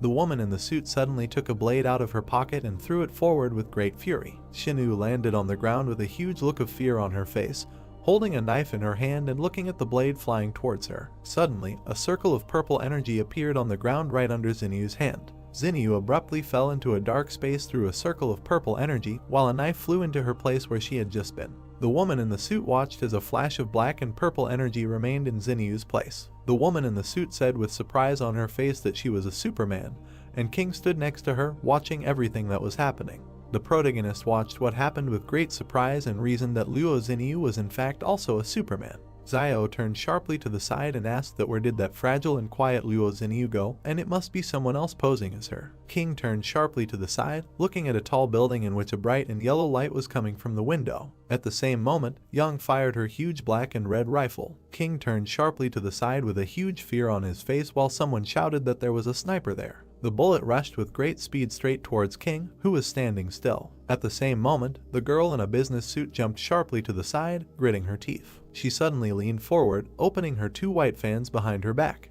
Then the girl in a business suit put 2 white fans right in front of her and tried to deflect the bullet flying at her. The girl in a business suit clenched her teeth in dissatisfaction and fear and simply remained silent. The bullet fired from Yang's rifle slightly damaged the white fan. The bullet, flying forward at great speed, destroyed the white fan into small fragments. At the same moment, the girl in a business suit fell back while the same bullet hit her chest. King stood still and watched as that same bullet flew right through the body of a girl in a business suit. King looked down at the body of the girl, who was falling down and coughing up a huge amount of blood. King, turning to the side, straightening his cloak, said that what a pity. One of the soldiers sharply pulled the pin from the grenade and said that everyone should prepare for a smoke grenade. At the same moment, a smoke grenade fell straight to the ground, releasing a huge amount of smoke, and a certain voice shouted that it needed to be compacted. King stood in place while a huge amount of smoke surrounded him, and voices were heard in the area to look for a sniper position, and it was an abandoned building in the southeast. King abruptly pulled out a bullet from the destroyed asphalt with his hand. King held the bullet in his hand and looked at it with great seriousness and simply remained silent.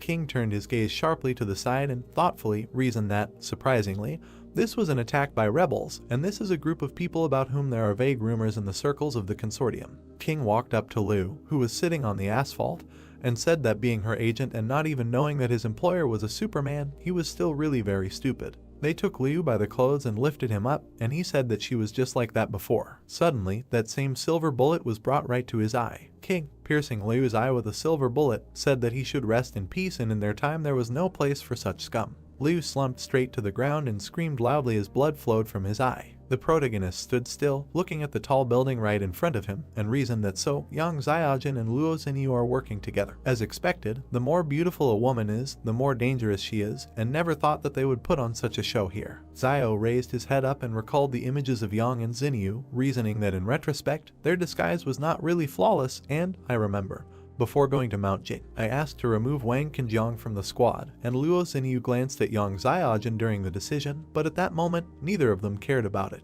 The protagonist then mentioned in his head the events of the past, how they sat together near the fire where the meat was cooked, and reasoned that later, when he shared the fish, Yang Xiaojin also called Luo Xinyu. Zio recalled how Yang pointed her gun directly at Zhu and reasoned that there was also an incident where someone was pestering Luo Xin and Yang Xiaojin quickly intervened. But at the time he thought that she only helped because they both were girls, and who would have thought then that they had known each other for a long time. The protagonist looked ahead with a thoughtful look and reasoned that, but why exactly they wanted to kill King Zhen and why the Superman sacrificed himself to protect him. Yang pulled the bolt of her rifle and a silver bullet flew out. Then she sharply turned the muzzle of her rifle to the side and, holding it with both hands, aimed at the sight. The protagonist stood still and looked at the tall building in front of him with great surprise until a bright light flashed in one of the rooms. Zio backed away with a huge look of fear on his face as a bullet flew between his legs and hit the roof. The protagonist turned sharply back, looking at the place where the bullet landed, and reasons that she was doing something incomprehensible and did not even try to shoot him, but was simply aiming at the roof. And maybe she did this on purpose to show that they are not at the same time in front of the King Consortium. But was it too much, or was it because he was angry with Luo Xinyu on the road and did not want to help her? Yang, holding a huge rifle in her hands, stood next to Xinyu approaching her. Yang continued to look forward with a serious gaze while Xinyu tilted her head to the side and waved her hand.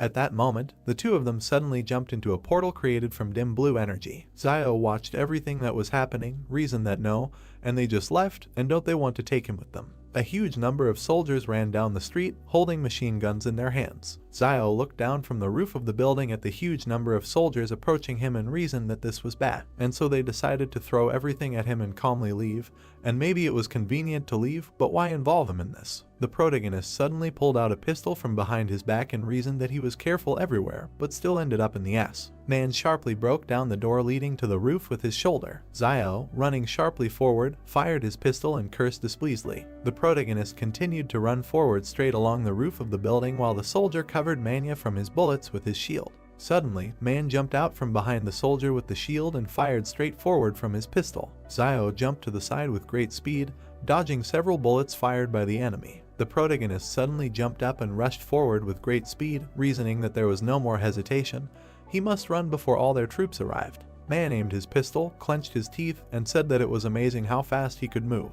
Man pointed his pistol towards the nearby building where Xiao was landing, and spoke over the radio that the target was running away for 10 o'clock and the blockade ring needed to be tightened. The protagonist at the same moment landed directly on the roof of a nearby building, squatting, and reasoned that it was previously assumed that they would enter the city blockade together with Yang Xiaojun and Zhu Xianchu. Xiao looked forward with great displeasure after landing on the roof and reasoned that even if he had to run away, he would be the fastest. Then the protagonist suddenly jumped off the roof of the building and headed forward at great speed. Xiao jumped from the roof of the building, landing directly on the road between the houses, and reasoned that it seemed like he had greatly underestimated them. The protagonist ran at great speed along a narrow alley between houses and reasoned that only by entering the forest could he be saved from the persecution of the king. Xiao continued to reason that, after all, he was more familiar with the laws of survival in the forest than they were, while a huge detachment of soldiers was in the middle of the street in a dilapidated city. Suddenly, a huge amount of magma rose into the air right from the mouth of one of the volcanoes, and the sound of an explosion was heard throughout the area.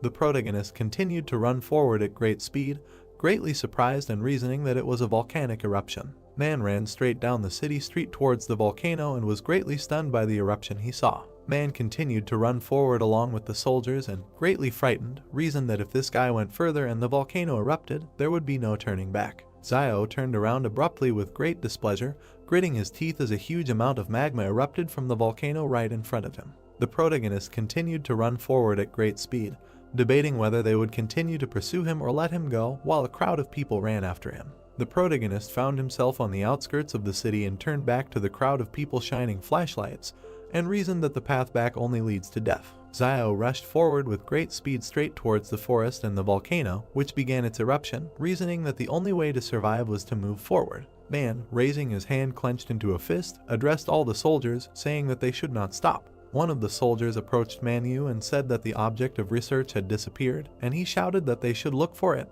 and they accepted his order. Man looked at his watch and said that the control time for the 100 meters is 3.92, and the strength is unknown, and as soon as they find him, they need to kill him on the spot. A huge number of soldiers with weapons and flashlights in their hands moved through the forest, while Man reasoned that no matter where he was hiding, even with a pistol in his hand, he would not be able to shoot so many people at the same time, and if only he appeared, they would turn him into a sieve. Xiao, hiding behind one of the trees from the bright light of the soldiers' lanterns, reasoned that with so many people searching at the same time, he did not think that they would start shooting indiscriminately. The protagonist, peeking out from behind a tree, looking at the soldiers who were looking for him, was very puzzled. Xiao, peeking out from behind a tree, reasoned that he would soon be found, and suddenly jumped out from behind it straight towards a huge number of soldiers and Manhwa. The protagonist slashed directly at several soldiers, lifting them into the air and landing directly on the ground while screams echoed throughout the area, and Man watched. Man raised his hand with the gun a little higher and asked what was the matter, while Xiao looked forward with a malicious grin.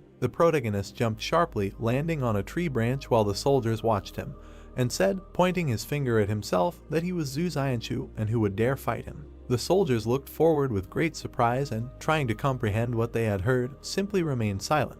The protagonist jumped sharply upward due to the bullets that destroyed the branch he was standing on, and then landed on the ground while the soldiers shouted that Zhu Xianchu and they needed Ren Asu, and fired their machine guns. Xiao abruptly pushed himself off the ground and rushed forward with a smug grin, holding his hand out in front of him, while the soldiers, standing still, fired their weapons and shouted loudly, saying that it was a monster. The protagonist jumped sharply to the side, dodging a huge number of bullets fired by very surprised soldiers. Several soldiers, still firing their machine guns, said that he was incredibly fast. Then Xiao rushed forward with great speed, running away from them straight into the forest, and the soldiers shouted that he was running away and needed to be caught up. Man, holding a walkie-talkie watch to his mouth, said that the previous information was incorrect and the target was not Ren Asu, but Zhu Xianchu. Suddenly, straight towards Manhwa and the soldiers, a certain silhouette of black and red energy rushed at great speed. Man fired his pistol with his hand forward, straight at the silhouette of black and red energy, which dodged the bullet.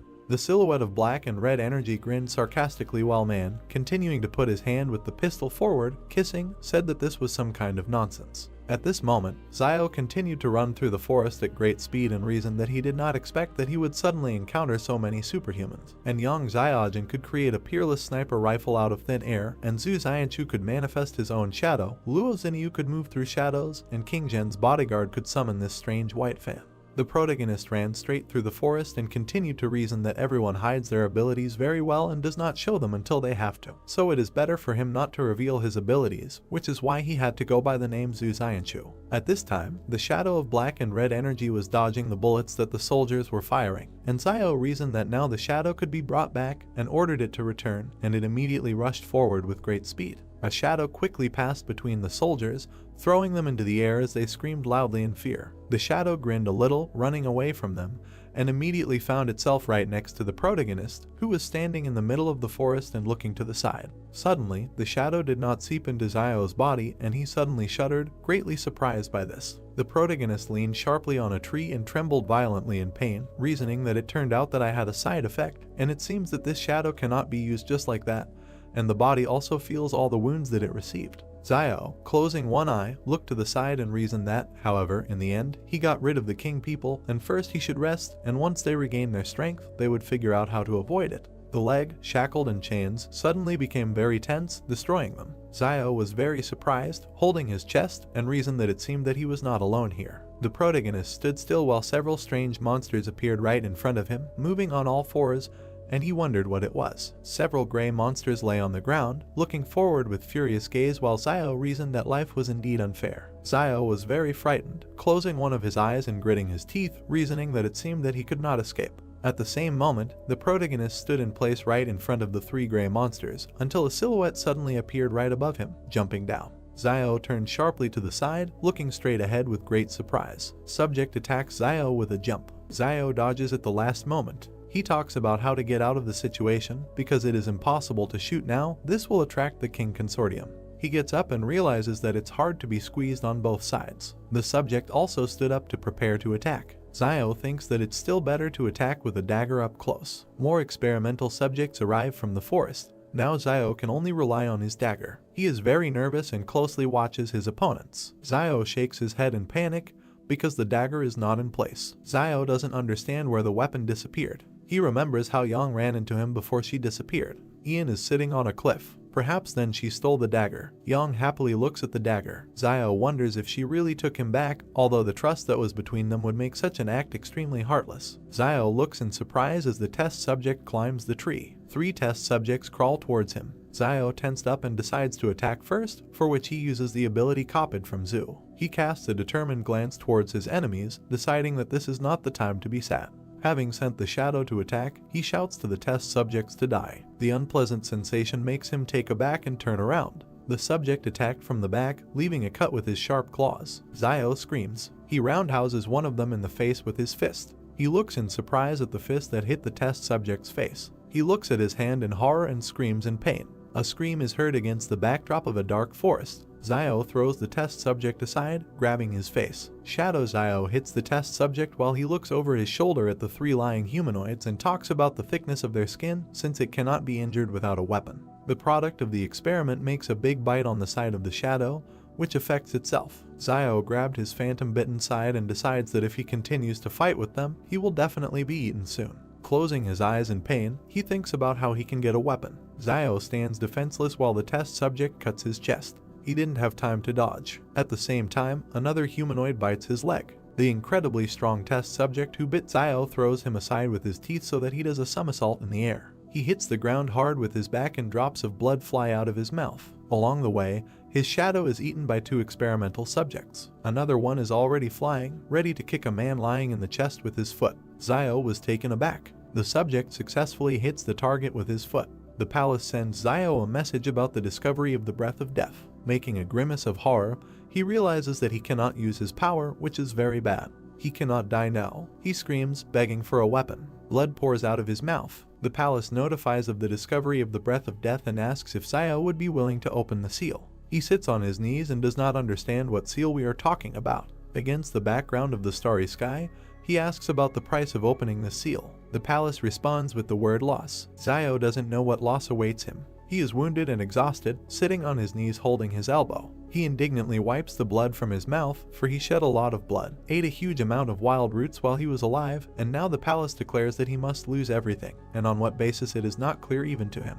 The test subject kicks him in the head and he flies off. Xiao asks the palace for an understanding of how he was given all this: the gold, the money, the gun, his brother Liayuan, his sister Xiaoyu, and even the clothes on his own body. He is on his knees again and asks why the hell does the palace even need his clothes. He does not receive an answer and offers to at least bargain. He gets hit in the jaw. He desperately wonders if this is the end, because he has lived so little. The palace gives him the result of the check, because Xiao only has 7 thanks left to collect before receiving the weapon. Xiao looks at the inscription against the background of the night sky and wants to thank himself all these 7 times. He cups his face, closing one eye. Xiao's first gratitude is that he never shies away from new opportunities. The second is that he is never afraid to face danger, while he thanks himself for the 3rd time for never compromising in the face of trials and tribulations. He is kicked again by the test subject. Xiao flies to the side. He stands up and thanks himself for the 4th time for always having a backup plan when faced with temptation. He closes his eyes and extends his hand forward.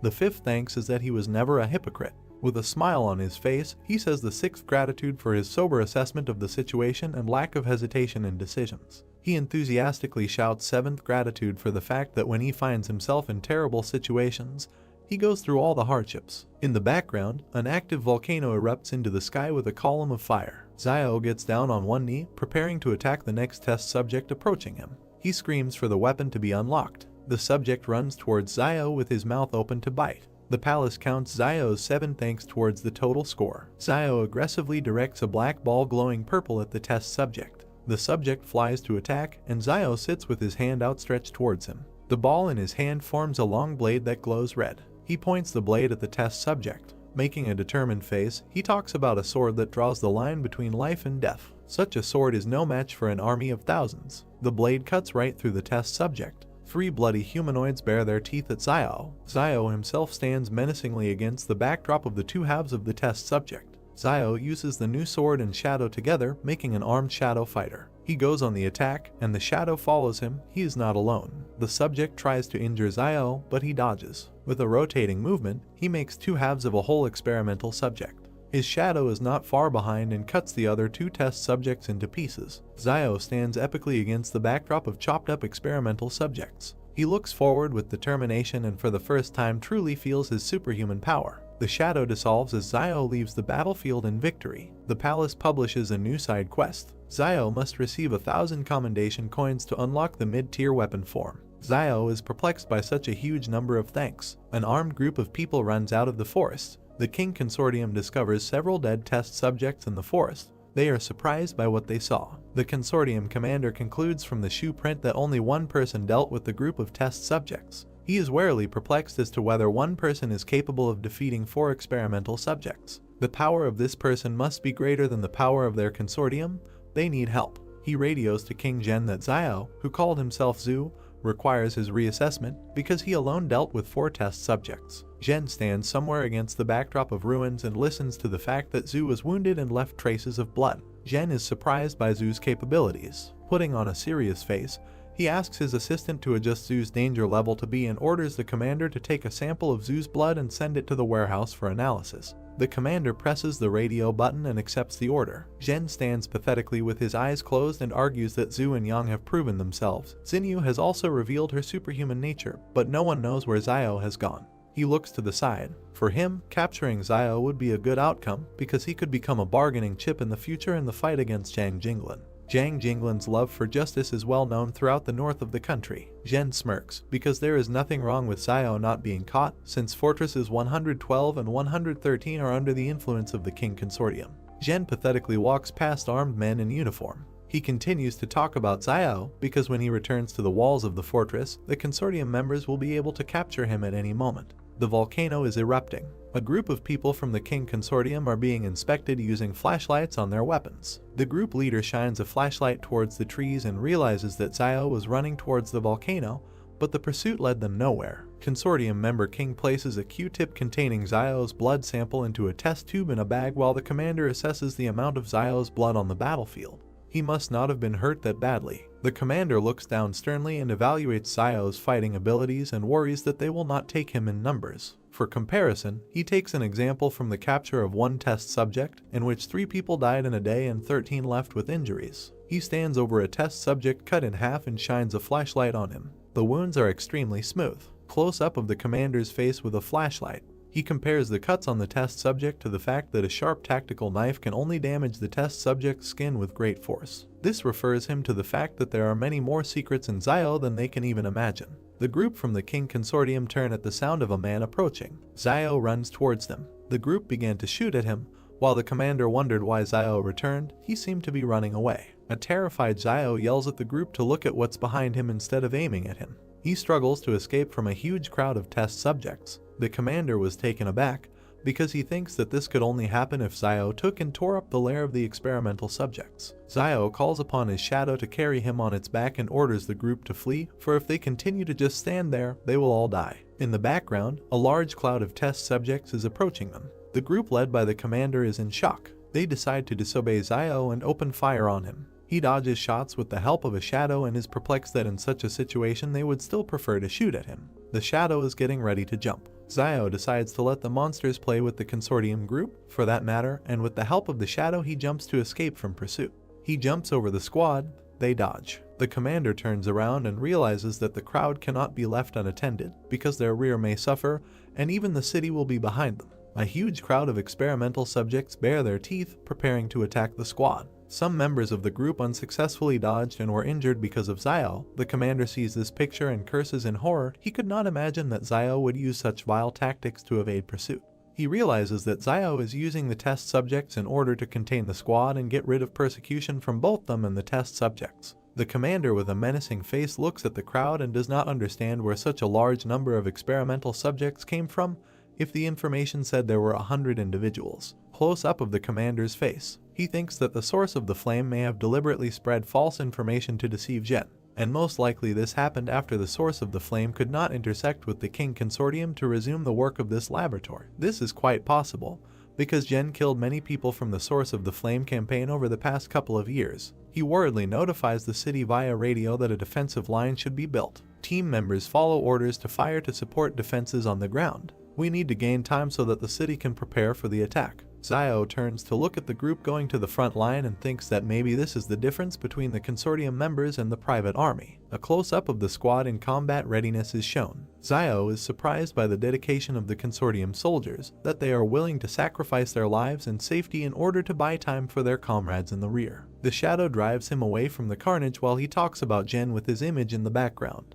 He doesn't understand how this young man in white can lead such an army. The squad stands in formation and waits for the moment to attack. The test subjects are approaching. Gunshot does not take test subjects. The commander despairs. Reinforcements arrive and give the order for an immediate retreat to the outskirts of the city. Support was already prepared for this in advance. The commander breathes a sigh of relief. He gives orders to his squad to hold formation and look for a moment to retreat, because reinforcements are already on the way. The squad opens fire on the test subjects. Bloodied test subjects try to block bullets with their forelimbs and scream in pain. However, the bullets still do not hit them, but simply bounce off. The group is kept in formation and continues the attack. Xiao escapes from the scene of the firefight and is glad that a detachment from the consortium was on the way, otherwise he would not have been able to escape from the test subjects. With one hand he holds onto the shadow's shoulder, and with the other he rubs his chin and thinks about the reaction of the bald squad leader, because he also did not expect to see such a huge number of experimental subjects in the mountains. He grins, because this is the norm for such numbers, because in the forest there is no more entertainment except giving birth to children.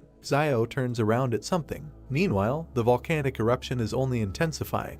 A huge 5-fingered red limb with claws protrudes from the crater of the volcano. Xiao was taken aback. He wonders how some creature could be hiding in the volcano and what kind of creatures in general can survive in lava. Zhen stands pathetically against the background of the eruption and his white cloak flutters in the wind. A man in uniform and glasses behind him asks what the hell this is. Zhen closes his eyes and sighs. He was very sorry that such things really existed, and because of this they would have to retreat immediately. Mission failed. He opens his eyes and turns to the guy with glasses, asking him to call his mediocre brother if this thing crawls out of the crater or if a large number of test subjects are forced south by the volcano, because Barrier 113 is in danger. The guy in uniform agrees. Jen orders everyone else to gather and prepare to retreat. The volcano emits another pillar of fire into the sky. Military trucks are urgently leaving the city. The consortium squad continues to exchange fire as the eruption intensifies with each passing moment.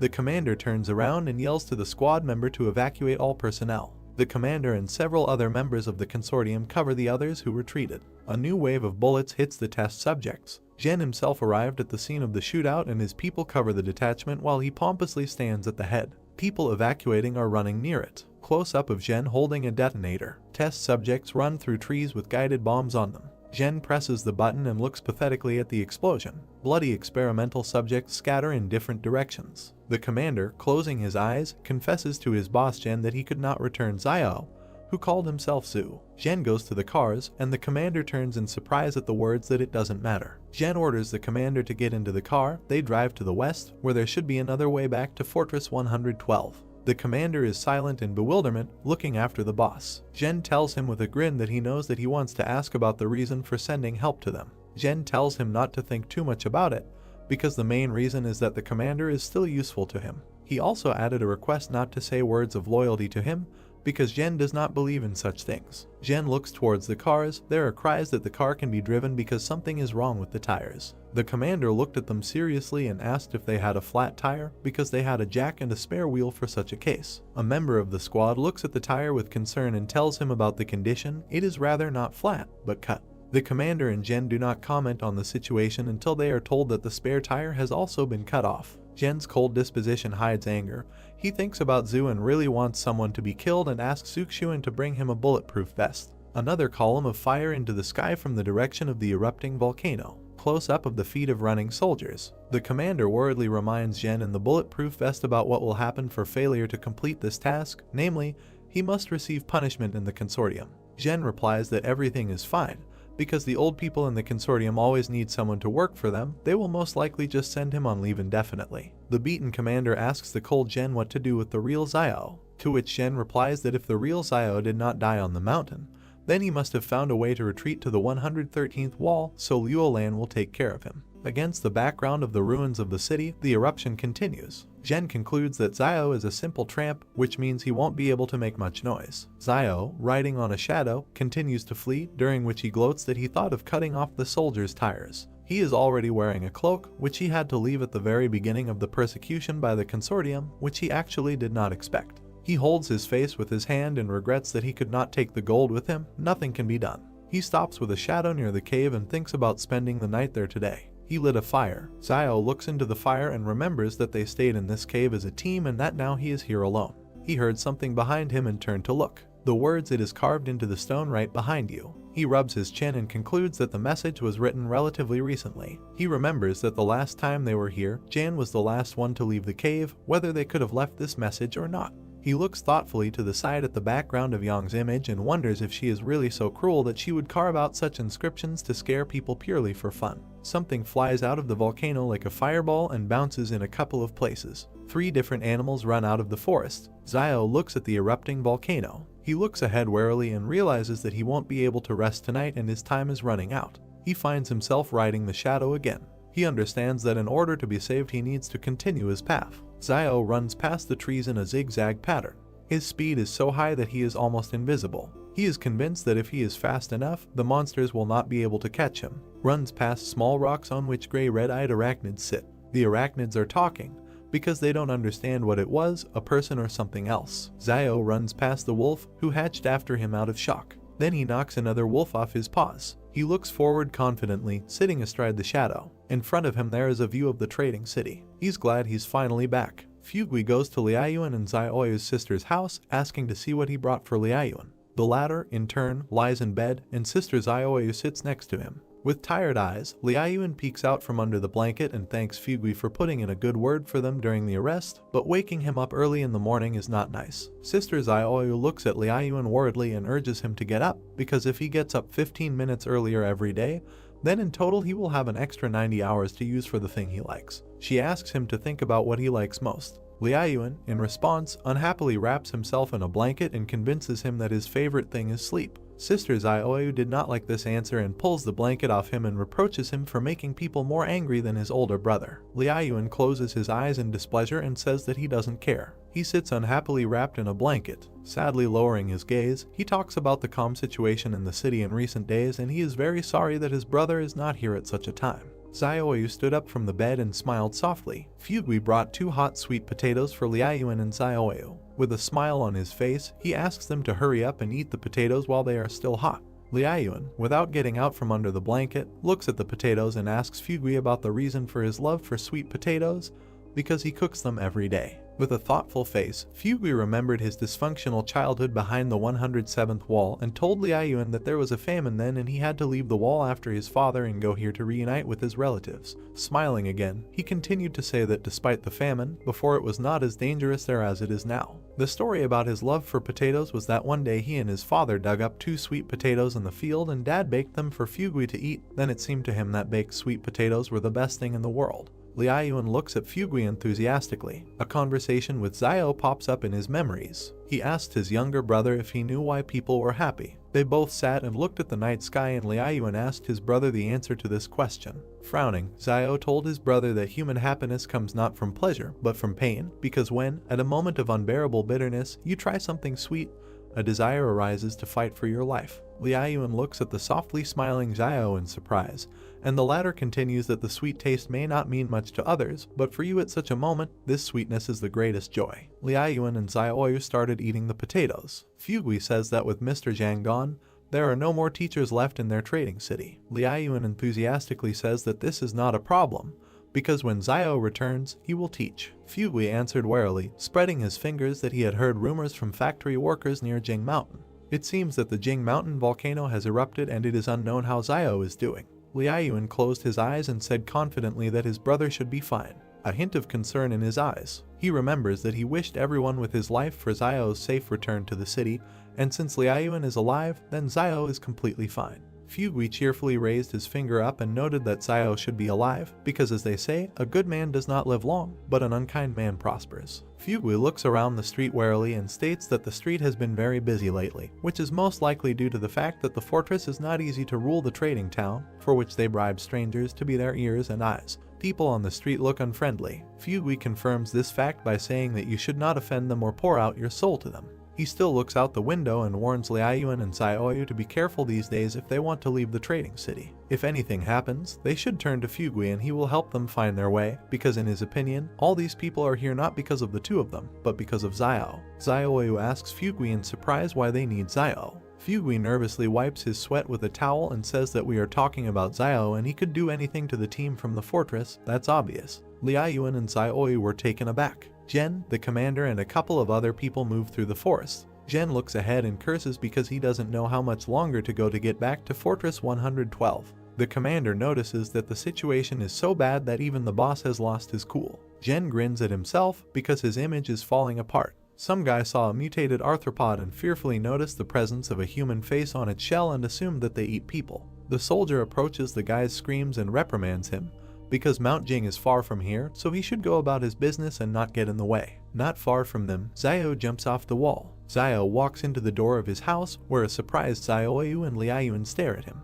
Liaoyuan is happy to see his brother, as can be seen from his exclamation towards Xiao. He tells the younger one to pack his things quickly. Xiao takes out a gun and points the barrel at Fugui, threatening him. He apologizes for what he is doing, but he will have to stay here until they leave. Frightened, Fugui raises his palms and warns that the street is full of people watching this courtyard. Maybe Xiao alone can easily enter and exit, but what about Liaoyuan? Playfully twirling the gun in his hands, Xiao replies that these people are not able to stop him. Fugui says that Mr. Zhang is nearby, then the people from the King Consortium will not be able to do anything to him. Xiao asks him about Teacher Zhang. Xiao crouches down and packs his things, answering Fugui that the reason for his imminent departure is not the King Consortium, but the monsters that are about to emerge from the Jing Mountains. Fugui fearfully asks him about the monsters. Xiao, who turned around worriedly, tells Fugui that he has heard about insects, the number of which is terribly large, but these same insects are only a small part of the danger that awaits them. The frightened Fugui grabbed Zio's leg and interrogated him about what he saw in the mountains, after which he began to beg him to wait for Fugui, who needs to go and take his son with him. Surprised, Zio asks Fugui about leaving, because his family business is located here, but he is still ready to leave the city with Zio. Fugui tries to convince Zio because he doesn't know what about everything else, but he believes in Zio and believes that he can survive by following him. Evil Zio asks why he thinks so. Fugui replied that only Zio knows better than anyone what is happening in the Jing Mountains and maybe no one believes him, but Fugui himself believes and is ready to follow him. This pleasantly hurt Zio, who looked at Fugui in surprise and put his hand on his chest. He thought about it, because if he went outside now and shouted that monsters were coming from the Jing Mountains, half of the residents would simply look at Zio like he was a fool. But Fugui was able to believe him. He continues to look at Fugui, who begs for his help and reasons, because to put it in perspective, Old Man Wang is not very capable and ruthless, but nevertheless, he is a little more tactful, and his ability to survive in these turbulent times is based on his ability to always quickly making better choices in the face of danger. Zio clenched his fist thoughtfully and wondered if it was even possible to run away with Fugui, because although he was a profit-oriented businessman, he was not inherently bad.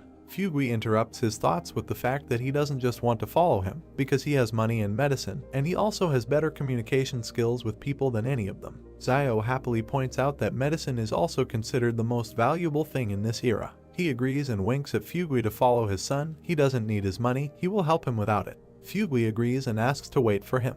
Liaoyuan confesses that they were attacked by robbers some time ago and he had to use firearms. He even killed them, which brought Wang Qinjiang here. Angry Zio notices that after all, someone bullied his younger brother in his absence. Concerned, Zio asks about the further course of action, whether Wang Qinjiang saw the Liaoyuan pistol and whether it caused them problems. Liaoyuan responds by handing him a coin with the inscription 178 and said that Mr. Zhang revealed himself to protect him and Zioyu, causing him to go with them and give Liaoyuan this coin before leaving. Zio holds a coin in his hands and clarifies what kind of person Mr. Zhang revealed.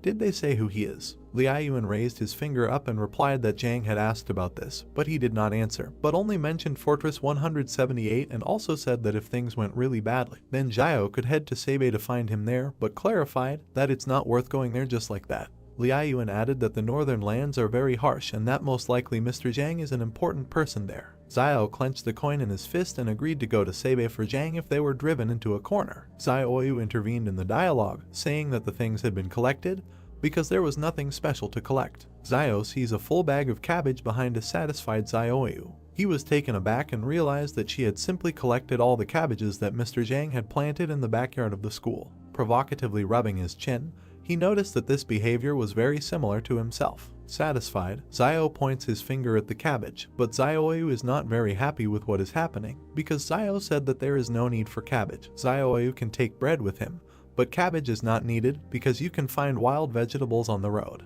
In the background, Van dragged his son, who really didn't want to go. Evil Zhang drags his son into the house, shouting to his son that otherwise he will be eaten by bugs. Maybe that's what he wants. The son protests that he did not allow a certain Lai Yuqian to be taken with him. Zio does not understand who we are talking about and asks Liaoyuan in a whisper who Lai Yuqian is. Liaoyuan replies that this is the daughter of Old Man Lai. Wang's son is in deep sadness because Zio refused to take this girl with him. The son replies that Zio is a substitute teacher at the school and cannot just leave the students. He desperately tries to convince Zio because if Zhang were here, he would not have left her. Zio jokingly tells Wang that his son is very worried. It looks like this is love.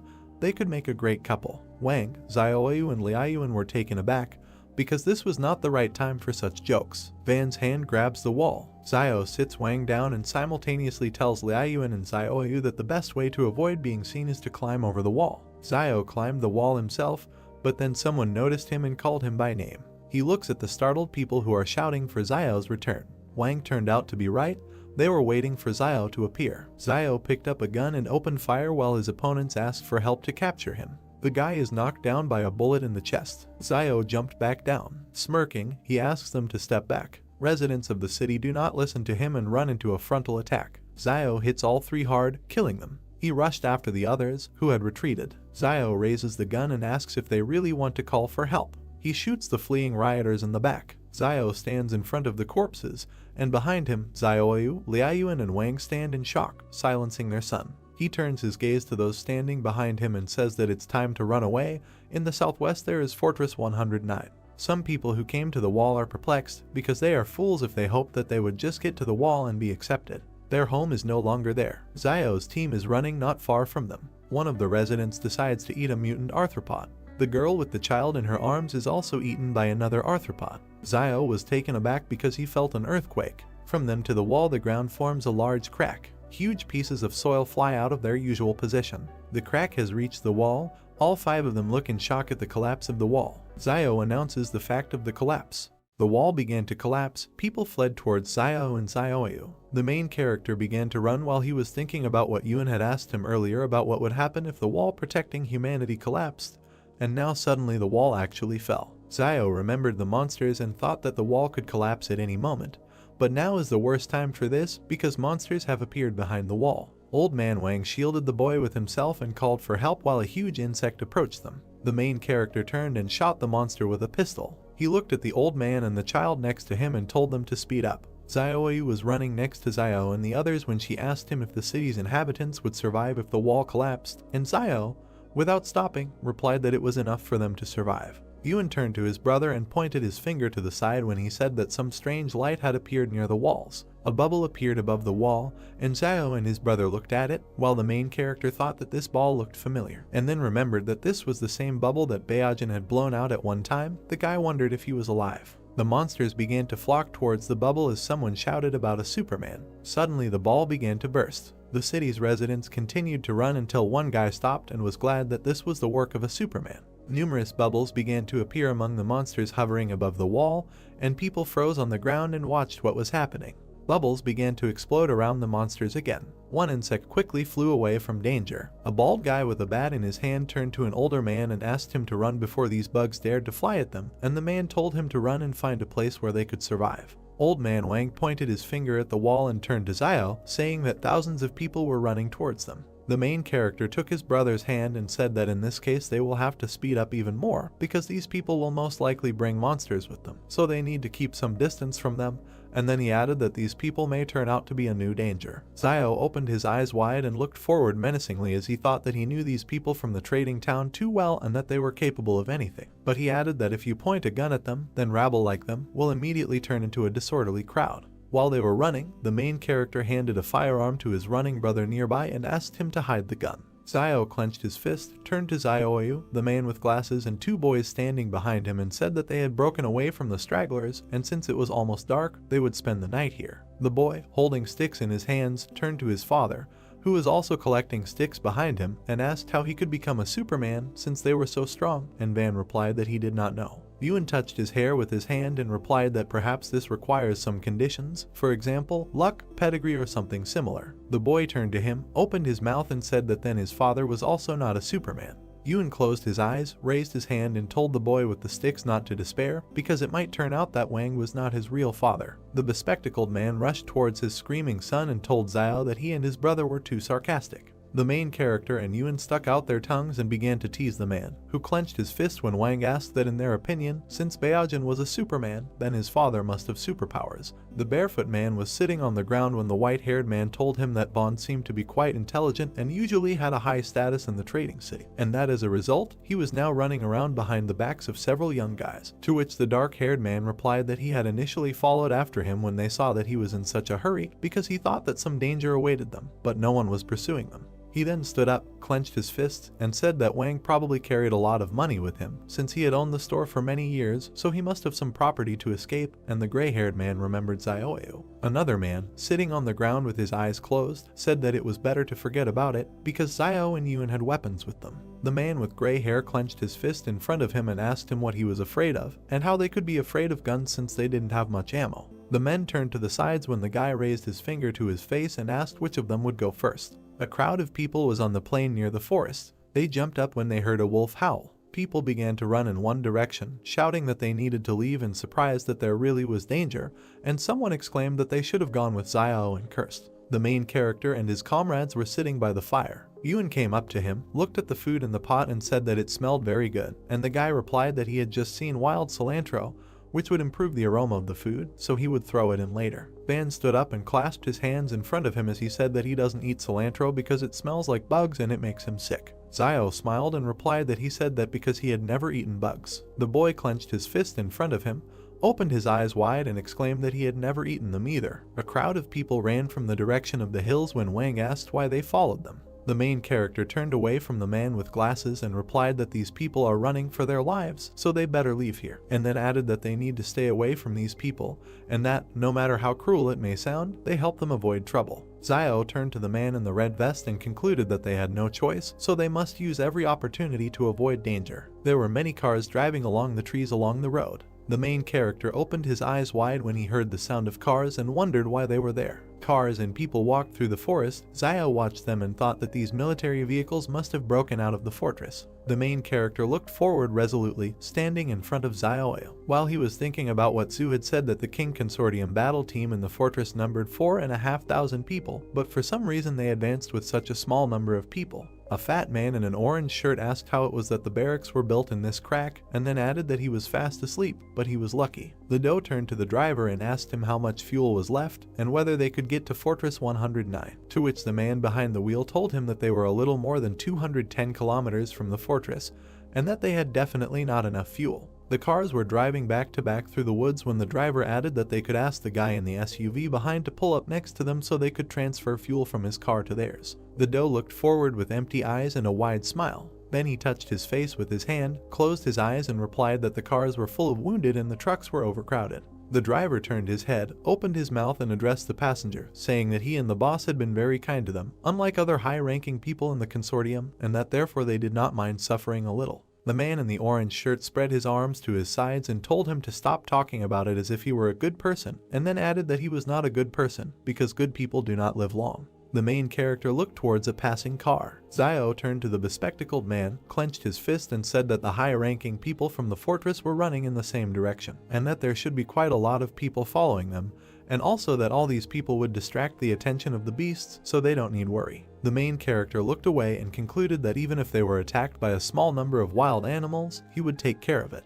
Van opened his mouth slightly, but said nothing. Zio and his comrades walked behind other city residents through the forest. The main character turned to the man with glasses when he addressed him and said that he did not know whether it was appropriate to ask about this. Wang opened his mouth, sweat appeared on his face, and asked where the rest of the people who went with Zio to Jing Mountain were. The main character looked to the side and replied that when they left, there were 21 of them, but now most likely there are only 4 alive. Zio exhaled when Wang reached his hand to his face and thought that if there were only 4 of them left, and the main character was one of the survivors, then perhaps he was one of the superhumans. Zio opened his eyes and said that he couldn't say anything about what exactly was going on at Mount Jing, since there were a lot of mutated monsters there. Van touched the main character's shoulder, turned to him and said that in any case, this time he was grateful to him, because if the guy had not gotten them out on time, they would not have gotten out, and then the man with glasses added that he didn't even know. How can I thank him for this? Zio smiled and narrowed his eyes as he replied that for every drop of kindness received, he should return a stream of gratitude, and sweat appeared on the bespectacled man's face when he asked that they could all be polite to each other. The mountains and forest were illuminated by the starry sky. 5 travelers walked along the road along the trees. Zio covered his younger brother with his hand. Someone pointed a gun at a man with glasses and said that he told him to give him all his food, to which the man replied that he was also hungry. The man held out a firearm in front of him and ordered the people behind to go and look for what they had on them. The man in the blue shirt raised his hands and asked them how these tramps could touch them, the people of their fortress. The man with the gun in his hand opened his mouth and replied that back then he was still the director of the sand and gravel factory named Yen. The bespectacled man staggered and screamed when Yen shot him. The man fell to the ground when the plant director said that Fortress 113 had disappeared, and that in Fortress 109 everyone was starting over. Yihan smiled and added that the one with the gun was now in charge, and that he was not the type to kill innocent people indiscriminately, so if they behaved well, he would let them live. The director of the factory pointed in the direction of the 3 men and told them to go and search all the people one by one, and then bring him everything of value that they had.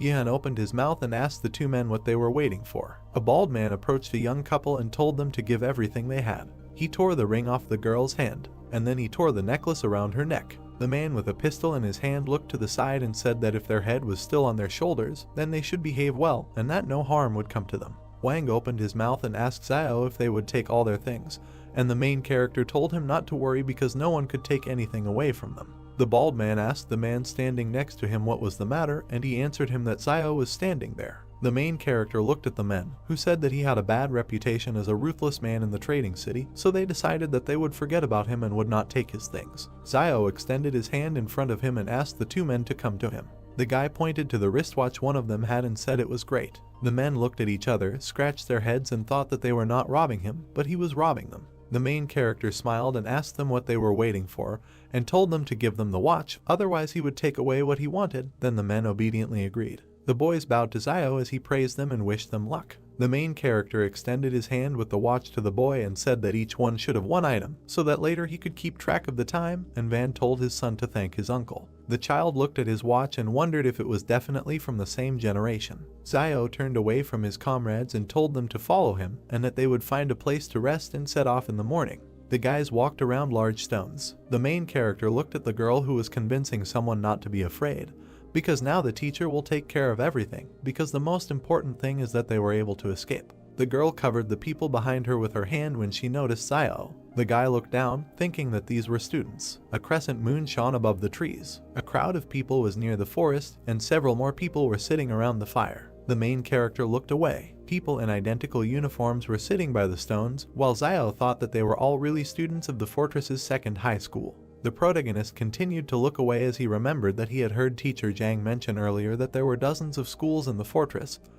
and that large fortresses had elementary, middle and high schools, and even universities. The two girls clung to the woman as Xiao thought about how he had previously heard the teacher say that the students in the fortress could study in pure classrooms, and that there were many teachers there who could teach them the basics. The fire burned brightly as the guy added that they didn't have to go into the wilderness, didn't have to work, and they were getting some student allowances. The main character looked down and sadly thought that it sounded nice, and that he just had to be born inside the fortress. Xiao put a stick in the fire when he thought that even though he said this, he doesn't know what happened to those little brats who were in school earlier and doesn't know how to receive gratitude in the trading city now. The protagonist suddenly opened his eyes when he realized that he had already collected thanks from himself when he unlocked his weapon. He remembered a dark room with a wooden door and decided that if he could thank himself, it meant that now he could easily complete the task. The guy imagined a sword with a black aura and thought that if the black blade is so strong at the initial level, then at the next level, when it is unlocked, it will become invincible. The main character closed his eyes and punched his chest as he began to thank himself for not killing anyone indiscriminately, for raising his brother so well,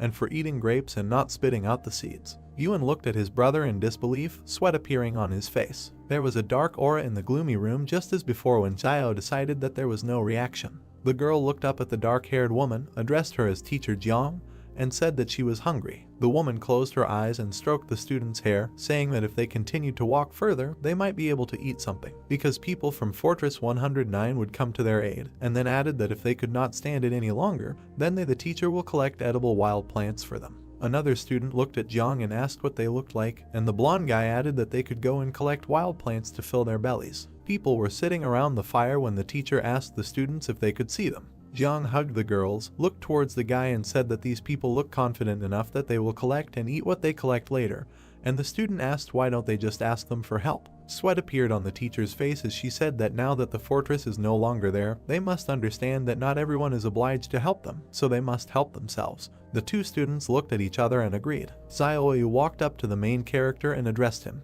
The girl smiled, looked at him and said that in that group of students there are many beautiful girls who look his age, and that if at such a time he feeds the girl he likes the most well, she will definitely follow him. Xiao touched his forehead with his hand and replied that there was no need to worry about this now, because he needed to deal with Fortress 109 first. And Xiaoyu said that if he changes his mind, then all he needs to do is tell her, and she will help him with his children in the future. Water boiled in the container. The main character sat down, holding a bunch of plants in his hands. Teacher Jiang looked to the side and told the nearby students to find the exact same plant he was holding. Xiao stopped near the guys picking grass from the ground. Jiang smiled as a student approached her with a plant in his hand and said that they had found it, and that there were quite a lot of these wild plants there. The main character walked up to a man with glasses, handed him green leaves and said that this plant should never be eaten, since he ate it once the year before and had diarrhea for 3 days. Sweat appeared on the disciples' faces when they saw Xiao throw away the green leaves. The guy in the white suit threw the plant to the ground. The main character looked to the side and realized that they were following his example. The guy pointed his finger at the grass next to the bespectacled man and told him that the small clump of plants at his feet was a purse, also known as a shepherd's purse, and that it was edible. The plant's leaves were arranged in a circle. The guy added that when consumed raw, it may taste a little bitter due to plant alkaloids, but this is insignificant compared to the desire to survive. Van opened his mouth and replied that he was clearly underestimating him because his family often made dumplings with this herb, so he knew for sure that it was edible. Students ran after Jiang when she told everyone to go collect this plant. Her foot tripped on a stone. The girl fell to the ground. The guys helped her up while she said everything was fine. The dark-haired student opened his mouth and turned to Jiang with the words that she had helped them find water and food all this way, and that she did not have to do so much for them, because they were not at school now. The girl closed her eyes and replied that she was their teacher, so she must lead them to the fortress in safety. Xiao turned his head and remained silent. The girl with her eyes closed took a bite of grass. Then she stuck out her tongue, spat out the contents, and exclaimed that she was bitter. The girls began to hug the teacher, saying that they missed home and their parents, and that they did not know where they were now. The main character was sitting by the fire when Yuan told him that they were all crying, and Xiao replied that everything was fine and that they didn't need to get involved. Several people were running in the same direction when someone said that there was a fire there, so there must be someone alive there. The guy in the striped shirt exclaimed that, just like he said, he was able to lead them to other people. The man was shaken by hand and thanked. He smiled and touched his head with his other hand as the man in the dark suit talked about how he helped them get away from the crazy bugs and brought them here so they could join the others, and that he was the greatest Superman he had ever saw. The man in the striped suit replied that this is what he had to do, because the great sage, equal to the sky, must pacify demons and protect people. The people sitting around the fire watched them silently. Xiao continued to watch carefully. On the back of the man in the striped uniform it was written that he was from the psychiatric hospital of Fortress 113. The main character looked forward emotionlessly and thought that the guy had a mental illness. The men standing behind their savior were talking about how he was an escapee from a mental hospital and not one of those whom the King Consortium had captured some time ago, and that he was still a superhuman who could summon a stick and become physically very strong. People surrounded the guy in the striped uniform and kept talking about how he claimed to be the reincarnation of a great sage equal to the sky and that they didn't know if it was true or not. The smiling patient was observed by Yuan and Xiao, who thought that if he were not a Superman, then people would really just consider him a patient who escaped from a mental hospital and that he saved everyone, but they are still only half believe what he says. The blonde guy turned around and opened his eyes wide. They reflected the main character and his brother. The guy in the striped suit started pushing people around and telling them to make way for him. Yuan turned to his brother and asked him if he knew him, to which Xiao exclaimed that he did not know. The fugitive from the psychiatric hospital smiled sweetly at the main character. He then folded his hands in front of him and addressed Xiao, calling him master. The main character opened his eyes and mouth wide. The guy in the striped uniform waved to the people behind and said that he had found a master whom he was taking to the west for the sacred scriptures. 4 people opened their mouths and looked in one direction in disbelief. Wang turned towards Xiao and laughed loudly until he cried. The guy raised his index finger, called the man with glasses Beiji, and asked what he was laughing at. The patient smiled and turned to the son of the man in the red vest named Wu Jing. The man in striped clothing hugged them and exclaimed that they were all gathered here to go west for the holy scriptures. Xiao, Yuan and Xiaoyu looked ahead blankly and asked the man again.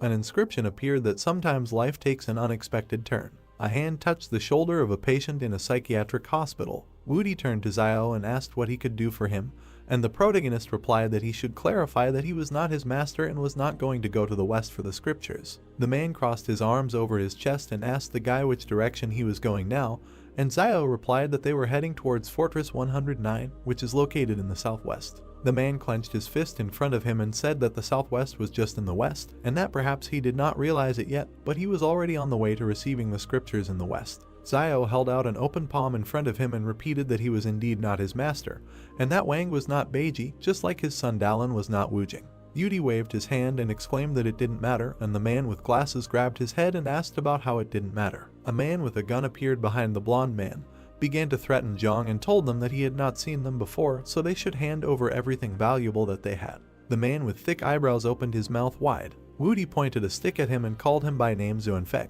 The man put his finger on the trigger. Yudi grabbed the stick with both hands and hit the man on the head. Yihan raised his head and spat out blood. There was a flash near the pistol and he fired. The main character opened his mouth and eyes wide. Wang and Dallin also opened their mouths and bulged their eyes. Yudi twirled a stick in front of him and said that he could not pierce this golden staff with a bullet. Yuan touched his brother's hand and said that the bullet did not hit the golden staff and that Wudi was bleeding from his chest. The guy looked down and cursed. Yuri stood with a stick in his hand and was bleeding. A man with blonde hair was lying on the ground. Ian opened his mouth and looked to the side. The guy in the striped uniform gritted his teeth and said that the legend says that the bronze head and iron hands of the great sage equal to the sky are invulnerable to swords and spears. Yuri opened his mouth wide and spread his arms out to the sides when he asked about how a small bullet could have wounded him. Meanwhile, the bullet fell to the ground. Ian put the pistol in front of him and called the guy a Superman. The guy jumped, swung at the man and said that he would receive a blow from his golden staff. Blood sprayed from the man's mouth. The man fell to the ground.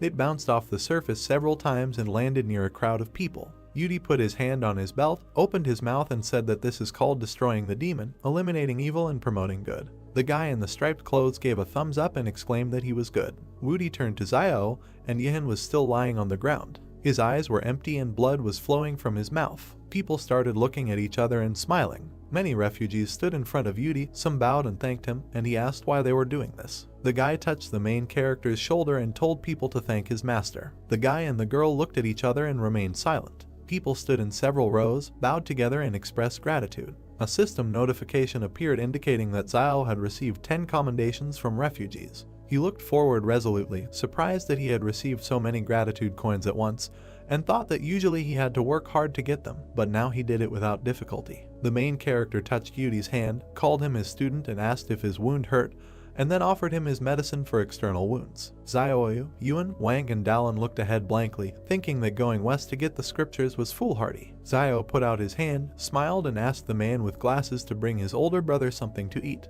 Van clenched his fists and exclaimed that he himself is Beiji. Everyone was sitting around the fire when the main character turned to Yuri and advised him to eat more slowly, despite the fact that he was very hungry. The guy closed his eyes and thanked Xiao and Beiji, who were sitting next to him, when another gratitude notification was displayed, and the main character thought that this relationship between master and student seems very good. Woody touched the back of his head with his hand and told his master that he was still hungry, and Xiao thought that he was a good fighter, but he eats a lot.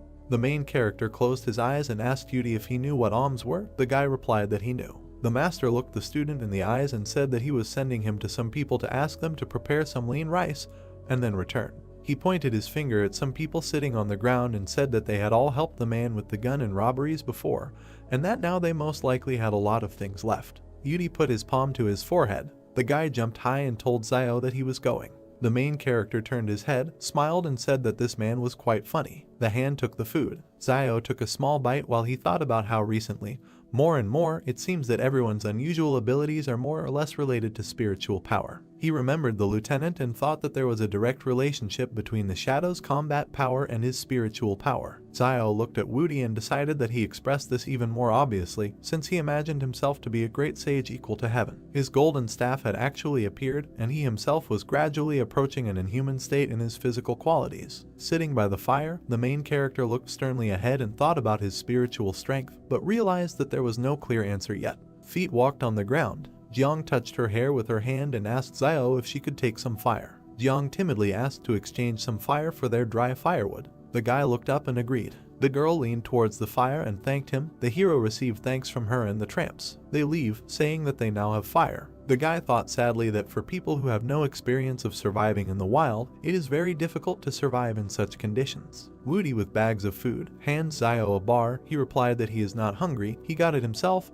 let him keep it for himself. Heroes at the campfire, Yuri said that then he would not be polite. Xiao replied, what is the point of being polite? They are all on their own. Yuri took out a pistol. Van catches the weapon. The guy told him to take it for his protection. The gun is in the hands of the old man. He thanked the guy. He makes hoarse sounds. Wang with a questioning expression on his face. Yuri closed his eyes. Saliva came out of his mouth. The man was surprised, so calmly he took it and fell asleep. Xiao looks at the guy thoughtfully, thinking that although he looks pugnacious, the thought that he is deceiving him is not very pleasant. They say that fools are lucky. One might say this is his gift. Yuan approached his brother and invited him to go to bed first, since he was also tired today, and he would watch the first half of the night. The boy extended his hand to the hero, who was sitting with his back. He objected. Yuan will go to bed first and will be on duty in the second half of the night. He tried to object. Xiao looked around and said angrily, let him go to bed quickly and not waste time. Beads of sweat on Yuan's face, thoughtful. He leaves, lowering his hands, sighing. The boy went to sleep on the ground. The hero frowned, sat by the fire, thought that they were halfway to Fortress 109. It would be great if they could take advantage of the chaos and get there. Behind the hero are gold coins and jars. He thought that the gold he hid in the palace and the medicine should be enough to keep them afloat.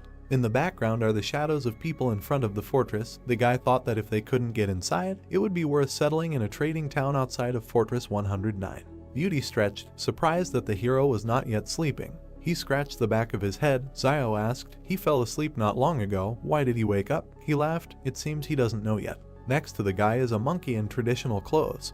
He explained that since he learned that he is the reincarnation of a great sage equal to heaven, he sleeps 3 to 4 hours a day, and this is enough for him, as if he slept as usual all night. Zio was confused whether this was even possible. They were sitting by the fire. The hero bowed his head, asked how old he was. The guy clarified how many thousands of years old, and said that no one knows how many reincarnations he experienced in past lives. With a dissatisfied grimace, Zio clarified that he was talking about this life, thinking how difficult it is not to send him away in conversation. Beauty raised his hands, yawned, replied that he was 22 years old. The hero thought that he was 5 years younger than him and somehow became his master. These are those same legendary young men. Zio raised his hand and asked, so he was taken to a mental hospital by private troops. The guy raised his fist and replied that no, he was sent there a few years ago. They did not believe that he was the reincarnation of a great sage equal to heaven. But some time ago, no one knows what happened, but suddenly he was transferred to a new hospital.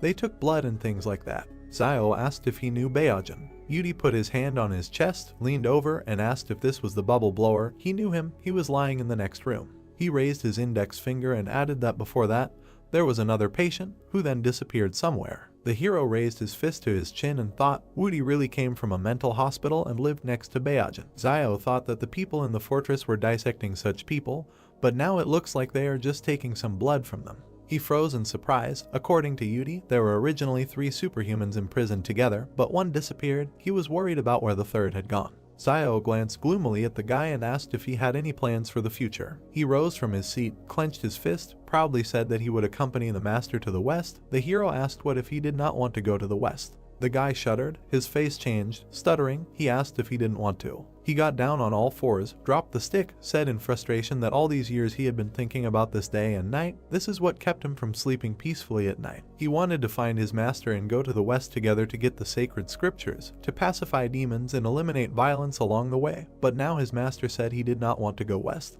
He crawled to the hero, grabbed the half of his robe and said that he had to go. Zio pursed his lips, looked down, thought, just look at this face, it looks like I'll have to go there. It won't hurt to learn about the West. Teacher Zhang also mentioned this. Yudi looked at the guy. He took him by the hand and asked if he knew where this Western paradise was.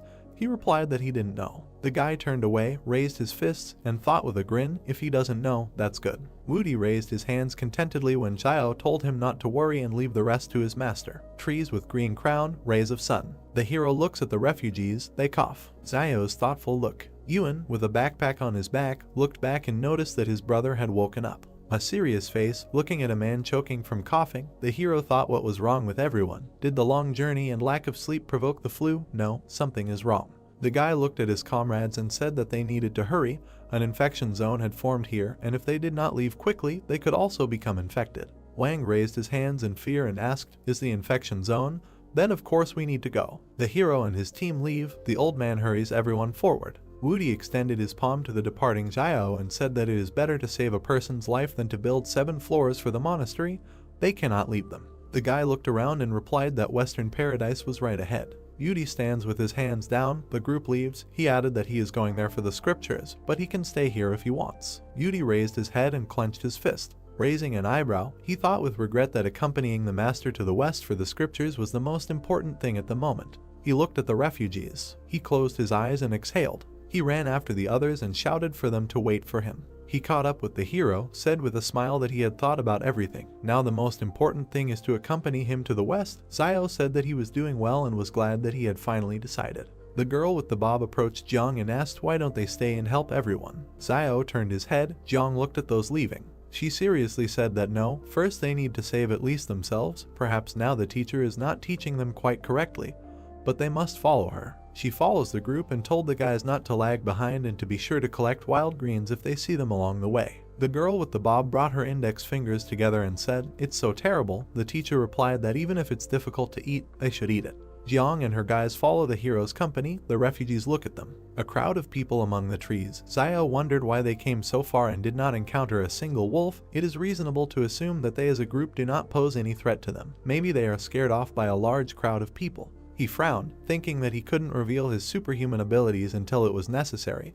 But who knows what the 109th fortress does to superhumans. Yuan grabbed his brother's robe, pointed with his finger, and noticed a car in front. With a stern look, Xiao looks at the cars in the distance. Aren't these the King Consortium cars? Are they really so unreliable?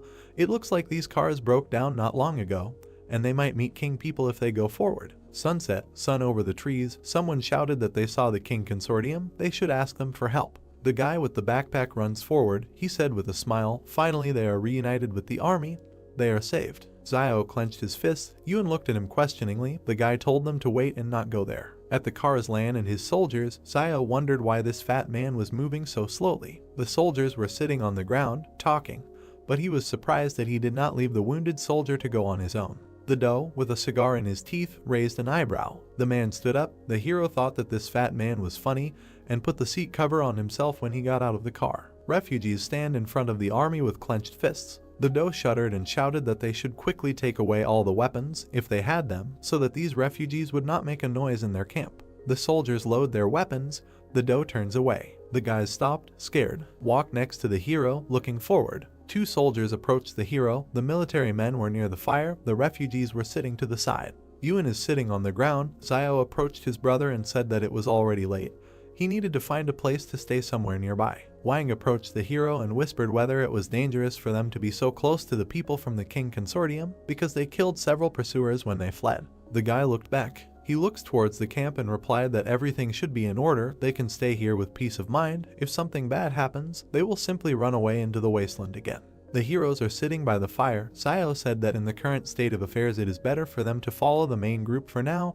He is a little afraid that the wolves are just waiting for someone to fight off the group. Soon Wang looks at him. He agreed with the guy. Yudi is sitting on the ground. Xiao stood up, turned his back, said, okay, he will go with the great sage to collect brushwood and let the guys rest. Wudi walks behind the hero with his hands behind his head. Xiao thought about not having the intention of harming others, and at the same time, remember to protect himself from the evil intentions of others. He still has to keep an eye on Wudi. Maybe he joined them with ulterior motives. They were collecting firewood. He thought that there was nothing wrong with being careful. There were still a few days ahead, and if during this time he did not find any ulterior motives, then he could accept it openly. Yudi approached the hero and asked if he hadn't said this morning that the Western Paradise was just ahead, but why didn't they come there after a whole day's journey? Xiao raised his shoulders and, spreading his arms, said, the Western Paradise is moving. The guy asked, he thinks he is stupid. Xiao said in confusion, such an answer really can't fool even a fool. He placed his hand on his shoulder and asked him if he had any desire other than to accompany him west for the scriptures. The guy scratched his head, smiling nervously, replied that indeed there was another desire. The hero asked what. Drops of sweat on Xiao's face. Surprised, the guy replied that he was looking for a girl named Zixia. Wudi sternly said that after his reincarnation, there are two things he must do. The first is to accompany the master to the west for the scriptures, and the second is to find Zixia. He raised his fist. There was a glow all around. Xiao doesn't understand. This is also something from the plot of Journey to the West.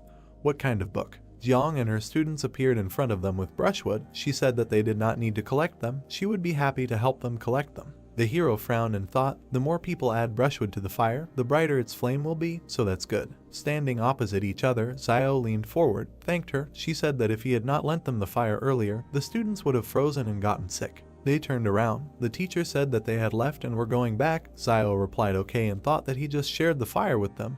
Nothing complicated, but he didn't expect that they would want to repay him for this. A girl with long hair with brushwood in her hands approached Yudi. She closed her eyes, smiled, and shyly said that he was so handsome. The guy opened his mouth in surprise and remained silent. He folded his hands and said, thank you, parishioner. The girl exclaimed, parishioner. Xiao waves his hand. He told them to come here. He found something good, and he needs to call the students for help. Saliva coming out of his mouth, the hero looks at the brown fruits on the ground, thinking that it looks like they won't be hungry today. Tree, starry sky. People are divided into groups, sitting around fires. Yudi sits with potatoes in his hands by the fire. I ate them with pleasure. Heroes at the campfire. Xiao looked at Wudi suspiciously. A guy with his mouth full, perplexed. Xiao, with a potato in his hand, closed his eyes. Wudi looked at him and asked him what he thought. Their team was still missing something. The hero didn't understand what that meant. Hand on forehead, looking at Yuan and Xiaoyu, said that the white dragon horse is also missing. Picking his little finger in his ear, he said that there is no need to look at him like that, none of them are white dragon horses, and he will not mistakenly identify them. The brother and sister breathed a sigh of relief. Sun Wang asked him in fear, he meant that they were definitely Beiji and Sha. The hero is eating. Behind, Jiang tells the students to hold on. They will soon arrive at Fortress 109. Xiao thinks that he did not expect that Woody has his own internal logic despite his madness. The teacher held vegetables in her hands and told the students that they should take the sweet potatoes they dug with them. It was better to be tired on the road than to be hungry. A guy with white hair eating potatoes asked Jiang if they could really get to the fortress safely. She replied that it should be possible. They just have to follow that young man and they will succeed. He mockingly called the teacher. Pointing his finger to the side, Jiang asked what happened. He was not feeling well. The guy asked her to look there. Hand on chin, Jiang looking to the side, Xiao turned around. She put her palms to her cheeks and said why the guys didn't warn her. The students laughed and the teacher blushed. The soldier approached the boss, who was sitting under a tree eating, and asked if he thought his brother would send someone to save him. Lan looks at his lunch, replied that he was a little worried about him. He was still there when something went wrong with Mount Jing, and now he is not sure whether he is alive or not. The soldier said that he thinks that King will be fine. He is a person who is always confident in what he does. Cracks in the ground, Lan objected, so sure, this time this is not an ordinary emergency.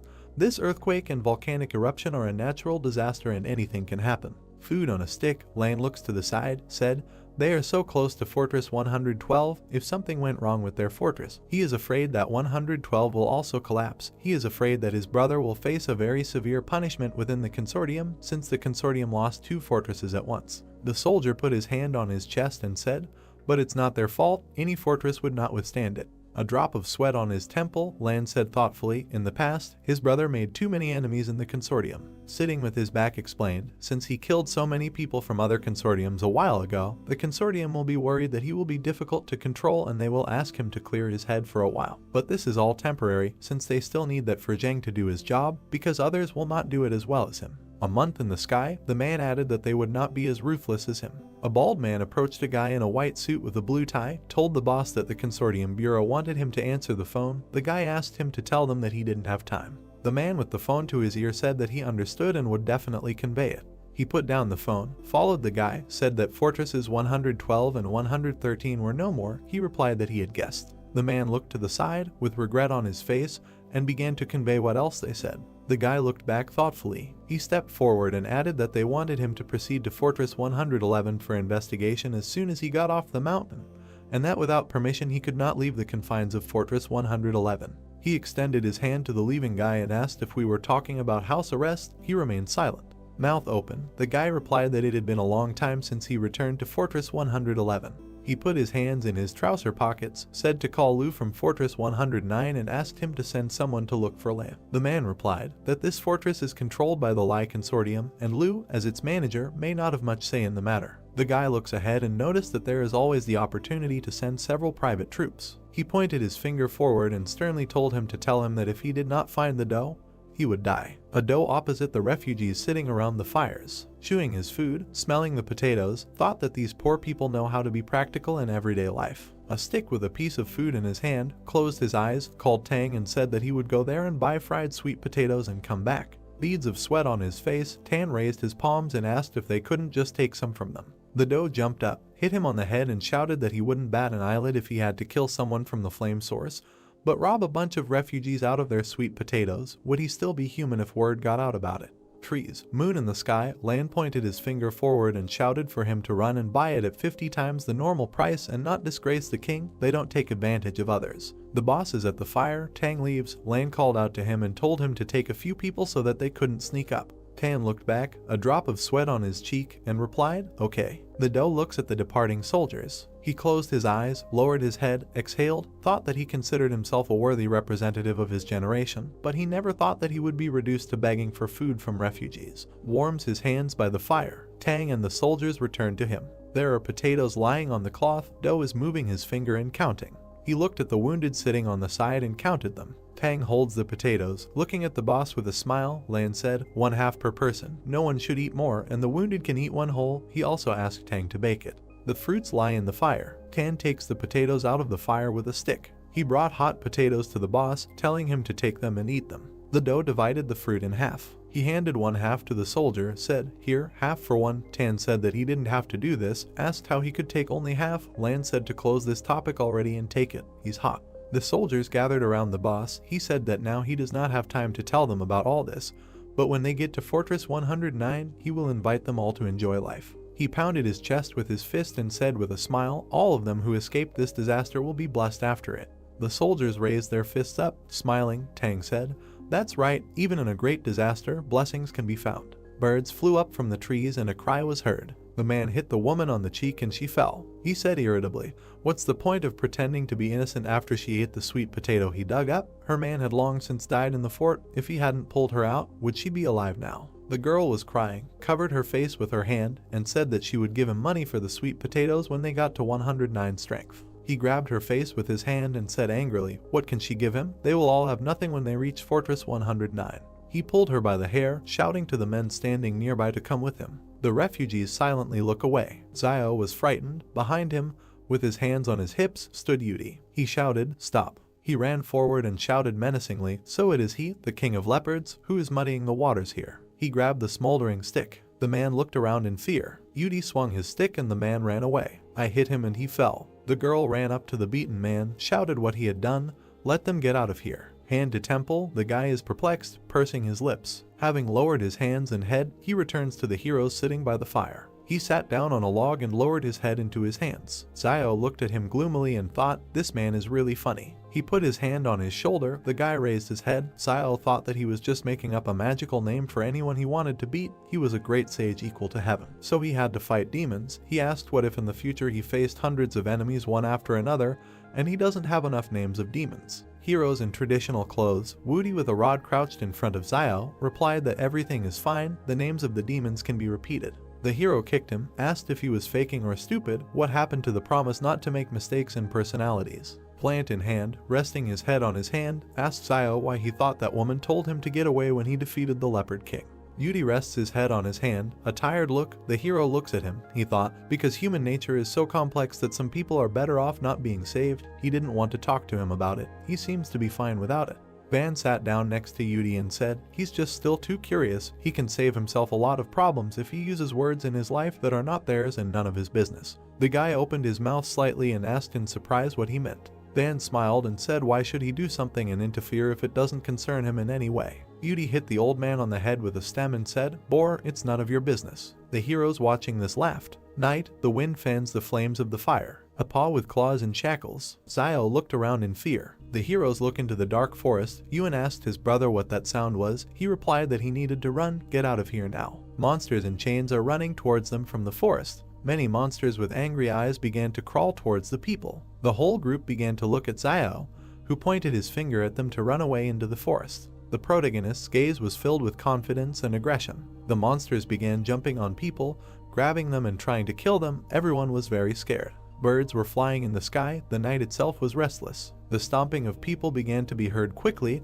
Everyone ran as fast as they could. The group quickly ran to meet some people who began to look at them. The two men looked at the group. One was calmly silent, and the second was pointing a weapon at them, gritting his teeth. Xiao began to scream in fear and try to calm the men, telling them not to shoot and to run too. The man began to tell his assistant not to shoot and to follow them, so that they would first listen and then move away as far as possible. The main character began to grit his teeth angrily, saying that if the guy had opened a weapon, there would have been much more losses and it would be better to run away with the troops now, since at least they have firearms and this is better than revealing their abilities. One of the soldiers was wounded in the leg and held on to the second, slowly limping. The troops quickly ran behind the group, shouting for everyone to move. The soldiers and the group began to stand opposite the monsters. The monsters began to open their mouths wide and look at people with red, bloody eyes. The main man began to scream in fear about what kind of monster he was and who he was. The monsters began to jump on people with anger. The child began to hold on to his father, crying and screaming. His dad tried to calm him down, but he couldn't do it.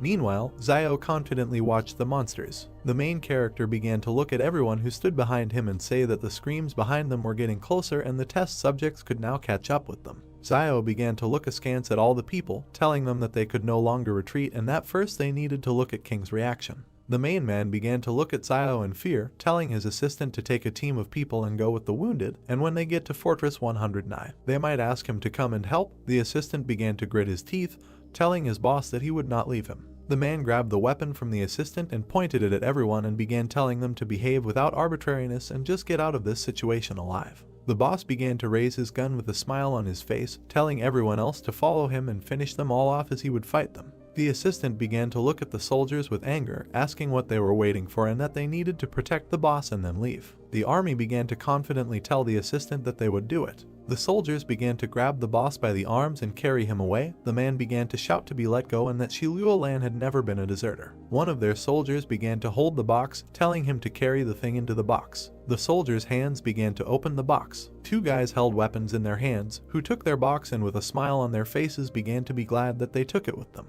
One of the troops began to bring the weapon to the peephole, pointing it. The soldier began to confidently open his mouth and shoot at the place where he aimed. A lot of guys were shooting and aiming missiles to the side. The fire quickly spread across the entire area opposite the guys. The soldiers threw grenades and bombs in the direction with anger and confidence. As soon as the air cleared, there was no one on the ground. One of the monsters began to slowly approach the soldier, who was throwing grenades in the other direction. The guy wounded in the eye began to look in the direction where the sounds were mocking. The wild monster aimed its bloody teeth at the soldier's neck, killing him completely. The guy clenched his teeth and began to look at the monster out of the corner of his eye. The man's hand began to quickly open the grenade. There was a huge explosion on the spot as everyone else looked on. Xiao looked to the side through the smoke, gritting his teeth. One guy's foot began to move towards the monsters. The guy with white hair and a golden wand began to open his mouth wide and tell the brave demons to see where they could run now. The main character began to confidently look forward, telling his assistant Yudi to go in the other direction. Xiao began to look at the monsters, holding his sword tightly. Yudi with a smile on his face began to look at the main character, telling him that in this life he is more deadly and much better than in his previous life when they were indecisive.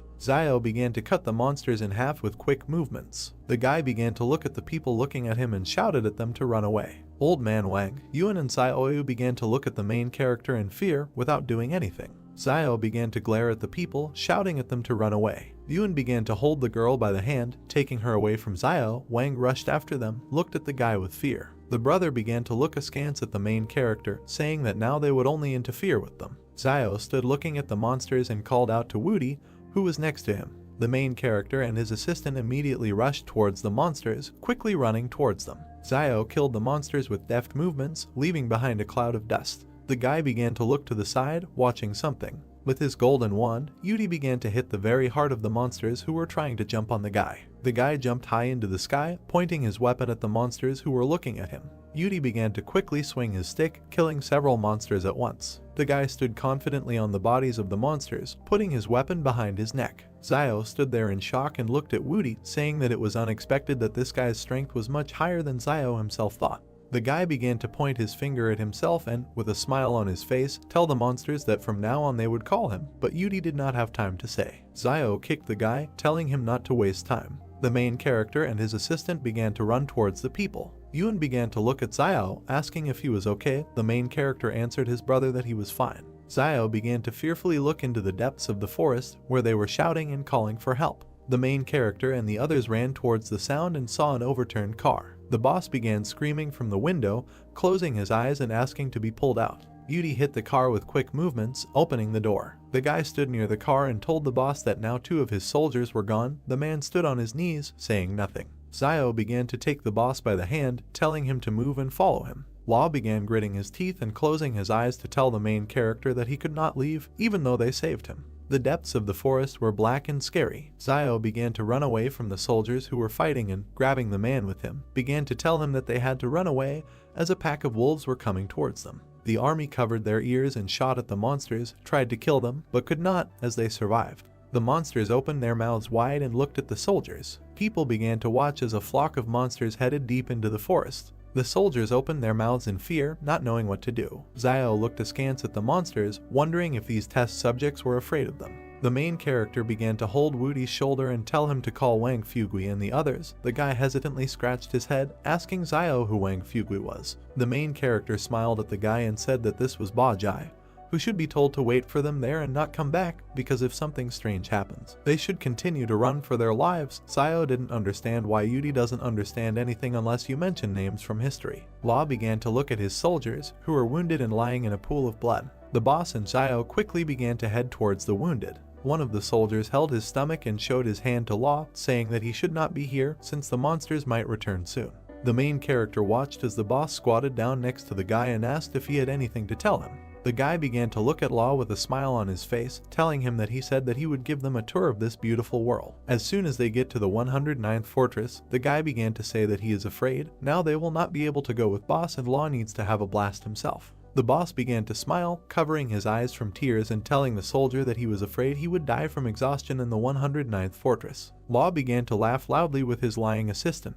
The soldier's hand began to squeeze the boss's hand. The guy held the wound on his stomach and told Law with a smile that they had no regrets. The boss looked at his assistant with a sad look full of tears, nodding slowly. Xiao began to slowly approach Luo and the soldier and talk about how some of them don't have to die. The main character began to stretch out the boss's hand, which contained the jars. The guy began to say that his medicine is the best, which is suitable for external injuries and therefore you don't have to worry that they will die. But Xiao began to say that he doesn't just cure. Law began to look with interest at the jars in the guy's hands. The main character began to tell the boss that in exchange for this medicine they should bring them all to Fortress 109 and provide them with a legal place of residence. Law smiled and laughed, saying that it was a very familiar feeling. Lo began to open his mouth and eyes wide, telling Xiao that he was a miracle healer. The main character imagined in his head how he would hit Law on the head for saying such words. The boss began to smile sweetly and, looking at Xiao, said that given their relationship, if the main character saves their lives, he will be able to drag as many people as he wants into the barrier. Xiao did not understand what kind of relationship the boss was talking about.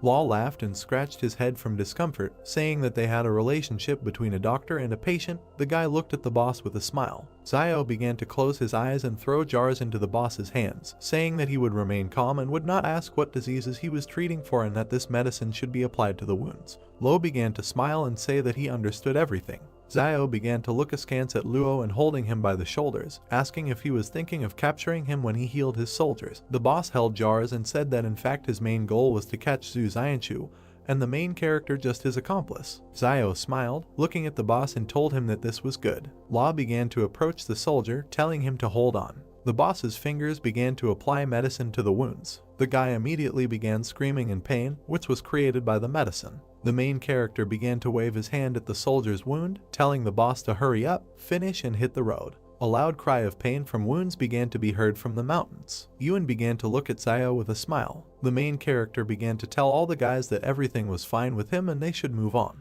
The soldiers began to head out with Xiao and Luo's group. The boss began pointing his finger at Yudi, saying that he remembered him and this crazy man who was in the 3rd psychiatric hospital. The guy began to clasp his hands with a smile on his face, telling Lo that he also remembered him and his name was Benbo-er. The boss began to tell Yudi not to talk nonsense and not to call him Benbo-er. The guy began to clench his hands on his chest in anger and tell the boss to call him a great sage, not a madman. Law began to get angry and angrily tell Yudi that all crazy people say that they are not crazy. The boss began to tell the guy that he says the great sage who protects his master. In order to receive the scriptures in the West, Law began to ask Yudi where his master was. Xiao began to point his finger at himself with a calm face and tell the boss that he was his master. 2 people also began to say their names. Luo could not believe that they were telling the truth. 3 cars stood in one of the places. The boss began to be surprised and say that it was strange, because they looked like the cars from Fortress 109. Law began to point his finger up, smiling and saying that most likely they were saved. Law began to sit on the edge of the car seat and hold the walkie-talkie. Questions began to be heard from the walkie-talkie about who he was. Lo began to smile and shout, saying that he was Lolan and he needed to be connected to his brother. The guy at the end of the walkie-talkie began to ask Lo where he was and whose walkie-talkie it was. The guy asked the boss if Lu Yuan's people had taken him. The soldier began to talk on the walkie-talkie that on the way he met the vehicles of the 109th fortress and they were probably Lu Yuan's men who were attacked along the way. The man began to look ahead confidently, holding the walkie-talkie and telling Luo to take a break when she reached Fortress 109 and not to return to the King Consortium for a while, as the people were going to put him under house arrest for a while and the boss would probably have to suffer a harsher punishment when he returns. The guy began to sigh and tell Luo that when he gets to the 109th fortress, tell Lu Yuan that Ren Xiaosu, Zhu Xianchu, Yang Xiaojin and Luo Zhenyu are wanted, and especially Zhu Xianchu. The boss began to sit in the car, telling the guy that he had one thing, but that Ren Xiaosu was next to him. The guy asked Luo, he caught him too. The boss began to smile and tell the guy that he may not believe him when he says this, but given that this is happening now, we can say that he caught him and Ren rather saved him. The guy began to look ahead, telling the boss to tell the guy that the matter between the king consortium and him was closed, and the guy also owed him for saving his life. Law began to look at the people, telling the guy that they just wanted to go to the 109th fortress and become legal residents there. Zio sighed with relief and said that this day had come and from now on they would be the legal residents of the 109th fortress. Zio stood next to Luo, who was holding a walkie-talkie. The main character began to look thoughtfully to the side, thinking about where the body would go if they were attacked halfway. Zio began to look at the ground, realizing that the blood had already dried, and judging by the color, it could suggest that half a day had passed since the battle. There was something lying near the guy's feet. Zio began to look at the fur in his hands, realizing that it was wolf.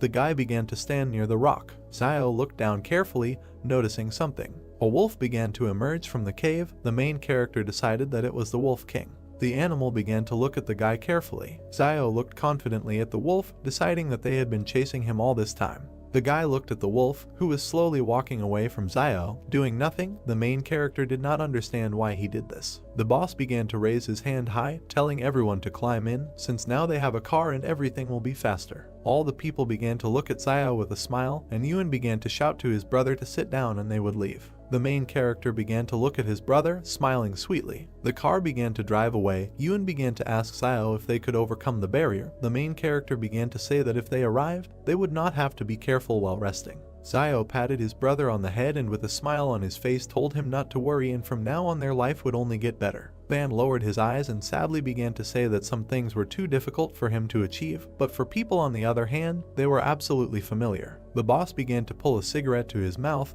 telling everyone not to take it so seriously about what they promised. Luo began to add and say that the kin people can still fulfill their promises and their association will not lie. Since this is not, it will make sense. Van's eyes began to look surprised. The man began to smile and tell Luo that Zaiasu saved his life. The boss began to ask Wang if this was true. Wang began to smile and talk about how it was not enough to simply overcome the barrier, and if anyone heard about this, they would think that the kin association was stingy. The gentleman began to look thoughtfully to the side, realizing that when he left the city with Zaiasu, he had already told him what it was worth, so the time had come to prove it.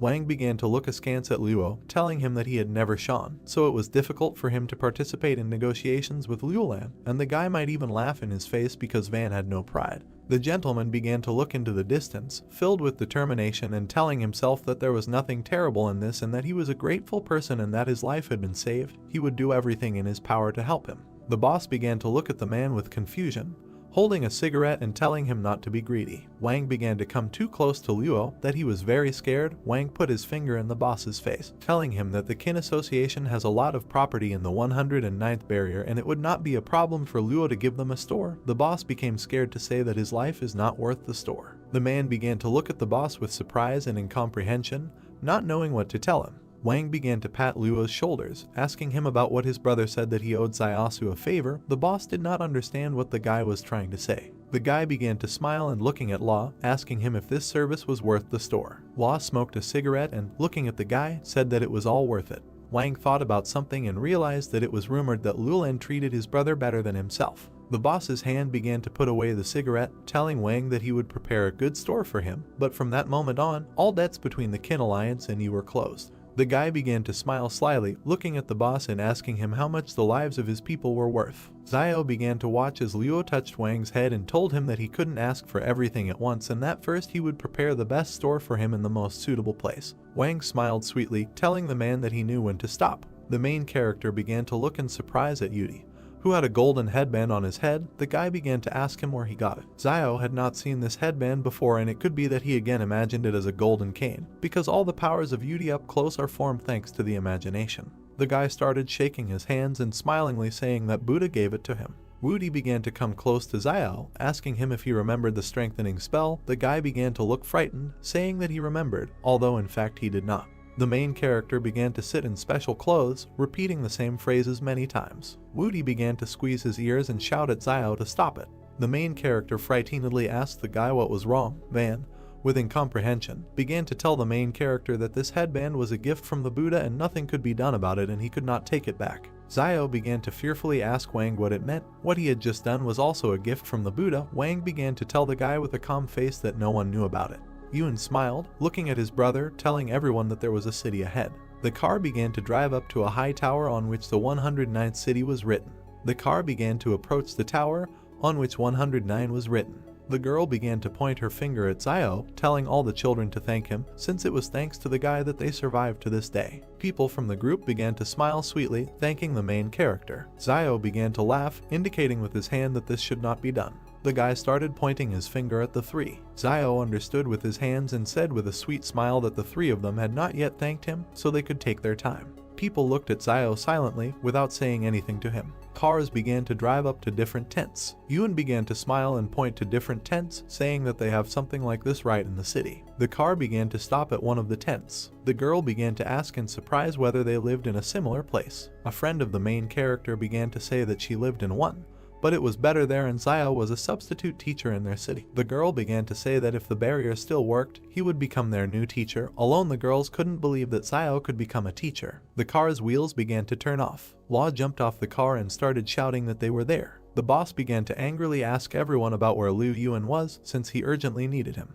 People began to ask each other who Liu Yuan was, while Lo watched this angrily. The boss began to shout and point his finger at the man, telling the administrator of this city to quickly come to him. All the people began to look at the angry Law in fear. Zio stood behind the boss, telling him that they had arrived from Barrier 113 and this was Liulan from the film consortium, and all this should be reported to their administrator. The people began to look at the main character in fear and tell him to wait a minute. The girl began to look into the distance, thinking that Liulan must have promised that Liang, Wang Fugui, Wang Dalon and Wen Wudi would fall into the barrier, but he began to mention Jiang Wu and the disciples. Everyone understood that if things remained like this, they will become refugees.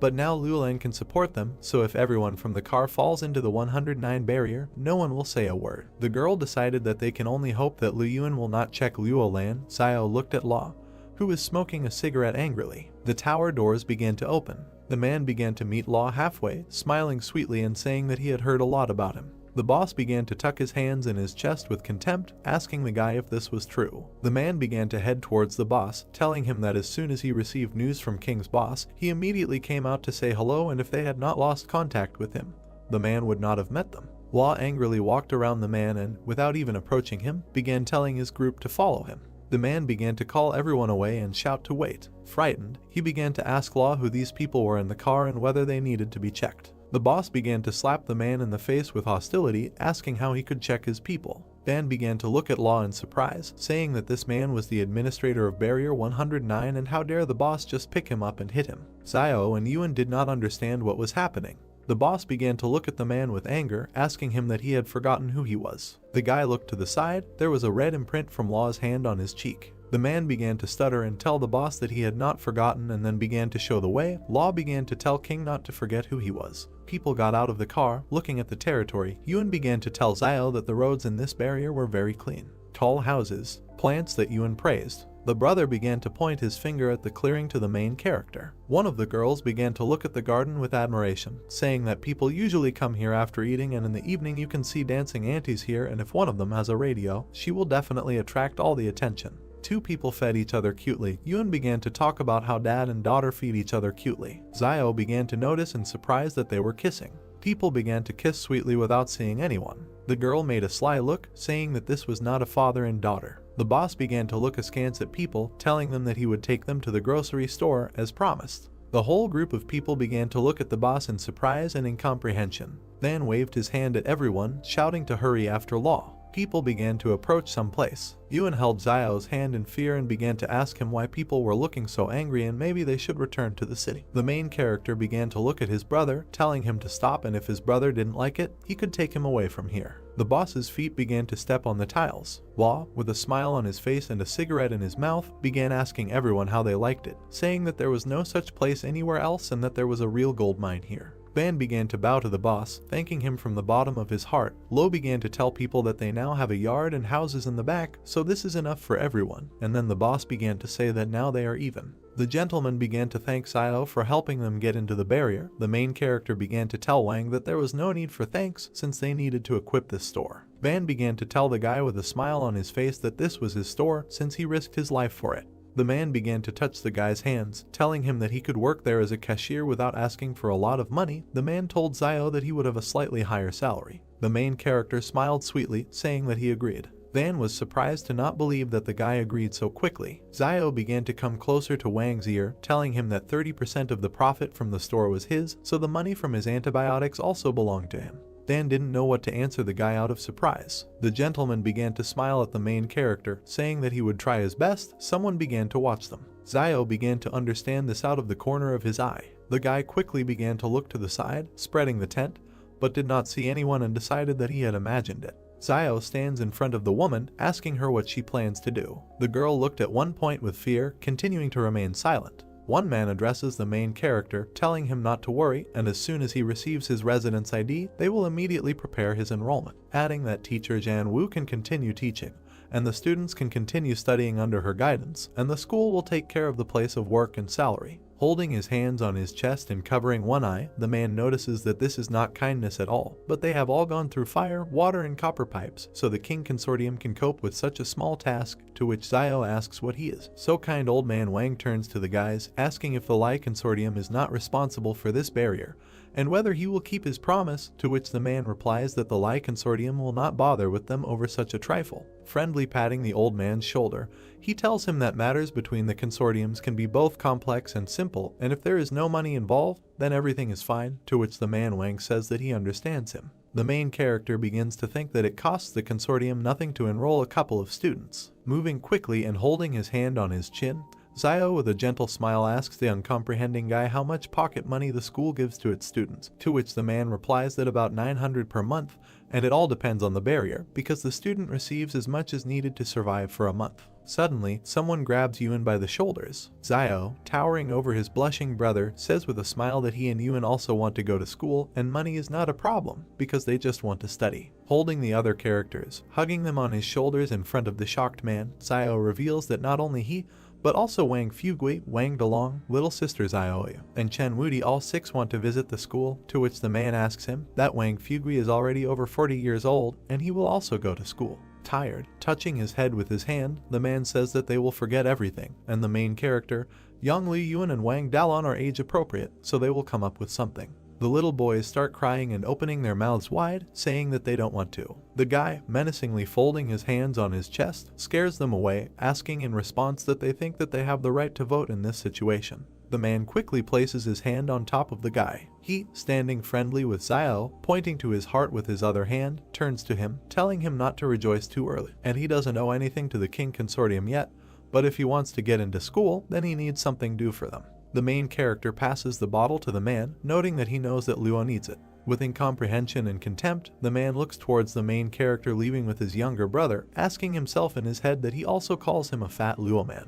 The hero's boots walk briskly across the square among the city houses. Their whole group ends up in a beautiful room with a Chinese concept. The brothers look around. Yuan with interested eyes says that this store turned out to be much better than his expectations, to which the elder tells him that now their lives will be much better. Old man Wang, peeking around the doorway with his son, tells Zio to go and look at something. He points his finger at a building with rooms and a corridor to his team, informing them that there are 3 rooms there and they distribute them in the same way as Sister Zio. There will be a separate room. Uncle Wang will be in one room with Dalon, and he, Lai Yang, and Woody will be in the third. A girl with a pretty look, tucking a strand of hair behind her ear, replies that she understands. The old man pats Dalon on the head, answering the hero with a smile that they all obey him. The girl's hand washes the glass with a rag, as does Dalon on the other side of the same window. Zioyu takes the laundry to other rooms while old man Wang and Yuan clean the house. The character Paley presses the flush button, when suddenly the water in the toilet on the floor begins to flush down. All the characters stand around the toilet, looking at its work with interest. The main character, in front of the inspired team, says that all the toilets here are dry and they can flush them because there is a sewer system, to which Yuan notes that this is so cool. The water in the bathroom starts to rain out of the shower. Splashing together in the water, the hero notices that it is not surprising why the people in the barrier are so clean, because there is unlimited water here. A beautiful flower illuminates the dawn sun, creating a dark shadow against its background. The whole company sits together on a mattress in the living room of the building. The sunset casts its last rays of sun on the city houses. Sister Zioyu says that it is so good, adding that so much time has passed since they could sit like this, which old man Wang confirms. Turning to the brothers, Van informs them that while they were cleaning up, several people came to talk to the director, suggesting that apparently the place was originally a clinic and a very famous one, asking why don't they do it. Zio remembers the image of a kindly gangster with a cigar in his mouth, making a face and responding with silence. With a sigh, hands folded, and standing next to a hand holding his chin in thought, he asks which of them is a medic, explaining that all he knows is how to make black medicine, and he thinks they need to sell it first shoes, and these toys will expire if they leave them idle. To which the elder replies that he thinks the guy is right, and they will be allowed to live for some more time, adding that it is too late, and tomorrow he will go to exchange the book for currency Lee, but they only have enough money for a while. Pointing his finger to the side, the old man turns to the guy with a smile when Zio says that if they really don't succeed, then they can always promote his store. To which Wang replies that then they will need what they can sell in long term, and there are quite a lot of useful herbs there, asking her herself that he thinks he can use them in his black medicine. Bringing his hand to his mouth, Zio, after remaining silent at first, said, "Maybe this will work, but the black medicine cannot be sold in bulk, and they can only sell it in small portions weekly." The guy looks at old man Wang, holding his chin in his hand, listening to him say that this is more than enough, and something so exclusive in their store, and with these things, they won't have to worry about not having visitors. The brothers, along with old man Wang, look at the night sky, thinking that the dark medicinal heart he received with the gratitude token can be divided into 3 alarms, and the bottle can be divided into 5 or 6 for sale, so it should not be so difficult.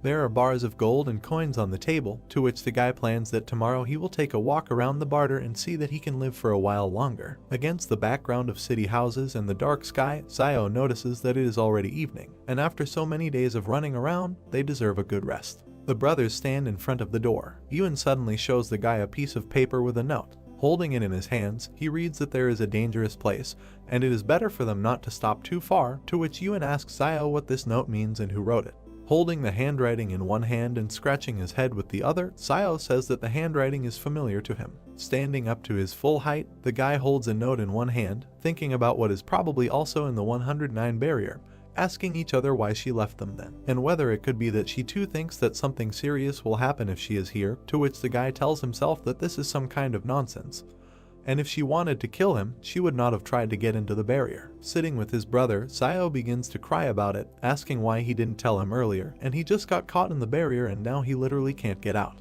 The bright sun illuminates an ancient Chinese building. Almost the entire team heads outside after a great morning, stretching and yawning. Old man Van, holding his hands on his sides, turns to the main character, saying that this is simply wonderful and he has not slept so well for a long time. The man holds his head with his hand and cautiously asks everyone where brother Chen Wudi is. The blonde, covering his face from the sun with his hand, walks barefoot through the city, attracting attention to himself, and says that he was locked in a shelter since childhood and could not even imagine that the outside world was so beautiful, and he begins to remember something. Lowering his eyes, passing by a married couple with a child, he thinks that he, too, once lived in a similar place, but these memories are already deep in the past. Suddenly, Woody heard the melody of music, opening his eyes in shock. Dozens of dancing women with fans open in front of him. Looking at the women with the couple, the guy says that he feels so nostalgic. Chen enters the field and begins to dance, attracting attention to himself and humming the beat of the song. He gets up in the dance room, pose, telling everyone to get moving, which makes people feel awkward.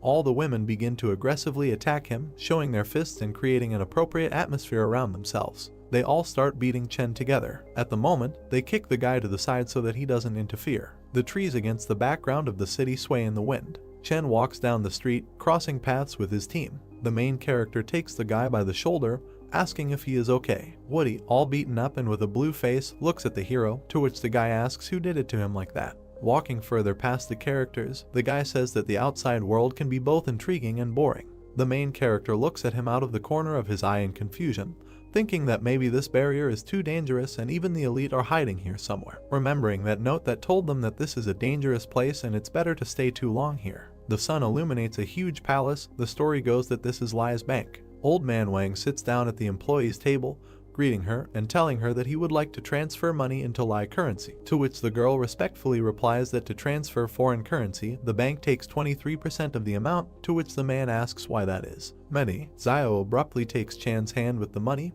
telling him not to transfer everything, and suddenly they will have to go to another barrier, in which case the commission amount will be paid in vain, but the man asks again about going to another barrier. Holding and counting the money, the man hesitantly says it's good that he understood him. The whole squad is walking down the street. Wang begins to tell Zio that he mentioned that he wants to go to another barrier, asking where he still wants to go. The hero kindly answers the old man that he is not saying that they will definitely move, and they still have enough money and they need some currency and they can save the rest for now. Zio looks forward seriously, thinking that even if they have no idea where they will be heading next in the near future, he has a feeling that they will have to leave this place and enter a barrier unknown to them again. The heroes look at the view of the city buildings. A bus passes by Zio and he says it's Route 666, asking if it's public transport. Zio points his hand to the team at the bus, asking what this means, that they can also ride on it, to which Old Man Wang says that this is absolutely true, and he has heard a lot about it, because when the people of the barrier told him about it, he told them about it first. I didn't believe it.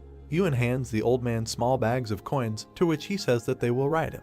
Zio pays the fare inside the bus, and the boys happily run along the bus. While riding a bus in the middle of the city, Yuan tells Yao that life in this barrier is so safe and comfortable, and they only need to complete the simplest tasks, and they live better than refugees. Yuan looks out the window while Zio sits with his hands folded, to which the younger brother says that they probably live well. Zio adds that it cannot be that they do not have problems, even Luolan can have them, and such things do not disappear even if the conditions in which they live improve. Yuan asks his brother if there are people who have no difficulties at all, to which the guy replies that yes, and only the dead do. Junior tells the guy that it was such a great day, and he started saying such things, to which he replies that he is just telling the truth, and even such a fool as Chen Wudi can have difficulties. The blonde sits buried in a pillow and crying, saying that the world can be intriguing and boring, and when you are burdened with thoughts that the world is boring, having forgotten the continuation, he asks what happened next. Suddenly, the main character notices a jeweler's sign from the window. In a moment, the guy is behind the glass, waving at Van and telling him to take everyone back home, and he needs to get off here for a while. Sitting with his son,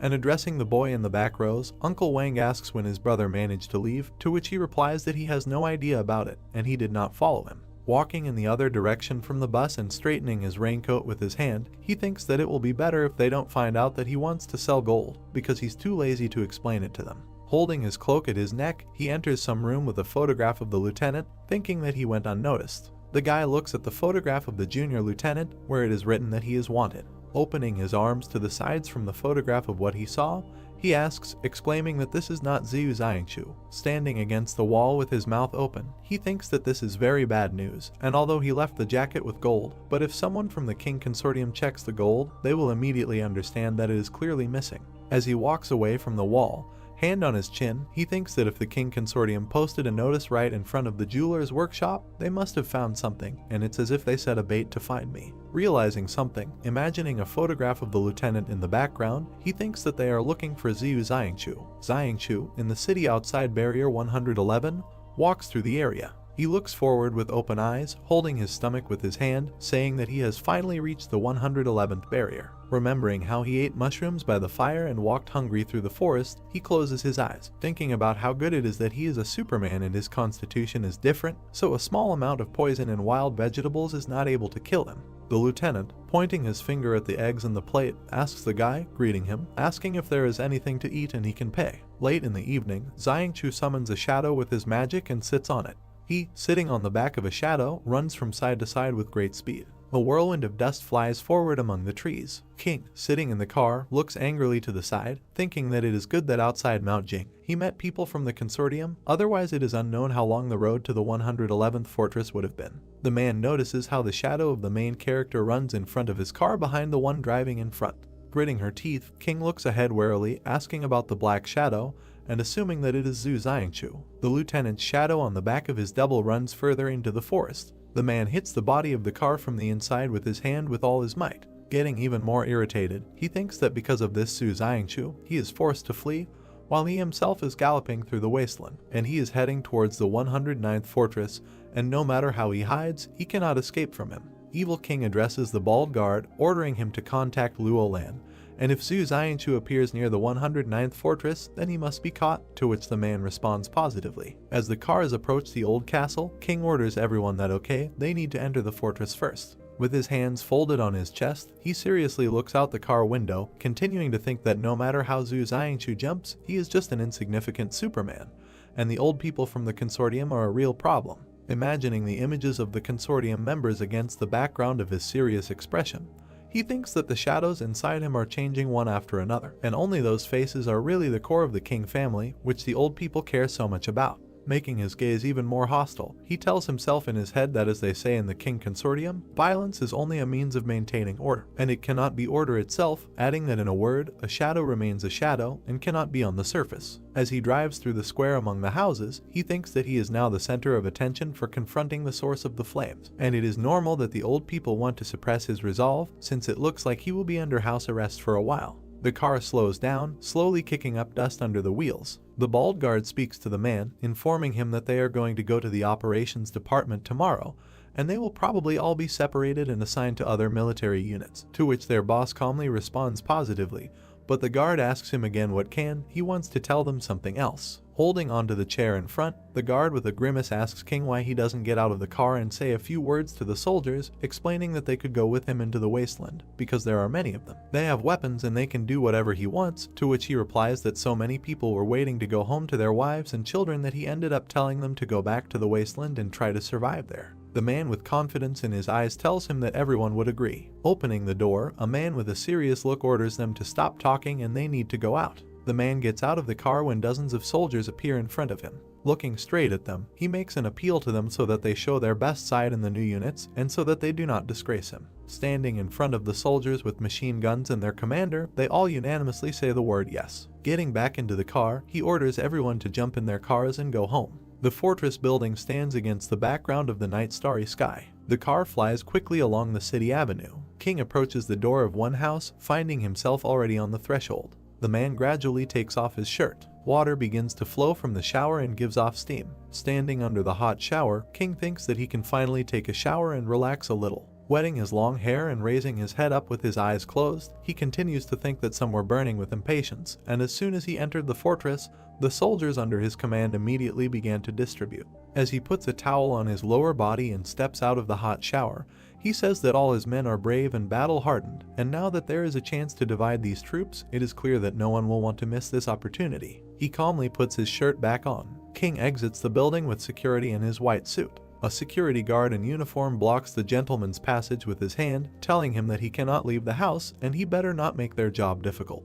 The guy looks at the guard with arrogance, saying that the old people said that it was forbidden to leave the fortress, asking that when they said that it was forbidden to even leave the house, and did someone really give the wrong decree. He passes by the men, telling them not to worry, and he is just about to go listen to the singing, asking who in this fortress does not know that he, King Jen, likes to listen to others sing. A man in armor runs in front of King, blocking his path, explaining that they are simply following orders. The man's eyes clenched with anger. Suddenly, a bullet flies into the ground in front of the entrance, causing the guards to go into shock. A man passing by explains that everything is fine and no one will cause them problems. The guard bows to King as he leaves the house, thanking him for his mercy. Looking after the departing King, the men whisper that there used to be rumors that King Jen had trump cards with him, and he could not think that this would turn out to be true. To which the other asks his comrade that yes, but didn't the consortius remove him?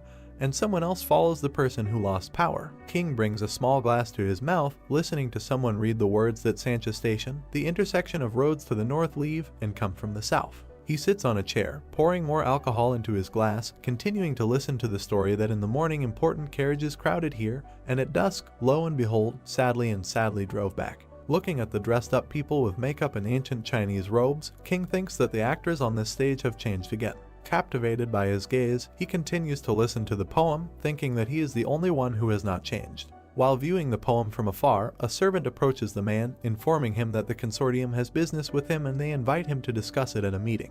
Turning with a menacing face to the servant, he replies that he should say that he will not come. The bright sun illuminates the houses of the city. Zio walks down the street among other people, thinking that he won't be able to sell the gold, and he will probably be watched. Raising his hand to his face, closing his eyes, he begins to think that it looks like they'll have to take over the store after all, and they won't be able to live on the subsidy provided by the school, and commendation coins are harder to come by in their day than money, and they can't always sell black medicine. Old Man Wang and the guy opposite are smiling at each other, which Zio noticed standing behind them. He looks ahead gloomily, wondering what this Wang Fugui is doing again. The guy sees how the old man in his hand with a smile hands the guy a black jar, to which the main character immediately realizes that this is black medicine. Depressedly entering the gate, he thinks that he is such a promising young man, and does he really need to sell drugs? The main character lies with his cheek on the table, while a man runs into him, addressing him as a doctor, and asking him to tell him what's wrong with him, and he constantly has discomfort in his stomach, to which the guy tells him that he is pregnant. The man's face turned into the most shocked and surprised, which made him even turn blue. He begins to shout at him, opening his mouth, asking again about the pregnancy, swearing, asking the hero that he doesn't hear that he is a man. And he also has a doctor's sign hanging. Since he may not care about the condition of the Lula, what does the guy says that it turns out that he is not pregnant? The enraged man points his finger at the tired hero with anger, asking him if he even knows who he is, and how he dares to talk to him like that. To which the guy asks without interest who he is, and the man introduces himself as Yanlin Feng is from the western region, and let him come and ask around. Suddenly the protagonist's face lights up with joy, and he receives a notification that he has received a new task to cure a patient. Zio happily shakes hands with the disgruntled man, telling him to tell him what's bothering him, to which Yan says he has an upset stomach and pain. The guy throws antibiotics into the man's hand, adding that it's gastritis, and he just needs to take the medicine and everything will be fine, to which the man asks if this is true, and the guy answers positively, thinking about it. That it's as if he cares whether it's true or not, because he just wants to complete the task. The hero turns away from the man with a villainous smile, to which he responds positively, adding that he will return home and try. The notification states that the task has been completed and a basic skill copy scroll has been received. Yan turns to the main character, asking him if he needs to exclude something from his diet, to which Zio emotionlessly replies that he should exclude bitter melon. The man looks at the guy with confusion, asking why not. Zio responds with irritation because it doesn't taste good, causing the man maximum misunderstanding. The man leaves the building when suddenly old man Wang flies towards Zio, carrying a scroll in his hands in front of him. The old man shows a piece of paper with a seal, asking the hero to look at it. The guy examines the document in front of him, wondering if this is a leaflet for the source of the flame. A piece of paper was lying right on the table, and Wang said that in 2 days, superhumans could contact their company and receive money for donating blood, which would later be used in research, and thereby they would also contribute to the development of humanity. Wang, pointing his finger at a piece of paper standing next to the protagonist, said that the most important thing is next, and after donating only 200 milliliters of blood, they will immediately receive a payment of 1 million, which greatly surprised Zio. Wang asked with a puzzled look if he wanted to try, and said that it also said that it would not ensure the confidentiality of personal information, while the protagonist, with a thoughtful look, reasoned that earlier on Jing Mountain he heard Yang Xiaojin talking about this company, then it seemed doubtful to him, and now he came across her in the 109th fortress. Zio looked down and continued to reason that now all the fortresses are hostile to superhumans to one degree or another, but the flame source not only began to buy blood from superhumans, but also openly offered them protection, and what was the goal? Wang and the protagonist stood in front of the table, discussing the information they had received, while Yuan sat nearby, holding a wooden basin in his hands. Yuan turned sharply towards Wang, addressing him, and said that there was definitely something wrong with this company and his brother could not go there. Wang was greatly puzzled by what he heard and said that it was true that both Zhang Beijing and Chen Wudi were arrested for revealing their superpowers, and God knows what this flame source is up to. Wang turned towards the protagonist and continued to say that no one will go anywhere, and money is not worth putting Xiaosu's life in danger. And by the way, Chen Wudi must be told to under no circumstances use his superpowers whenever he pleases. The protagonist crosses his arms over his chest and turns towards Wang, addressing him, and says that he shouldn't worry about it, and Chen Wudi will keep his mouth shut, and he threatens him with a hoop compression spell, otherwise he asks what it is the spell may be useful. Yuan, with a malicious grin on his face, turned to his brother, saying that it turns out that this source of flame has a lot of money, and if so, then they don't have to donate blood, but they can just rob the company. The protagonist at the same moment kicked his brother and said that he should disappear and go get ready and prepare to go to school with him tomorrow, while he fell forward, dropping his pelvis. Yuan said with tears in his eyes that it was good, and Zio, looking at him, reasoned that this child had grown up in the harsh conditions of a trading town since childhood, and now that they had moved to the fortress, someone should teach him from time to time correct behavior. The protagonist pointed his finger at a piece of paper lying on the table and turned towards Van, asking what, by the way, what kind of set of numbers and some kind of code is this? Zio continued to point his finger at the piece of paper while Wang told him that this must be a telephone number, and heard that since ancient times, every fortress had a telephone network and people could communicate with each other while being tens of kilometers away from each other. Friend, and their shop also has a telephone, but they have not yet figured out how to use it. Yuan turned back sharply with a smile on his face and said that then he should try to use it right now. Immediately after the formation of the story, they are transported to a small green telephone. The protagonist and his friend sat on the floor around a small green phone, and he asked what and how this thing works. Beauty, looking down, said that he seemed to know. Suddenly he picked up the phone and began pressing buttons on its body while the protagonist watched him. Zio was greatly surprised as he watched everything happen as the phone beeped throughout the room. Suddenly someone picked up the phone, and Yudi shouted loudly into the phone that he was a great sage, equal to the sky. Woody was holding the phone receiver in his hand, from which came a voice that he was crazy, and Zio, watching him, reasoned that this phone was an amazing thing, and so accurately determined the essence of Chen Woody. Zio looked at his brother and said that Liaoyuan should now try, and he said with a smile on his face that it was good. At the same moment, the boy's finger pressed a button with a number on the phone's body. A voice came straight from the phone receiver, asking who it was and what was the matter, and Yuan said that they were greeting uncle and nothing like that, he was just trying to call. And he had just learned how to use the phone, and they asked for forgiveness for disturbing him, and he said that he is with that psycho and should not call here anymore, hanging up. Yuan, holding the phone receiver in his hand, turned towards his brother, saying that this phone is an amazing thing, and it feels as if the person on the other side is right in front of you. And Zhao, crossing his arms over his chest, said that he would not you need to call, and it's not good to bother other people. Suddenly, a small green phone lying on the floor rang sharply. Yuan, like everyone else, looked down with great surprise and, turning to his brother, said that he should answer the call. The protagonist picked up the phone and greeted the interlocutor, and on the other side they told him that they just found out that he has a store, and how things are going lately.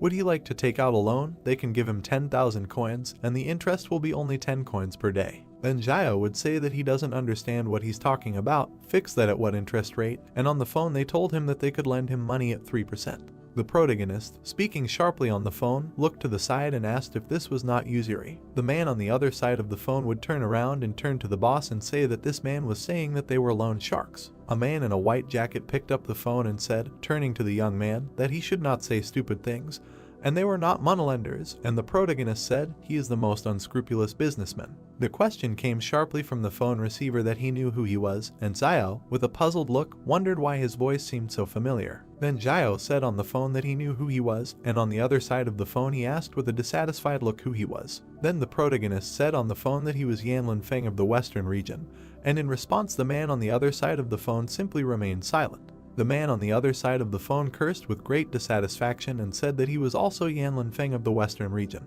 Zhao then slammed the phone directly onto the floor, bringing his hand to his face. The protagonist, with great misunderstanding, holding his hand to his face, reasoned that it is not surprising that the voice sounded familiar, and not everyone is ready to call themselves, and if there are those who want to, then, damn it, everyone turns out to be Yanlin Feng. Suddenly, Wang put his hand on Zhao's shoulder and said that one should actually maintain a relationship with a local authority like him, and it seems that this Yanlin Feng is doing some kind of shady business. He has subordinates, and wherever there were, it wouldn't hurt to know such people, but he said that yes, and if he comes for treatment again, you need to talk to him more. Van leaned straight to the protagonist and said that about the black medicine, and during the day he distributed it to passers-by and believes that after tonight many will know about its properties, but he simply listened to him in silence. Zhao held out a small piece of paper towards Wang, saying that by the way, he should go and buy a few things tomorrow, and here is the list, and just have to remember that under no circumstances should he take them from one place. Wang said okay and took the list from Zhao's hand, who reasoned that once everything was bought, they would be able to make a bomb. And fortunately, he copied Yang Xiaojin's bomb-making skill, and it would come in handy at the crucial moment to leave path to escape.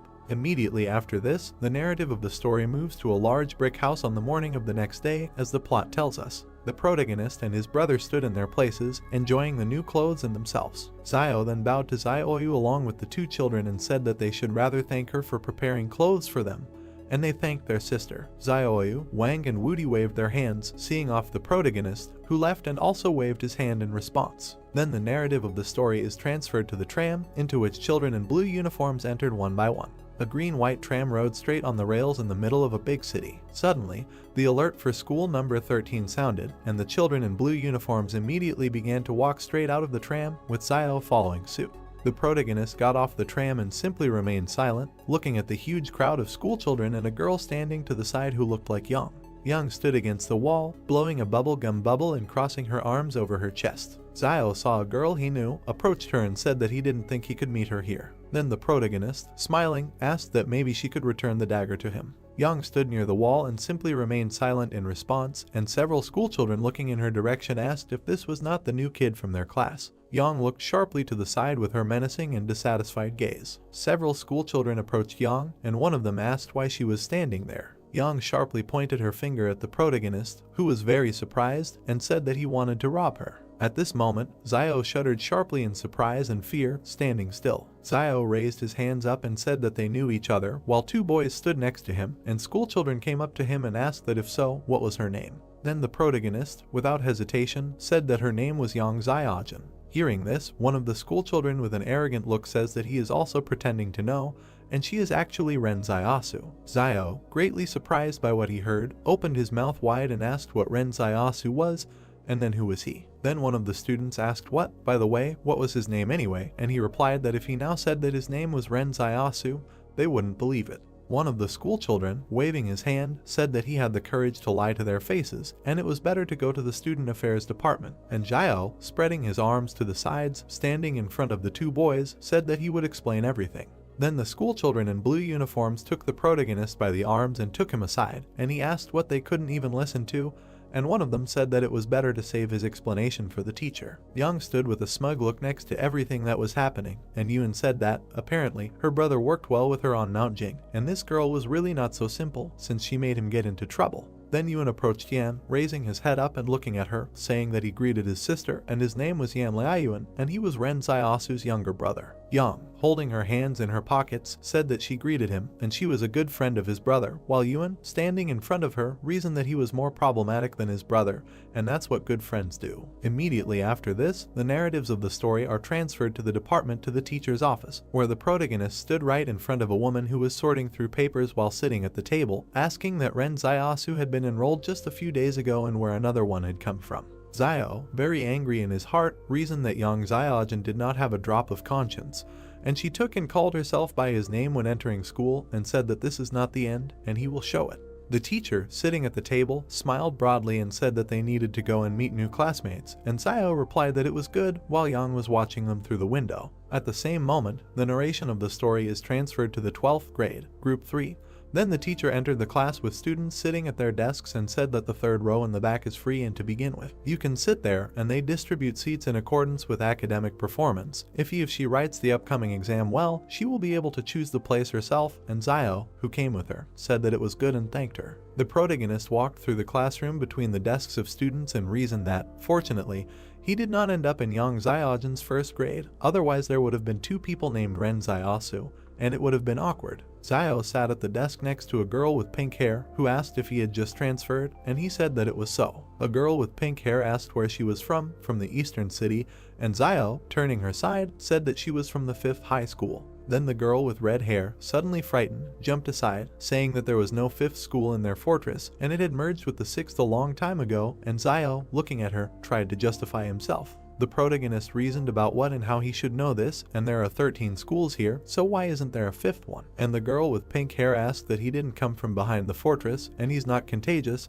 and he only responded was silent. Suddenly, the teacher came into the class and said that the final exam is just around the corner, so today they will review trigonometric functions, and Zio talked about trigonometric functions. Then the teacher began to write something with chalk on the blackboard and tell it. The protagonist sat at his desk and tried to understand all the information he heard, thinking that before he listened to Mr. Zhang's lectures and easily understood everything he said. But with the trigonometric function it's different, it just doesn't fit in his head. The teacher, standing at his desk, holding a magazine in his hands, said that it was good and the lesson was over. The students abruptly stood up at their desks and rejoiced, and Zio hit his head on the table and talked about what changes and does not change. Zio walked straight down the school corridor, holding his hands in his pockets, and reasoned that he didn't think that studying in the fortress was so tiring. The protagonist's legs in black sneakers and blue pants were reflected right in the eye. Zio stopped right in front of Yuan, who stood in front of him and addressed his brother. Yuan asked his brother that all his classmates said that they were contagious and some people died after contact with them, and whether this was true. And the protagonist answered that, of course not, while seagulls flew across the bright sky, and he asked what then why do they say that, and this is slander. Then Zio, standing with his brother on the roof, asked if it is considered slander if 10 people say that they are bad, and Yuan asked why not, while he asks what then does it count if 100 people say so. Yuan, lowering his head down, said that it was so, and the protagonist, looking at him, asked what, and if 10,000. Zio approached his brother and said that it turns out that this is not slander, but the truth, and Yuan turned to his brother with a dissatisfied look. Then he, lowering his head down, said that, unlike him, he did not understand a lot, but even the words of millions of people cannot be called truth while he thinks otherwise. Xiao stroked his brother's head and said that he was right. Yang suddenly came to their rooftop, holding her hands in her pockets, and stopped in the middle. Xiao, looking in her direction, standing next to his brother, asked why she had come. At the same moment, Yun pulled the protagonist's hand, and he looked back in his direction while Yang stood right in front of them. Yun abruptly walked away and said that they should chat and he would go to the toilet, while Xiao, standing in front of Yang, turned to the little one and said that this was some kind of betrayal. Suddenly, the door to the roof slammed shut, leaving Xiao and Yang alone.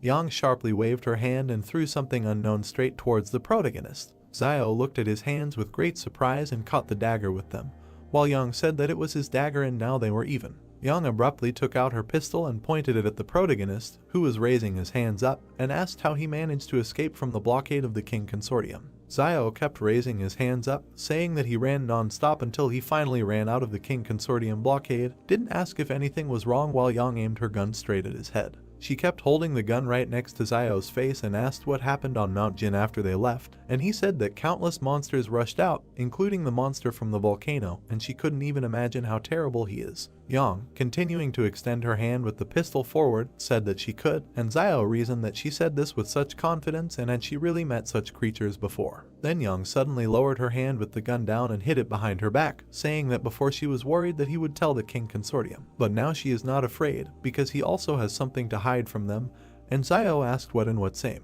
Yang said that when she and Luo Xinyu returned the same way they came, they discovered that all this time the wolf pack was at the end of the gorge, and imagined how the two of them stood right in front of several wolves between two mountains. Yang continued to say that if it weren't for Luo Xinyu's abilities, she was afraid that they would have had to take a detour, and recalled how she activated a portal of purple energy. They rushed towards him. Yang, looking ahead, said that she had counted the time it took him to return, and he definitely returned before the 113th fortress was destroyed, and it was simply impossible for a strong person to escape at such speed, let alone slip through a pack of wolves. She then said that, therefore, he was also a man, while the protagonist, standing in his place, simply remained silent from fear. Xiao sharply raised his finger up and said that he did not see the wolf pack on the way back, he just ran in a straight line through the gorge, and besides, those flying creatures moved slowly. Yang covered her ears with her hands, saying that she couldn't hear anything, while the protagonist was very surprised by this, standing in front of her. Yang threatened him with her finger and said that she did not threaten him, she only said this so that he would understand that everyone has their own secrets, and therefore there is no need to do something that will hurt both of them,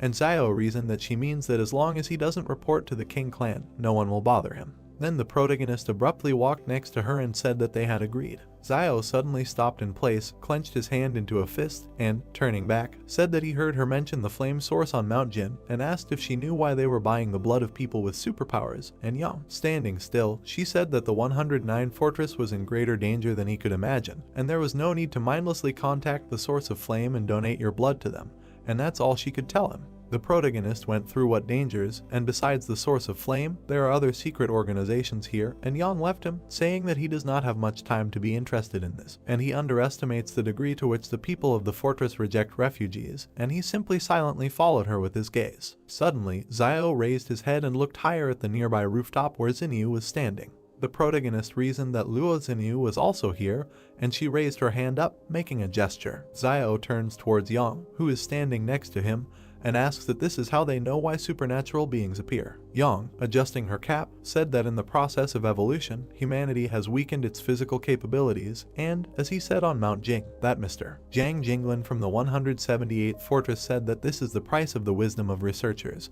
but if you pay the price, then, of course, there will be a great result, and Xiao listened to her carefully. The protagonist, looking to the side, asked what she even meant. Yang, turning her back to him, adjusting her cap, said that when disasters happen, it is the strength of spirit that becomes humanity's first weapon in the face of danger. Xiao then looked straight at Yang standing in front of him with great surprise. Immediately after this, the basis of the story is transferred to the night of the same day, when Xiao, along with two children, walked along a city street at night towards a crowd of people. Wang stood against the wall and wrote something on paper, and Yuan asked his brother why things in the store suddenly went uphill. Wang abruptly turned around with the other people and called Xiao boss, saying that he had returned. Then they found themselves inside the store, and the protagonist, turning back, asked why there were so many people here, and Van, leaning towards him, said that the men tried and immediately advertised the black medicine, And the rumors worked. All these people came on purpose behind him, and he reasoned that how could this be? Wang, holding a pen and a piece of paper with a confused look, said that they, young and strong guys, do not know the pain of middle-aged and elderly men, and they are all fellow sufferers, while Xiao and 2 children stood next to him. Xiao suddenly stretched out his hand and said that it was still not possible to sell too much, and he had to tell them that they would only sell 1 dose per week, and they couldn't do any more. Ban said with a smug face that besides, their medicine had no side effects, and what he was afraid of was that if they could sell more, they would become the largest health product store in the fortress. Yuan, pointing his finger forward, turned to Uncle Fugui and said that they could win without volume. And Van, awkwardly scratching the back of his head, asked what he meant. Yuan, imagining a gift box in his head, pointed his finger up and said that they can no longer use simple porcelain bottles, and they need to pack the medicine in the best box, and, in addition, they need to advertise it, and let it be even more mysterious. Wang took the little boy by the shoulder and said that Liaoyuan is so smart, and perhaps with 1 dose a week, they will become rich in the future, and they should leave the rest to him. Xiao, turning to Uncle Wang, asked what and where Chen Wudi was, and he said that he had gone somewhere as soon as they left for school, and he didn't know where. He couldn't find him, or he needed to worry. In the end, after all, he will definitely be back for dinner because he is extremely punctual. The protagonist, with a dissatisfied look, asked that he only comes back when he needs to eat, and Ban answered that not really, while he asked what and how then, and said that he would return for dinner, and if not to eat, then for what? Wudi ran straight into the shop with great speed and said, turning to the teacher, that he had collected alms, holding food in his hands, and Xiao was very surprised by what he saw, while Wang said that in order to bring them food. The protagonist stood in the middle of the shop and reasoned that in the end, young Xiaojin was up to something, and she was not going to blow up the fortress, but it was impossible for one person to prepare so many explosives, or she needed them for something else. The protagonist closed the doors to the shop with his own hands and reasoned that Yang Xiaojin and Luo Xinyu in the fortress, like the King Consortium and the Source of Flame, were buying the blood of superhumans, and, according to Yang Xiaojin, there were most likely other organizations here. The protagonist looked down with a thoughtful look and reasoned that until now he had only seen one fortress manager named Liuan, and what attracts all these people here and what will happen in the future. Xiao walked forward, closing the doors, and said that no one from the Lai Consortium was visible, and did they really not know what was happening in the fortress? The protagonist approached a large wooden gate and wondered why such influential people had disappeared. Xiao rarely left the shop and looked ahead at the bicycle approaching him. Xiaoyu, with a friendly look, having arrived on a bicycle, turned to Xiaosu and said that he should see what gift his sister had brought him, and he looked forward with great joy. Xiao awkwardly scratched the back of his head and, turning to Sister Xiaoyu, asked why she bought it, and said that he had heard that this thing was not cheap, and Xiaoyu, holding the bicycle by the handlebars, said that everything was fine, and she still has accumulated savings, and with it will be more convenient for him to get to school. At the same moment, people gathered in the courtyard of the shop, and Yuan asked how to ride this thing and isn't it difficult to maintain balance on 2 wheels. He approached the red bicycle and asked what anyone could do. Xiaoyu, Wang and Wudi said that they did not know how to ride, and Xiao, looking at them, said that they would have to ask Jingwu or Yang Xiaojin tomorrow. They should know. Immediately after this narration, the story moves to the next day to a huge brick school. Right in the 12th grade of the 3rd group, students in blue uniforms sat at their desks and communicated with each other. Suddenly Xiao entered the class and wondered why they had become silent so abruptly and were hiding something, and all the students in the class looked to the side with great fear. The protagonist walked through the class past the students and reasoned that okay, it doesn't matter, and the main thing is that he feels equal to everyone. Xiao sat at his desk, pushing back his chair, and reasoned that he went to school to study and not to please everyone, and, taking the textbook in his hand, continued to reason that it was better to prepare for the lesson, and the exact sciences he doesn't understand, but you can master geography. Xiao flipped through the pages of the textbook with his hand and reasoned that this textbook was somehow incorrect, and it only talked about the surroundings of the 109th fortress and a little about economic geography. The gym protagonist read a geography textbook and reasoned that it was because they didn't have enough information about the world outside the fortress, and just as the Lai Consortium would never share its topographic maps with the King Consortium, the other consortiums would be wary of each other. Xiao looked down when suddenly a system notification window appeared next to him with a task to help a classmate. The protagonist looked sharply to the side at the girl with pink hair sitting next to her, who was shaking all over and talked about helping her classmate. His deskmate turned sharply to the side while Xiao extended his hand in her direction and asked if his stomach hurt. The protagonist would put his hand into the inner pocket of her sweater and ask if she had diarrhea, not from toilet paper. She would say that he had, she would answer that it was not diarrhea, and she would shake all over. Xiao turned to the side with a puzzled look and reasoned that it was not diarrhea, but what? The protagonist stood up from his desk, extending his hand to his classmate, and asked what was the matter, and she got sick or should he take her to the hospital. And a girl with pink hair, holding her stomach, waved her hand and said that he should stop asking questions and there is no cure. Zio was greatly taken aback by what he heard and reasoned that everything was so serious, while his classmate in front of him doubled over in pain. The girl with pink hair turned back and reasoned that maybe she was too rude to him, and that she shouldn't talk to someone who was worried about her like that. At the same moment, Zio, pointing his hand at her classmate, shouted that everyone should listen and KU has an incurable disease. And since all her classmates will hopefully lend her a helping hand by donating money, and she was very dumbfounded by what she heard. All the students in the class turned sharply back towards KU and looked at her with great surprise. KU was very surprised by what was happening and reasoned that there was some kind of incurable disease and she was just having her period and he had gone completely crazy. Immediately after this, the system notification window notified that the task had been completed and that the reward was a scroll of perfect skill learning, and the protagonist, surrounded by black energy, imagined Zinnia and reasoned that the task had been completed and the skill level had been perfected. It was cool. And if he copied Luo Zinniu's skill, passing through the shadow, one would become invincible, and then one could get anywhere without any problems. Then Zio waved Yang away with his hand and reasoned that Yang Xiaojin had too many skills that were perfect and sometimes even meaningless, and if he got something like children's songs again, he would go crazy. Suddenly, a teacher came into the classroom and all the students stood up, and he said that Ren Xiaosu should go out for a while, and he, with great surprise, pointed at himself, asking if he was. Then the teacher would turn around sharply and say that it was so. The protagonist immediately obeyed his words and walked past the desks of his students, leaving the classroom. Immediately after this, the narrative of the story was transferred to a conference room, in which the teacher entered along with the protagonist and said that these were the parents of his classmates, while people were sitting on chairs right in front of them. Zio was greatly surprised and dumbfounded by what he saw, while the women and men continued to sit in their places. The teacher looked at the protagonist and said that the situation is that they all say that he is carrying the virus from outside the fortress, so they want him to transfer to another school. Zio looked forward with a dissatisfied look, raising his hand up, and asked about transferring and where, and said that he was afraid that not a single school would accept him. Suddenly, the blue-haired man said that if that was the case, then he should just drop out and one person shouldn't endanger the whole class. The protagonist looked sharply to the side with a menacing look and asked what if he refused. Suddenly, someone slammed his hand directly on the table and said that then he was being sued and she could report him for threatening public safety. The dissatisfied woman, pointing her finger at Zio and the teacher standing next to him, said that they should allow him to ask if their school does not force him to transfer, then they are willing to bear responsibility if the epidemic spreads.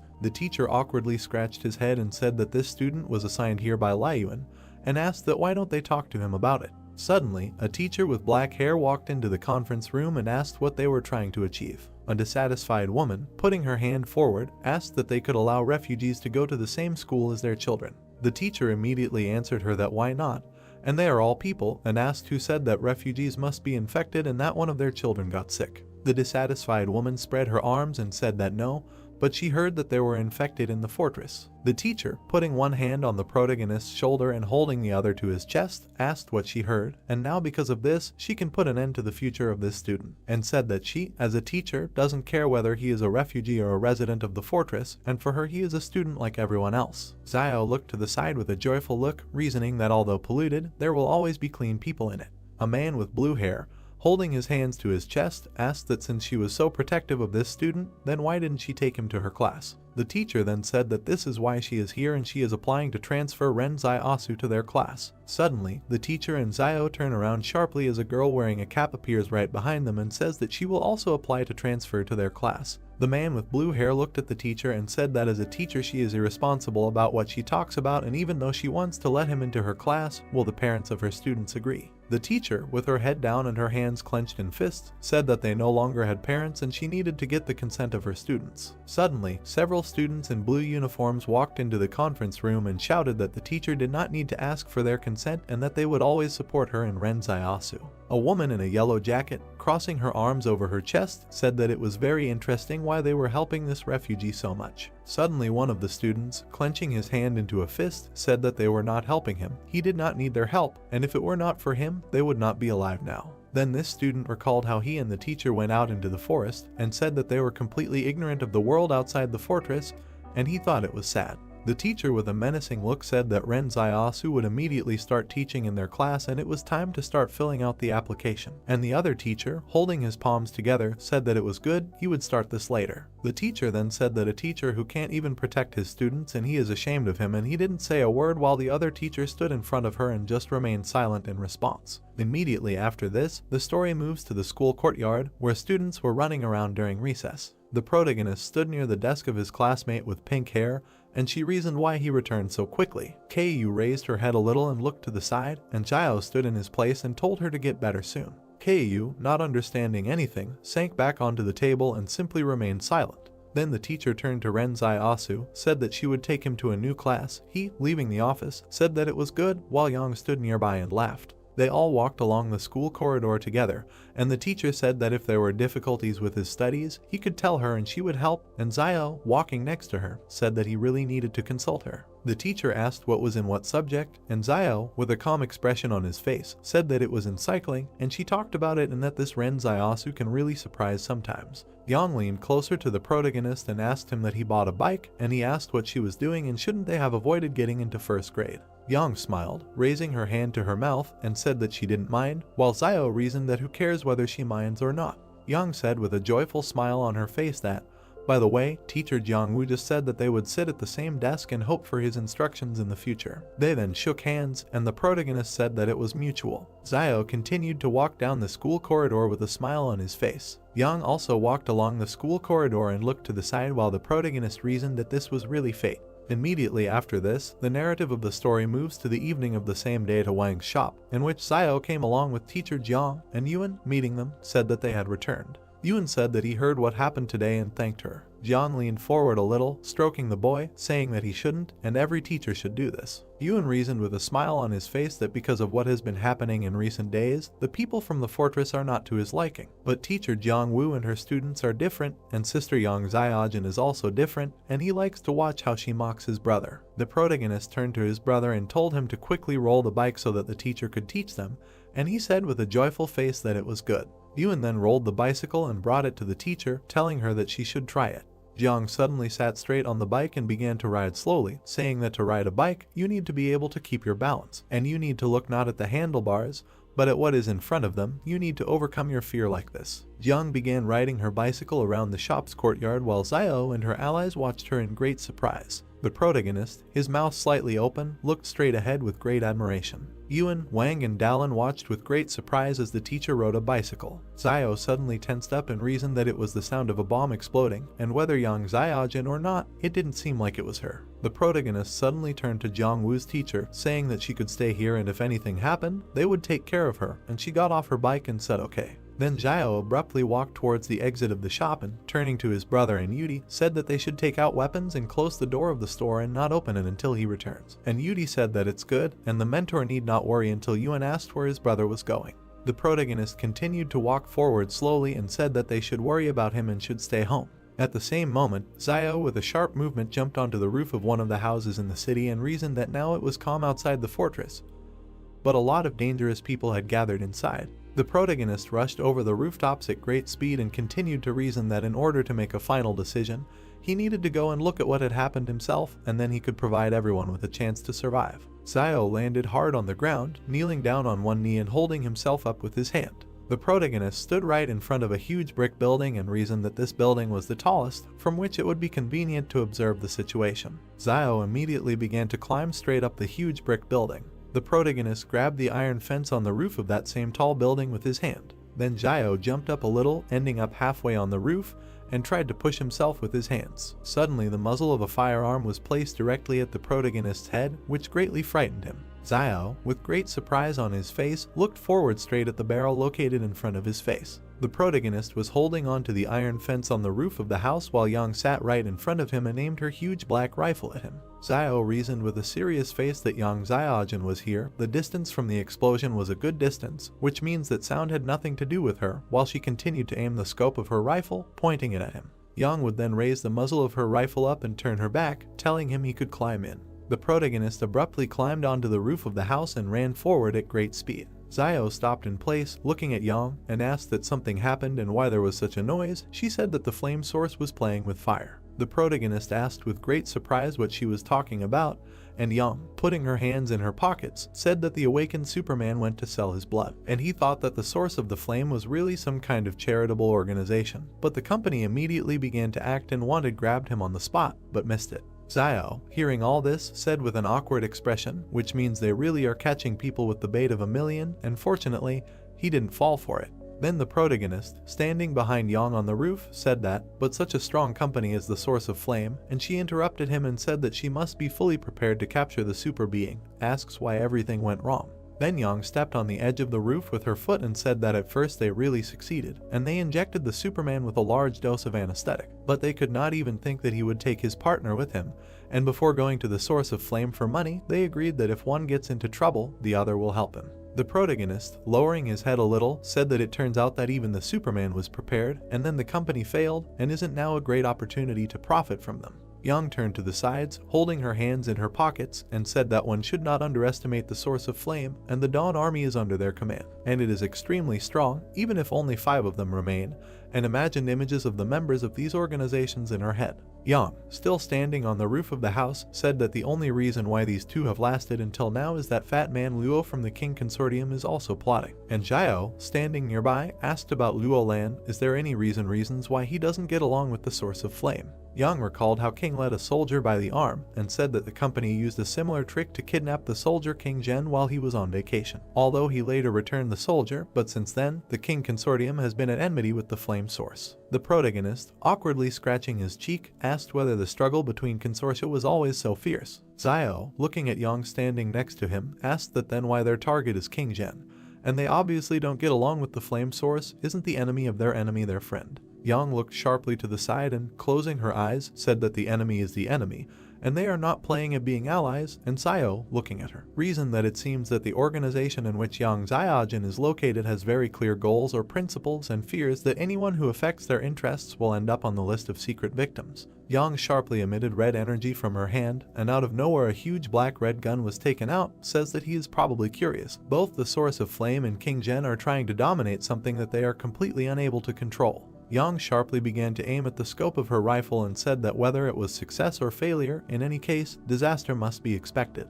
Zio looked at Yang, who was aiming at the sight of his rifle, and reasoned that it turns out that the goal of the Yang Xiaojin organization is love and peace. Then the protagonist looked down sharply and simply silently watched what was happening. An explosion suddenly occurred right below on the road, and people said that they should quickly go there, while the protagonist, watching this, said that why was the Lai Consortium hesitating, and the 109th fortress was their territory. Young continued to aim down the scope of her rifle and said that right now they have something more important that needs protection, they don't care about what doesn't threaten that thing. Zio, looking to the side, wanted to ask about this, and Young told him to shut up, putting her hand in his direction. Young continued to aim down the sights of her rifle as Zio turned sharply to the side. A sewer manhole suddenly appeared right on a city street. Lan climbed out of the sewer hatch and said that he was very tired, while the protagonist, looking at him, reasoned with great surprise that it was Luo Lan. A doe climbed out of the sewer and helped a man out, who had another man on his back. Zio, observing everything that was happening, reasoned that while Luo Lan, the authority figure of the King Consortium, knew the sewers of the Lai Consortium so well, while Lan and his allies climbed out of the sewers and walked down the street. Then Jan handed the protagonist tactical binoculars, and he asked with great surprise what this was for and thought he would be her observer and said that she should suffer, and she, holding a rifle in her hands, said that she needed distance. Zio picked up tactical binoculars and simply remained silent, after which he said that it was 651 meters, and Yang, continuing to aim, asked about the wind speed, and he said that half the wind, 0.4 meters per second. Zio, lowering the binoculars down a little, asked that he was going to kill Luo Lan. Yang suddenly fired her rifle and blew up something standing right in front of Lan and his allies. Yang lowered her rifle with a smile on her face, and the protagonist looked forward with great surprise. Lan clenched his fist in displeasure and asked who the hell did this and dared to shoot from an ambush at his car. And the soldier with the man on his back addressed the boss, saying that he should calm down, and this would surely attract the attention of the Lai Consortium people. The doe began to run with great speed along with his allies along the street and said that this was true, they needed to run quickly, and they could not be discovered. The doe ran up to the next descent into the sewer, opening the hatch together with his allies, and said that faster, we need to come here. The doe and his subordinates climbed into the sewer and closed the hatch behind them, going down. The doe looked out of the sewer, looking around, after which she abruptly closed the hatch. The protagonist asked that she came out at such a time only to blow up Luo Lan's car, and Young, standing next to him, asked that isn't it funny. Xiao was very surprised by what he heard and asked what and where it was funny, calling her crazy, and Young waved her hand, wishing him luck, turning back. The protagonist looked after her with great surprise as she went into the portal of energy and asked what again. Suddenly, an unknown voice said that there was a sniper on the bank building, and right on the building where the protagonist was, there was a sign saying what kind of bank Lee was. Xiao turned sharply to the side and cried, laughed and said that this was very funny. Then the protagonist ran at great speed along the roof of the house and continued to cry, saying that if he did not get out of here, he would be surrounded by Lee's consortium. Xiao jumped sharply from the roof of the building and flew forward, jumping down, and asked why it was he who was deceived every time. The protagonist would land directly on the ground while in the courtyard of the shop, and say that, fortunately, he quickly escaped, and if they caught him, it would be the end.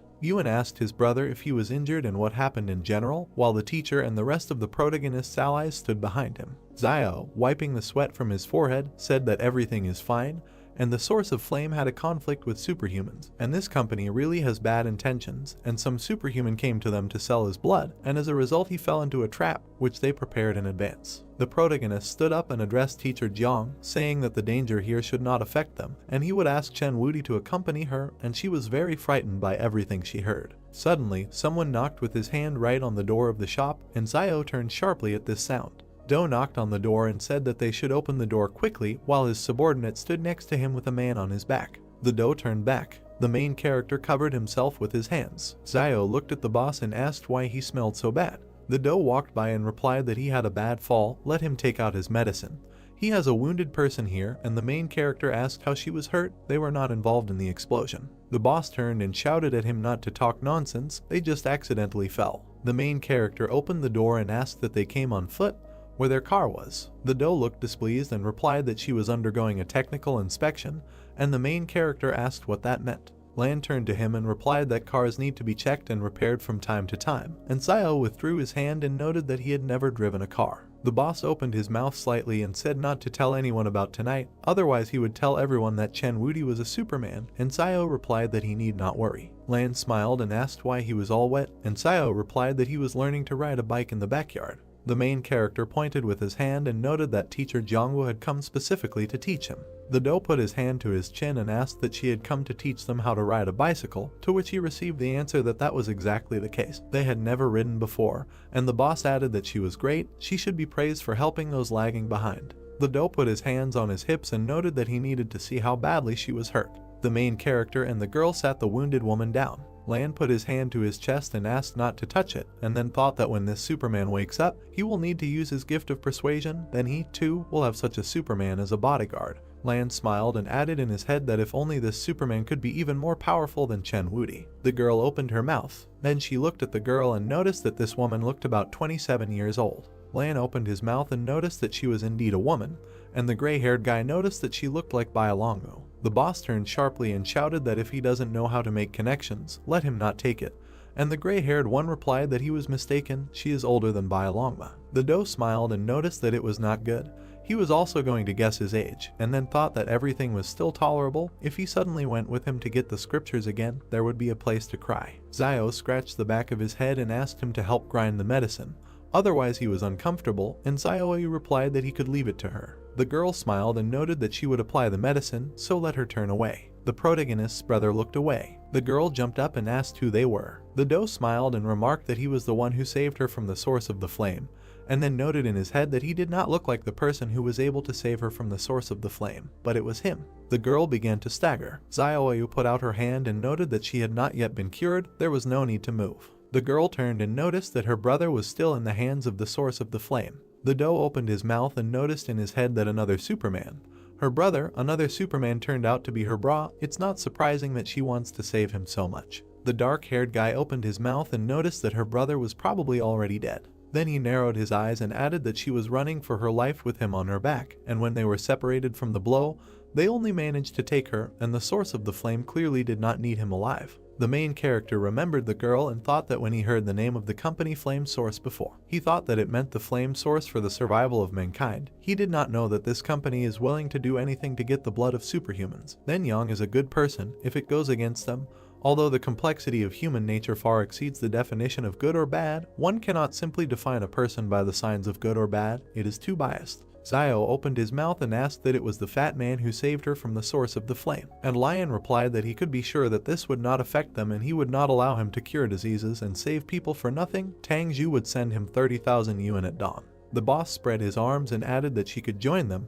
It just so happened that they had a big showdown with the source of the flame, and some time ago they killed more than 100 of them, and then noted in his head that in any case, this is the real Superman. Looks good. The girl pointed her finger and noted that she didn't think he was a good person, and Lan noticed that how could she say that? He saved her. The girl bowed and thanked him and said that her name is Dong Yunan, and she will repay him if she has such an opportunity in the future. She cannot stay here, otherwise she will drag them all down with her. The doe opened his mouth and said that it was they who saved her. Why was she saying this to the protagonist and the others? And the dark-haired one noticed that maybe he didn't look like a good person. The doe turned and noticed that he had been looking kind of happy lately. The boss turned sharply and asked what was going on. Zio grabbed the girl and asked Zio what they should do. The main character pointed his finger and asked the boss to take her away from here, and thought that she just lost consciousness, not their fault. The doe extended his finger and noted that let him look, he will leave her here and pay him, he will help take care of her.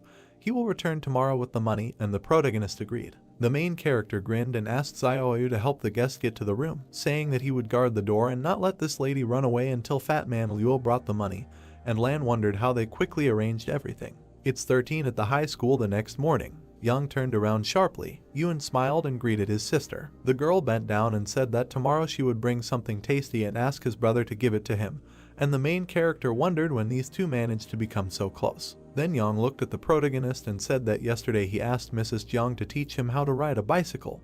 And where is the bike? He never learned. And Zio replied that how could he not learn such a simple thing, and the girl clarified, why didn't he ride it? Zio walked away and replied that he had submitted the bike for inspection. Yang approached the protagonist and asked that he gave the bike for maintenance, and Zio answered positively, after which the girl laughed loudly, and the protagonist asked what was funny. The girl put out her hand and replied that if he hadn't learned to drive it, then let him say so. Why come up with such a stupid excuse? And the protagonist noticed that when he asked the boss yesterday where his car was, he said that he had sent it for maintenance. The girl spread her hands and noticed that this is a car. Its maintenance involves changing the oil and filter in the engine. His bicycle has an engine. The main character opened his mouth and thought that bicycles did not need to be serviced. He really suffered from poverty. Zio put out his hand and said what was wrong with the fact that he had not learned to ride a bicycle, as if she could do it the first time, and the girl replied that it was spot on, she learned it on the first try. The main character opened his eyes and thought about the palace, what level of cycling skills the girl had. A notification appeared in front of him, which said that the skills related to the bicycle were missing. The main character looked at his watch and shouted what she was bragging about then. Maybe she'll learn to fly the first time. The teacher looked at the book and said that he would temporarily teach mathematics in their class. They needed to open the textbook. The teacher looked at the class and noted that today they would look at the section on probability. The main character hunched over and wondered what it was again. Zio picked up the book and added in his head that he grabbed the 10th and 11th grade textbooks that Uncle Fugui bought until he understands the lesson material. He will study a little on his own. According to Jiang, with enough effort, you can make up for 3 years of curriculum in 1 year. The main character looked at the book and added that 6 months would be enough for those smart enough. Zio started writing and thought that the final exam is coming very soon. He hopes he can learn everything by then. The protagonist turned around. He looked at the girl and wondered why this Yang had gone and fallen asleep. A piece of paper flew towards the girl. Yang began to unwrap it. After which I read that she didn't need to study. Why did she go to classes then? A moment later, a piece of paper fell in front of the protagonist. The main character revealed it. After which I read the answer that she was coming to sleep, and I thought that she had changed her handwriting and was still pretending. They started exchanging notes. Jan opened the piece of paper and read that, apart from bicycles, they were not sent for maintenance. The girl began to write a response, after which she put out a sheet of paper on which she wrote that she had left the note at the store. Now let him say what he wants, and the main character thought that she had stopped pretending and had revealed her cards. Zio started writing. Then he showed a piece of paper on which he wrote that she told him not to stay here for long for fear that he would find out that she stole his name. The teacher pointed his finger at them and shouted at them to stop exchanging notes and what their names were. Zio smiled and they both introduced themselves, after which the teacher opened his mouth and asked what he thought. The teacher was so easy to fool, and the student turned and noticed that they both really had that name. The teacher turned and asked again. Then he looked away. The girl stood up after the teacher asked her to stand up and answer the question, and the main character smiled and quietly said to answer the teacher's question. The main character cast a careful glance. Young put her fingers on her cap. Then she abruptly took it off. The student became embarrassed. The main character looked at her carefully, after which Jan put a cap on him. The teacher coughed and said that Sayo was wearing a headdress. Let him stand up and answer the question. The main character pointed a finger at himself and asked again. The main character pointed to the cap and asked that he hadn't seen how she had just put the cap on him, and the teacher was embarrassed and noticed that she was such a beautiful young girl. He couldn't dare ask her, so let him get up and answer already. The clock rang. The main character looked out the window and thought that first he would look where she lived, if she was nearby. Sayo looked at the girl carefully and added in his head that, after all, she knows how to make bombs. The main character walked along a long corridor and thought that if he starts a fight with a source of fire, he will at least know which way not to run. The main character looked around the corner, after which I saw Young and Zinyu standing in the portal. Sayo spread his arms and thought that it was all over. Why didn't he think that Zinyu could return Young home? And this method saves a lot of money on the tram. The main character put out his hands and added that use the basic skill copy scroll, use the perfect skill copy scroll. The main character saw the girls in the portal and noticed in his head that now he only has 2 scrolls. If he fails to learn a superpower, he can at least learn a perfect level skill. The main character cried, read that the perfect skill was learned by chance, nose picking, and wondered what the hell nose picking is, an advanced nose picking skill like cleans it clean. The main character kicked the notification and shouted that they should study their. The two of them generally have normal skills. Why does a decent and respected celebrity need such strange skills? The main character saw 2 notifications in front of him and thought that this was a shadow door. Then he clenched his fist and pressed explore. Then he left the portal. The main character looked into the portal and thought that the first shadow skill he extracted already improved his combat effectiveness. Who would have thought that this time he would pull it out again? Sayo smiled and wondered if this was the entrance. Then he put his hands into the portal. Then he put his hand to his chin and thought that there was an exit behind him, only it was not where he had imagined. Sayo entered the portal and thought that it didn't matter. With a little training he could take Liayuan and the others and travel around the fortresses whenever his heart pleased. The main character opened his eyes and wondered if something was wrong here. Sayo stuck his hand in and shouted that only his hand was going through, he couldn't go any further. The main character remembered the 2 girls in the portal and wondered if it was because when he used the scroll, Zinyu only stuck out half her arm. Sayo gritted his teeth and shouted, how can he rely on this palace now? Everyone can sneak around here and there at any time, but he only has his hand through. And what should he do about it? Steal from stores? What if he wants to run away when he encounters danger? Only the hand will escape. The main character walked along the road and thought that this is better than nothing. It's good that he hasn't learned the perfect skill of playing rubber band. He believes that Zinyu can also play it at an advanced level. After all, there is no point in Yang jumping alone. The main character let the air out of his mouth and said that he would practice a little more at his leisure so that next time he could open the door with greater accuracy. Sayo raised her hand and asked why he returned alone. Where was Yuan? The girl waved her hand, heard that he would now go and meet them, and shouted what kind of big brother he was. Let him hurry up and lead them to dinner. Everything is almost ready. Jiang put out her hand and said that he wanted to continue learning how to ride a bicycle today. Why did he leave alone after school? And his younger brother noticed that he was at school and saw with his own eyes how he and Yang left together. The main character smiled and replied that he had urgent business. Then he turned his gaze sharply. The car stopped next to them. Lan smiled and asked the protagonist to come up and told him to come up and look at his new car. The main character stretched out his hand and noticed that he bought a car and was showing off. It's good to have money. Where is the money that he promised for sheltering Dom? The boss got out of the car and noted that he would bring them to him today at noon, and Sayo asked why he came. The Do put out his hand and noted that he was here to give something to Miss Dawn, all of which were tonics useful for her recovery. Everyone opened their eyes and Sayo thought that it seemed like they were watching Love. The Do knocked and shouted that he had brought her some tonics. The girl closed abruptly. The main character smiled and asked that he, the bigwig of the King Consortium, had suffered from a lack of love for so long that he continued to importunately come here, although he was faced with cold indifference. The Do straightened his hair and replied that he knows he used to have a bouquet of moths, but he touched none. But now, having taken the righteous path, after he met Miss Dawn, he realized that only she was good enough for him. The main character narrowed his eyes and asked that he had not touched any of them. That is, he gave Zhu all the medicine that he bought from him. Lan raised his hands and shouted that there was no need to make things up when he bought medicine from him. Lan put his hand to his chest and said that enough jokes, Chen could lend it to him. And the main character replied that why does he need it, and in general, how would he lend it? He is a living person, he can ask for it himself. The Do hugged the protagonist and noted that he had learned that other forces had arrived in this fortress over the past 2 days. They say that a study was being conducted at the University of the 109th Fortress, which was about to be completed, and many people wanted to take possession of its results. The protagonist strained his gaze and thought about what his Yang had previously mentioned as something that the Lai Consortium was trying hard to protect. That thing was probably so important that it could change the structure of the consortium, which was why various forces were paying great attention to it. The main character turned and asked what kind of research, to which he did not receive an answer. Zio began to leave and asked that he did not know what its essence was, and at the same time he was asking for Chen. And Lan noticed that they did not pay attention to this university, but there was definitely something there that was of extreme value, since many forces were focused on it. Your gaze. Lan extended his hand and asked to order Chen to protect him. He would pay. The main character turned his gaze and thought that this fat man was lying without hesitation. He didn't know anything about the results of the study, and he simply didn't want to tell him. Zio folded his hands and noted that if he wants Chen to protect him, then let him speak to him himself. He does not order him. The Do took a step forward. The main character looked at him thoughtfully. The soldier whispered in the fat man's ear. Zio looked at them carefully and thought that it seemed that the King Consortium was planning something. The main character put his hand to his face and thought that even if he doesn't know the results of the research, if he determines the location, he can steal them using the shadow door. The girl came out. The Do smiled and asked that she finally wanted to see him. Dawn folded her hands and shouted that when she lost weight, then she would come out to see him. The main character put his hand to his mouth and noted that is never. The Do opened his mouth and shouted that he shouldn't say that. Isn't it just a diet? He will lose weight very soon.